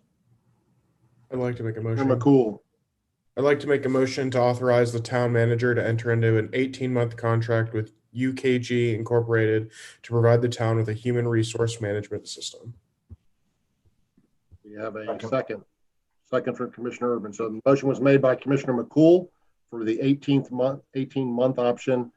Commissioner Urban seconded it. I'll take a roll call vote. Commissioner Bland? Yes. Commissioner Urban? Yes. Mayor Pro Tem Garner? Yes. Commissioner Miller? Yes, sir. Commissioner McCool? Yes. And Commissioner Whitley? Yes. And I vote yes as well. So that passes unanimously. So Thank you so much. thank you. All right, we'll move on to item 12B, consider town cleanup. And we have a few items here. The first is Eastwood Forest update from Carla McCoy.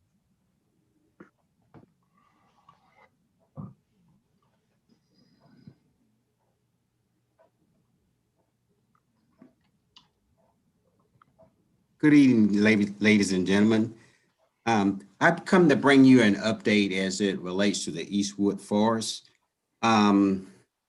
You probably remember that there was a situation came that we had a complaint about what was going on there.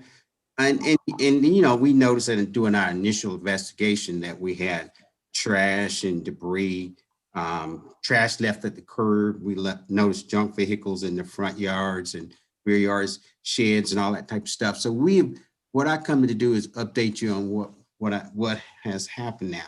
The current status is that we probably, of the original ones, we got one house that I believe we still need to work on of the identified properties that we have.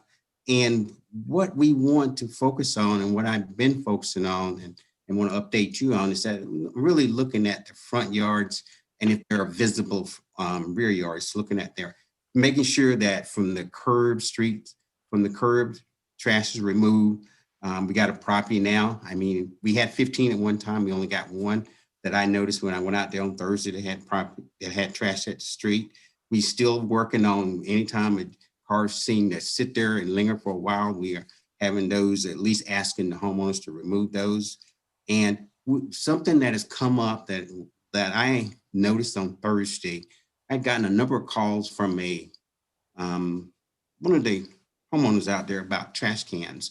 And so I've been out there, you know, looking at them. And then I started to ride around the neighborhood and I noticed that their pickup day is Tuesday. And I noticed so many of the trash cans were still left out there and that looks very trashy. So what I'm going to do is start to focus on making sure those trash cans get picked up. That's a new issue, you know, that I'm going to continue to work on. My current enforcement, as it always has been, I'm meeting mostly notices and talking with the property owners. We usually follow that up with an official notice of violation. And what I have, what we're going to continue to do is have police and code enforcement continue to have their presence there. One thing I do talk to the owners there, they are really noticing the police out there. They've mentioned that coming out there at night, et cetera. They talk to me about it. So they have noticed the police presence out there at Eastwood Forest. But I thought the opportunity that I mentioned to you earlier has come up where we're going to have a Keep Matthews Beautiful Day. And in that proposal solution there, what we wanted to do is put a dumpster or a couple of dumpsters. We haven't figured out whether we're going to do it on 2 weekends or what. Right now, we are going to line that with the Keep Matthews Beautiful Day, which is now April the 17th. And we've already talked to the property owners. We've also talked to some of the other customers and the homeowners, ask them, what do you think? Will this work? And they really do think. They say you might have a problem with too much trash, you know, that may come out, and we're going to have to live with that because Hayes and I are talking about it. You know, if they bring a lot of that trash and put in that dumpster, that would be great. So we're looking to do that. We have already talked to a homeowner about using their lot. What I want to make sure that, like my Boy Scout motto, we're going to leave that lot better than what we found it. Therefore, if we do use it, and there's a lot of trash, so I'm gonna make sure we get it. What the financial impact, if you look at it, what it's gonna cost us, I would believe it would be about $1,200 to get 2 dumpsters out there. As we have talked, we've already have that in our code enforcement budget, so we should be good on that. I usually don't spend a whole lot of money, on code enforcement, that type of thing there. So I think we have it there. So what we want to do for the most part is just an update, since it is already in the code enforcement budget. And if you have any questions, and you can ask them now.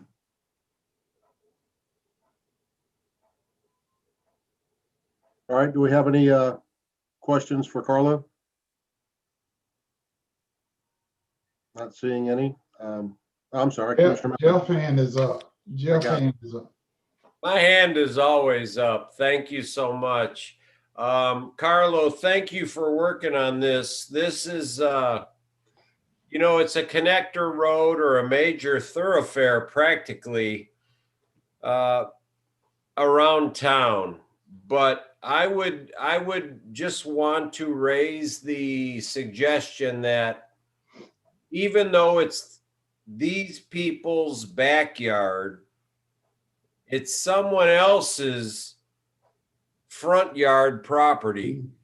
So whoever owns adjacent to them, behind them, that has to look at the shed or the debris or whatever it is in their backyard, when they go to sell that property, that's their front yard, that's their perimeter. And I don't want to treat it any differently. So that's the word I want to raise. Thank you. Commissioner Miller, I want to address that as well, because what we're looking at, we recognize what we have to do there. When I say focus on it in this particular episode, just like I started off looking at the trash at the curb, trying to get that straightened up, looking at the trash cans now looking at the front yards, and at some point in time, because I could tell you a story about backyards. I'm talking to the lady, there is some issues out there, and I recognize that. Yeah. Thank you. Yes, hopefully, maybe even some of the debris from the backyards will be addressed when we put the dumpsters out there. We can get rid of some of that mess as well. I'm not seeing any other questions for Carlos, so we'll move on to item 12B2, the Greenway debris. And we'll start, I guess, with Corey. Yes, thank you, Mayor. King. Board, can you hear me? Yes, sir. Yeah, so following up on the conversation about Greenway cleanups, we ended the last conversation with the question about the impacts on the ecosystem related to removing the trees and limbs in these natural areas. I did reach out to Meck County Stormwater and also Mecklenburg County Park and Recreation. Had some good conversations, one with Mr. Chris Matthews. Ironically, he lives in Matthews, but he manages the nature preserves and is also very knowledgeable in biology. And consensus was, yes, there is an ecological impact related to removing these habitats, but these impacts were not irreparable. The areas would recover fairly quickly, given this selective removal. We also talked a lot about stormwater and PNR practices. They do leave the cut and fallen trees in these natural areas unless there is an imminent threat of the tree migrating directly into the stream creek bed. Really, as we continue to talk, the most critical variable really became expectations of staff, of the public, of elected officials. I guess moving forward, like what would everyone really expect from Greenway cleanups and how the area should look? It is safe to presume that removing these logs would reduce some frequency of clogging, but we would not make the presumption that the bridges would not become clogged again at some point. Proactive cleaning of the underside of bridges is an additional measure that could be impactful in reducing these clogs. Actually, this morning, staff met on the Greenway, Parks and Recreation and Public Works, and we talked through some recommendations, but I guess wanted to see if there was any more discussion amongst the board, I guess, before we jumped into the recommendations.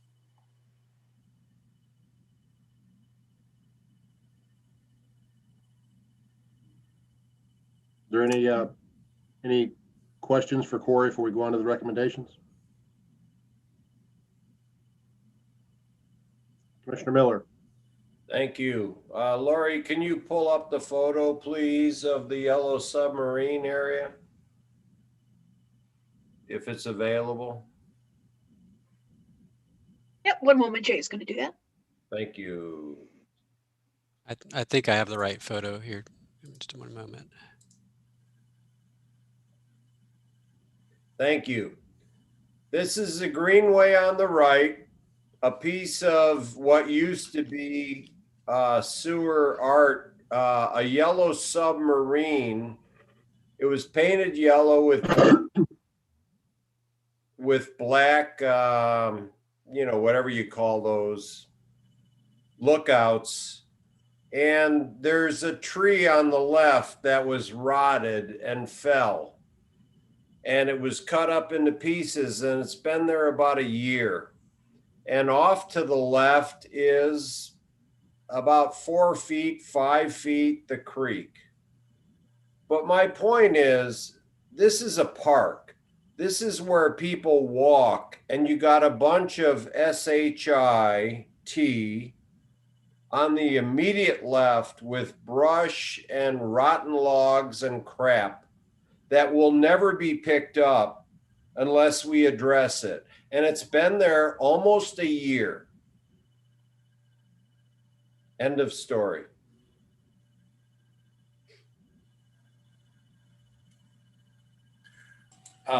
Commissioner Miller, we'll get that cleaned up. I mean, that's in, if county's not going to do it, we'll do it. I mean, that's directly in the path. It's not on the asphalt, but it's in the path right away, for lack of a better word, and we'll get that picked up. Thank you so very much. But why do I have to raise my hand as a commissioner rather than a citizen to get this taken care of when there are other examples? I'm not blaming you, Hazen. Realize that. Yep. It's a park. If a tree falls in your front yard, you don't leave it in your front yard. Well, I think, you know, I tell you the truth, I don't have any good excuses. Here's the best one I got, so you can take it or leave it. But this is a county park, right? This is a county park that we take responsibility for, but we don't have any park maintenance people. Like Corey does not have a division of his folks that do nothing but park maintenance. So what we rely on is a landscaping crew that generally is very busy. However, that thing needs to be gone. Okay. So I would suggest that we start with, through Maureen Keith, a PR campaign of greenway cleanup 2 times a year. And it's a gator, it's a trailer behind the gator, and 4 or 5 guys with gloves or a chainsaw or tools to pick up the logs so that they don't clog the bridges. And so therefore, the yard or the adjacent lawn can be cut by the county. That's what I'm suggesting, and I thank you for your cooperation. Mayor Pro Tem Garner.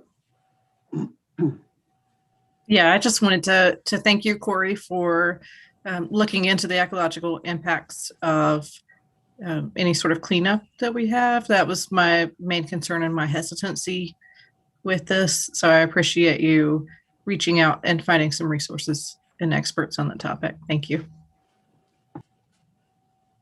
Again, just to add to what the photo you showed, Jeff, you're right. I mean, that is certainly an example of something that, we can certainly clean up. But I'll add, in most cases, the trees that are left, they are, say, left in more heavily wooded spaces, at least attempts, to tuck them away and just let them rot naturally. Again, in that example shown, it is, right on the edge of the greenway. So something we can clean up. Thank you. Corey, if I could make another comment as well. I think everybody knows that Commissioner Miller and I both live along the greenway.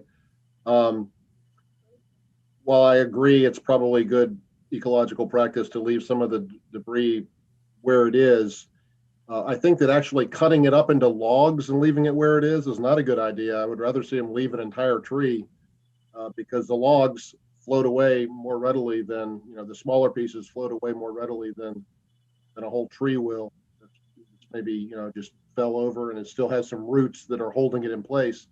But when they cut them up into log-sized pieces, they just come ramming down the creek every time it floods and hit everything in their way and end up wherever they can, and usually many times underneath the bridges as well, jammed up. So just a comment. Gotcha. I'll be quiet and let you finish your presentation. Well, the last part is essentially what Commissioner Miller already sort of laid out. Idea to make the cleanup of add the greenway to our, actually, I may be stealing Life's next pieces of information here. But adding the greenway as a location for cleanup for larger volunteer groups when we, make these, larger cleanup efforts around Matthews. Again, looking at the way that the county, that their practices, really it is just with the volume of acres and linear miles. And yeah, we'll clean it up. We'll start with twice a year and, see where that goes. Thank you. Thank you. It's a good segue, Life, into your presentation. Sure, and I'll briefly comment on, typically they will leave the logs longer. They'll cut them up shorter. If there's not equipment, they'll have to move it by hand. Other than that, the general practice at the county is to not cut them if not necessary and just move over the larger limbs. Okay.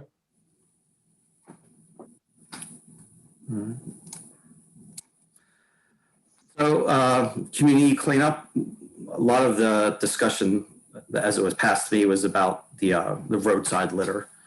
So we decided to look at, who our partners are and how can we best utilize our resources and also the resources that are available out there. Corey mentioned it briefly and Carlo also mentioned it. We're going to do the, I don't know if it's been officially branded, but something along the lines of a Keep Matthews Beautiful on April 17th. This does coincide with Keep America Beautiful, which runs March through May, as well as the North Carolina Litter Sweep, which is in April 10th through, I believe, 24th.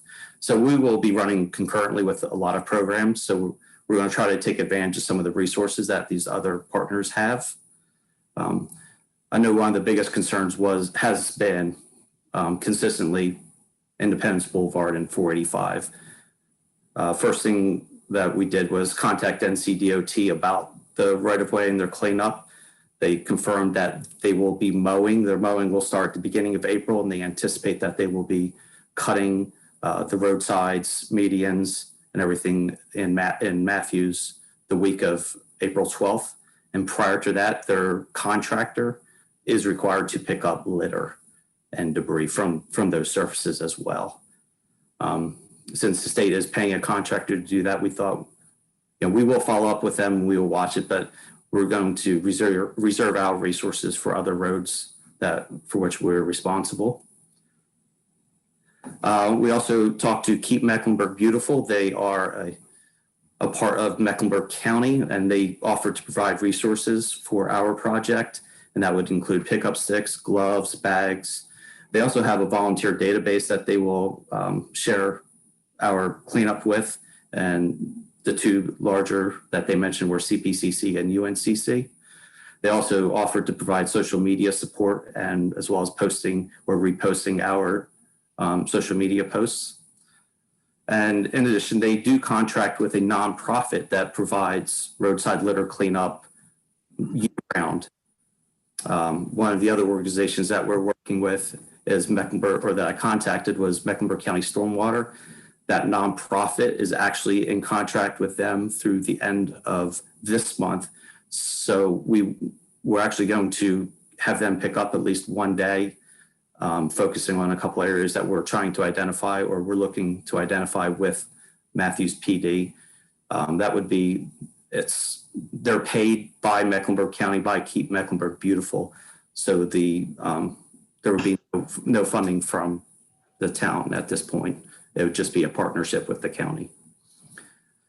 The primary roads that we're looking at, since the state will be doing Independence and 45, is the roads I identified, at least on our preliminary list, are going to be East John Street from the county line to at least 485, probably moving to the other side of 45, but with the construction there was a delineation.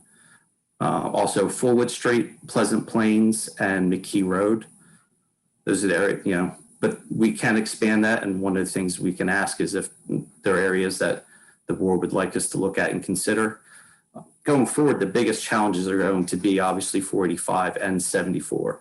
And traffic and safety are the primary concerns there. NCDOT will not let volunteers pick up trash from the road surface or be on the bridges or overpasses, and volunteers are not allowed in the median. So depending on how the state manages that, that'll probably be our biggest challenges, how we can continue to either put pressure on them or how we can adapt some type of resources. The nonprofit group may be able to work in the median. I just don't know that yet. Something that I will continue to explore and ask questions about. So that's what I have, and I'm welcome to take any comments or feedback about how we're playing this. But again, we are looking to have a community-wide cleanup on April 17th. We're going to promote. Maureen is working on that announcement, and we're looking to invite volunteers to sign up to do cleanups in their neighborhood, and we'll be supporting those efforts as much as we can. Thank you, Life. I'm very grateful. You've done a lot of work in this area. Today I was driving on 485, as I do many days, and I was on some side streets over in Charlotte, Elm Street over in that area, Tom Short. And there are areas that are literally like ankle deep in garbage. I've never seen the streets this filthy ever since I've lived in North Carolina in the 70s. I've never seen this much garbage. I don't know why so much garbage is piling up, why so many people are littering, but it's becoming a real problem. I thought areas of Matthews were bad till I was over in Charlotte, and there are sections of road, major thoroughfares, Highway 51, et cetera, and it's almost unbelievable. It looks like a garbage dump. I've never seen this amount of litter ever.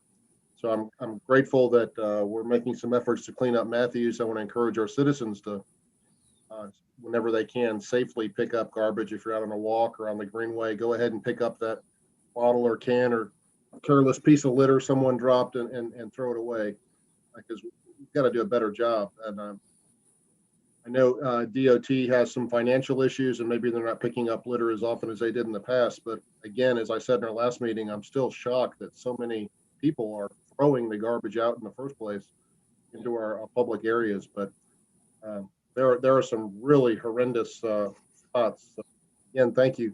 Are there any comments, questions? Commissioner Miller. Thank you.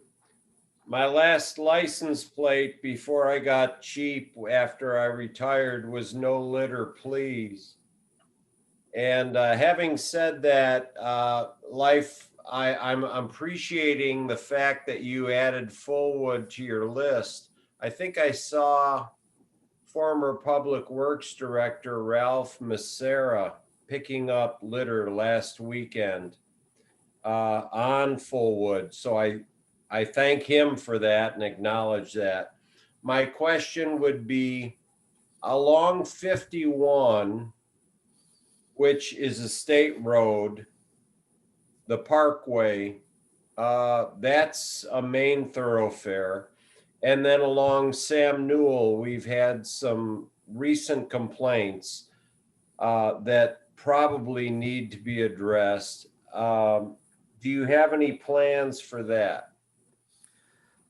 51 should be picked up by our mowing contractor. They may be starting that soon, and then whatever they won't be able to pick up, we'll either identify with the state or we'll try to get someone out there.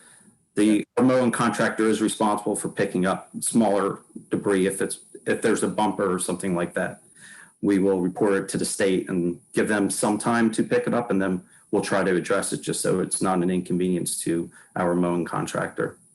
Thank you. It looks like 51, they did a good job of freshening it just before the spring has sprung. Sam Newell, I'm only mentioning that because we've had a complaint recently. I assume it's near Coles, but I'm not sure. Yeah, and we did have town staff out on Sam Newell from between Independence and heading towards Kazai. I don't know how far they went, but they were picking up down on that area. Thank you so much. You're welcome. Yeah, what's equally terrible, and it looks like it's being addressed to some degree, is when they just mow the garbage and shred it, blow it everywhere, blow pieces of plastic, and that's, yeah, they're not supposed to, and that, sorry. Yeah, they're not supposed to, and that is bad practice. Yeah. And not making excuses for the state or not really knowing the reason. I know last year, about halfway through, at the start of the year, they were scheduled for 4 cuts along Independence and 485. Sometime around, I want to say August or September, they dropped it to 3. So I suspect that maybe their final cut did not happen, which would have been also a litter pickup, but I can't be 100%. But they definitely did cut from 4 to 3 cuts last year. Thank you. Yeah, I think I mentioned in one of our meetings over at Waverly in Charlotte, there was the median was probably 5 or 6 feet tall with weeds. So I don't think it had been cut in like a year. So crazy. Anyway, again, thank you very much for those efforts. We're very much appreciated. I hope that members of this town board, or if you're unable, you can encourage some friends or family or grandkids or cousins or aunts or uncles or anybody to help with this cleanup. I'd like to see, it'd be great if we could get, a couple hundred people out picking up garbage. I think we could make a real big impact on our cleanup day on the 17th. Thank you. That was the day, right? The 17th?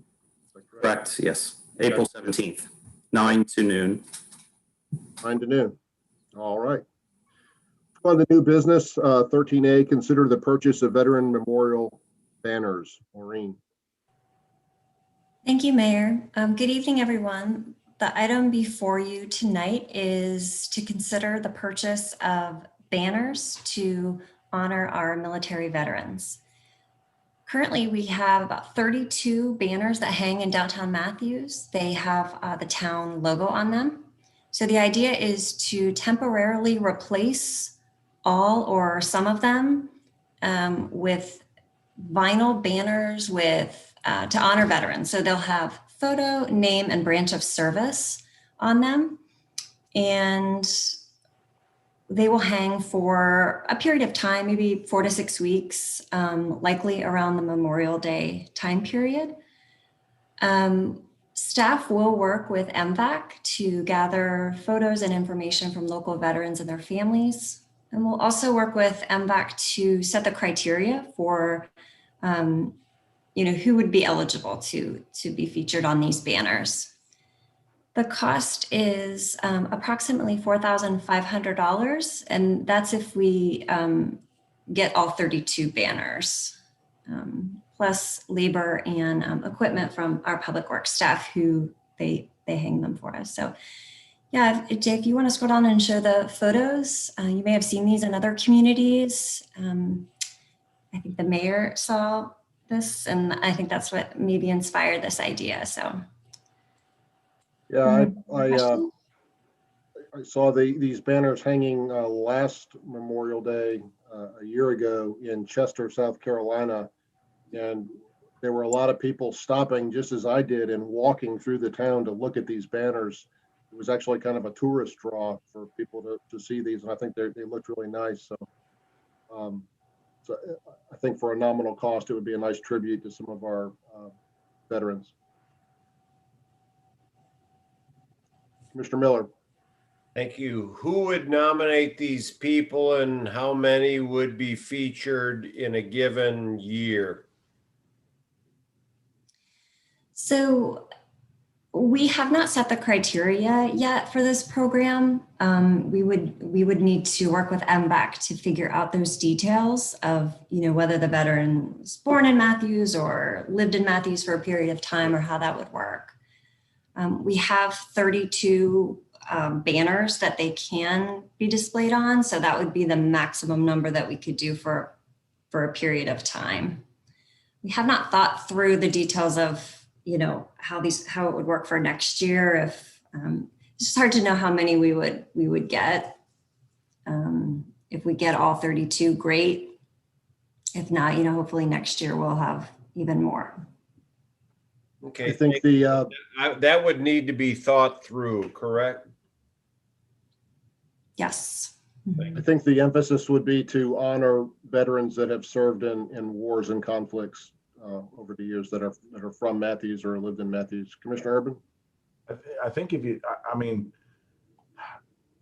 dig back in the old MVAC original reports, I do have to give a shout out to George Fawcett, good friend of John Higdon's, former commissioner, Army vet. When he got on the chair of MVAC, first thing he had brought to the table was the idea of the banners. There must be some information early on in that establishment of that group to talk about the facts about how to put it together. But I do need to put out, for those board members that didn't know George, he was a tough old curmudgeon and a nice guy at the same time. Kind of hard thing to imagine, but he did bring that to his attention. And I hope that he's one of those people that is on the sign as well, because he was a real asset to this community too. He was a good man and lived in my neighborhood, lived in Ashley Creek. Right up Commissioner Whitley. Yeah, I think it's a wonderful idea. Also, Marino, we're going to represent all branches of the service as well with these. Yes. Good. Mayor Pro Tem Garner. Have we checked in with MVAC recently on their flag proposal? Are they still working on that? And would this work in conjunction with their flags? I would hate for their project to be overshadowed or replaced without having them at the beginning of the process. They're fully on board with this. They discussed it in their most recent meeting. And they're in favor of it. They said they can't do it if they don't have the funds to do it. That's why they're asking the town to help with the funding. Okay. You're talking about the flags that they were going to hang on various poles and things, and that ended up not being feasible because Duke Power wouldn't allow. Isn't that right? Duke Power wouldn't allow them to do that. So I think this is something totally separate that would hang where. Correct me if I'm wrong, Maureen, but would hang where banners that the town puts up would hang from already. So we have the right to hang them there. Okay. I may be incorrect, but I followed up with Tom Cannon at one point on the flags. And from what I gathered from our emailing back and forth was that the MVAC was still working on getting those flags for display, that it was maybe some sort of connector to the pole that was the problem and not actually putting them up. But, I could be wrong about that, but I would hate for that work to be wasted and sort of overshadowed by a whole new project. Fair point. We can check on that. Just a couple quick comments. There was at one point a discussion about using the decorative lights, and they are fiberglass, and Duke does not allow you to, or anybody to, hang stuff off those. So I do believe that's what Tom was talking about. I don't know if this project came up about the same time, but these do go on the big heavy poles that have a lot of resistance. The only other thing I would mention is I think we have to keep things expectations realistic. I think, Maureen, you said an 8-week turnaround time for producing these flags once we give them the information. It's actually more like 5 Okay. 5 to 6 weeks at max. But we got to get the criteria right? Like, if you're born in Matthews, can you live in Matthews? What about a zip code? I mean, Matthews used to be itty bitty. In World War I, like, were those folks live, you know, it was like 800 people lived in Matthews, or was it the township? Or so I think that's where the criteria is going to be super important. And that's where the MVAC and the American Legion Post are going to be critical. And I think they got to drive the criteria, not us, as we're helping fund it and support. We're more support. They're driving the bus. I think it could be tough to get it up by Memorial Day. That's my expectation. Yeah, I spoke to MVAC Chairman Doug Rose last week, and he said if we authorize this funding, that they will start and document what all the requirements are and figure out some way to get these 32 veterans honored in this manner. And I think a more reasonable expectation would be by Veterans Day instead of Memorial Day. Thank you.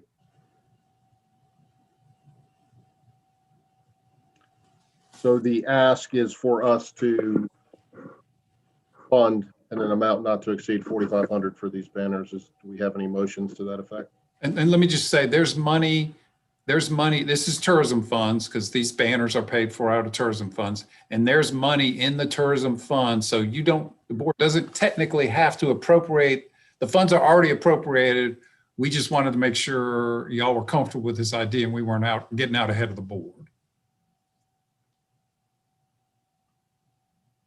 Mr. Miller. Thank you. I'll make a motion that we approve funding not to exceed $4,500 to purchase banners honoring local veterans to be displayed in downtown Matthews. Second. Motion from Commissioner Miller, second from Commissioner McCool. Is there any further discussion? Seeing lots of tired people, let's go ahead and vote. Commissioner Bland. Yes. Commissioner Urban. Yes. Commissioner Whitley.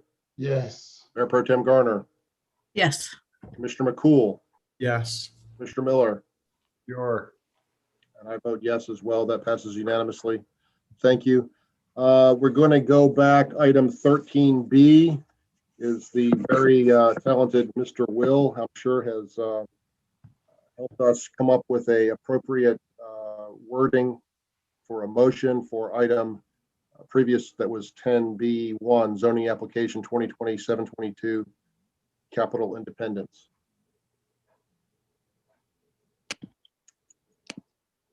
Yes, thank you. You're still in the house. Thank you. All right, here we go. What we came up with was 3 points that can be added to the motion to cover the affordability, the road, and the park. So I'm going to share my screen.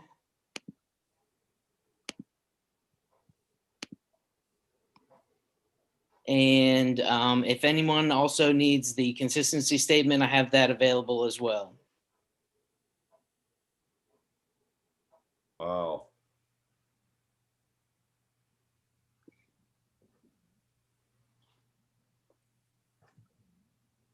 Giving everybody a moment to read through these.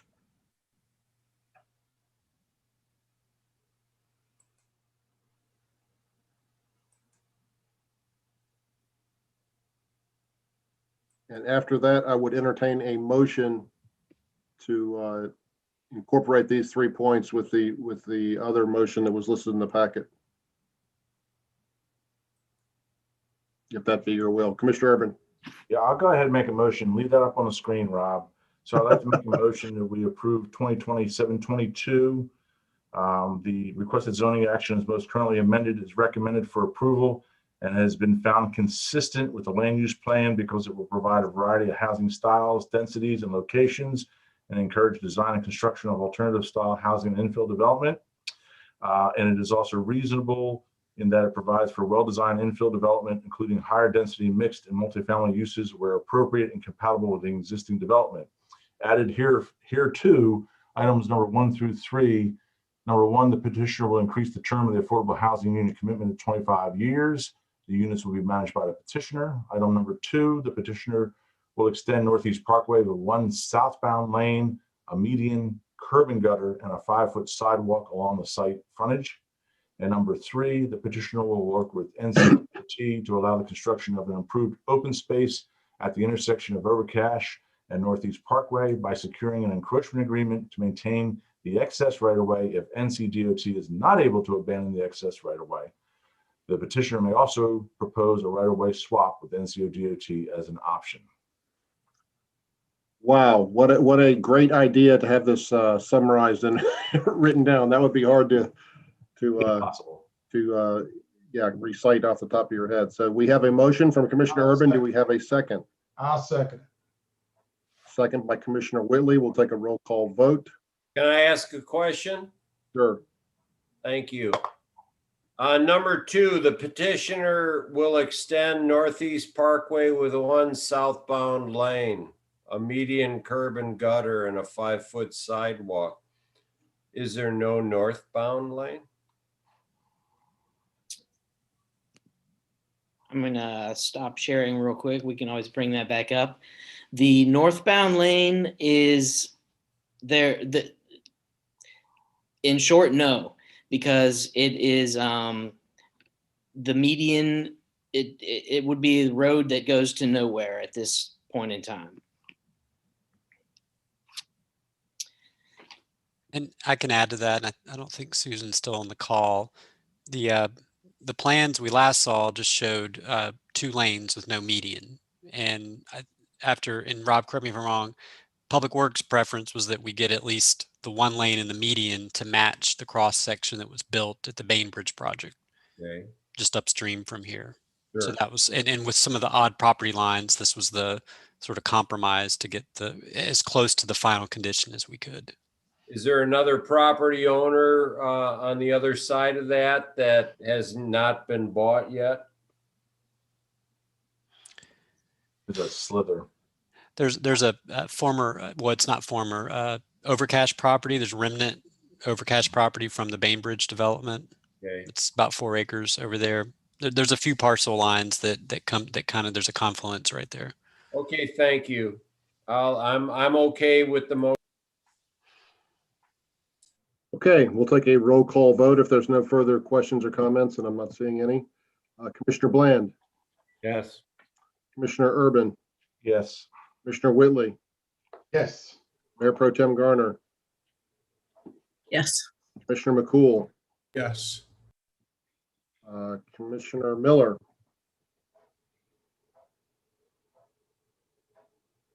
Hello, Jeff. I believe he dropped off. 11 o'clock. Past his bedtime. It's okay. Okay, well, seeing as Commissioner Miller is not available, I will vote in the affirmative, so that passes 6-0 affirmative, and I want to thank the petitioners, Mr. McZane, Mr. Bolton, Mr. Tabo, for, I think since I've been an elected official, that was the greatest turnaround I've ever seen from what was initially proposed to really embracing some of our concerns and making, I think, what's going to be a really good development for the town. So thank you, gentlemen. We appreciate y'all's time. Thank you. All right. That will conclude new business. We'll go on to the mayor's report. I just have a couple of quick items. The first is I've been asked again, somewhat ironically, maybe by former Commissioner and former Mayor Cress Query about the Stronghaven warehouse on John Street and when they were to build their new entrance, because he was traveling to his son's house and got stopped by a tractor trailer again blocking John Street. So Hazen, you and I discussed that. It's July 1st, the date that they've committed to having that done, and has staff reached back out to them to make sure they're on track? Yes, July 1st is the date. I know that planning staff has sent them a letter to that effect, that to remind them of the zoning condition. So they're fully aware of the requirements of the town. Okay, so it's quite a bit of stuff that has to occur. So I'm hopeful that they get that done by July 1st. And make sure we, Mr. Mayor, they tore up Charles Street too, going in that backside too. It's a mess right there. Right. It becomes a zoning violation on July 1 if they haven't met the conditions of the zoning, or they abandon the ability to have trucks load off of John Street. So we'll continue to reach out and work with them and bring you all an update as soon as we hear something back. yeah, certainly not a violation yet, and they're in full compliance as of now, but Cress isn't the only person that's asked me about that. I get asked probably once a month when that's going to be addressed because people are still getting stopped on John Street with tractor trailers. The other item I wanted to bring up was last Friday, March 5th, I attended a very nice celebration of life for Tom Cannon that Mayor Pro Tem Garner mentioned. He was a great asset to the town, somebody that I knew for a couple decades as a really good guy. So it was very sad to see him leave his earthly body, but it was a very nice, very well attended celebration for him there at St. Gabriel's. And wanted to take a moment to remember Tom and all he did for the town. And I was grateful that I got to speak with him one final time shortly a few days before he passed. And he will certainly be remembered as a great citizen of our town that really contributed a lot to everything that we do here. That's all I've got. We have an attorney's report. Commissioner McCool. I just wanted to add one other thing, kind of on a sad note. I don't know if you guys saw in the news, but I guess it's over a week ago, Joel Odom, the former mayoral candidate for Charlotte, had passed away, and he was my age at 22 and an unexpected passing away. So kind of hit close to home. You know, he was like, I guess, the Charlotte version of Ken McCool. And so, you know, it was just really sad to see him unexpectedly pass away. He was a really good person. I just wanted to kind of bring that before you guys to pay recognition to him, to a good person. Thank you. Thank you, Ken. Charlie, we have an attorney's report. No report, Mayor. Hazen. Mr. Mayor, the only thing I would say is we did poll you all about the budget planning workshop, and the best date is April 17th. I think Commissioner Urban is not available, but everybody else is. So I wanted, you know, we'll send out more information, but I wanted to tell you all. Lori, if you'll send out a Zoom meeting invite, we'll get that on everybody's calendar. Yes. That's all I got, Mayor. Okay, thank you. This was another long meeting, so I appreciate everybody's attention and attention to detail. I think we're doing a lot of good work for the town, so thank you. And on that happy note, I will entertain a motion to adjourn. So moved. Second. Motion by Commissioner McCool, second by Commissioner Bland. Roll call vote. Yes. Commissioner Bland. Commissioner Urban. Yes. Commissioner Whitley. Yes. Mayor Pro Tem Garner. Yes. Commissioner McCool. Yes. Commissioner Miller. Yes, sir. Thank you. Good night. See you all soon. Y'all stay safe, everybody. Stay safe, Get your shot everybody. as soon as you can.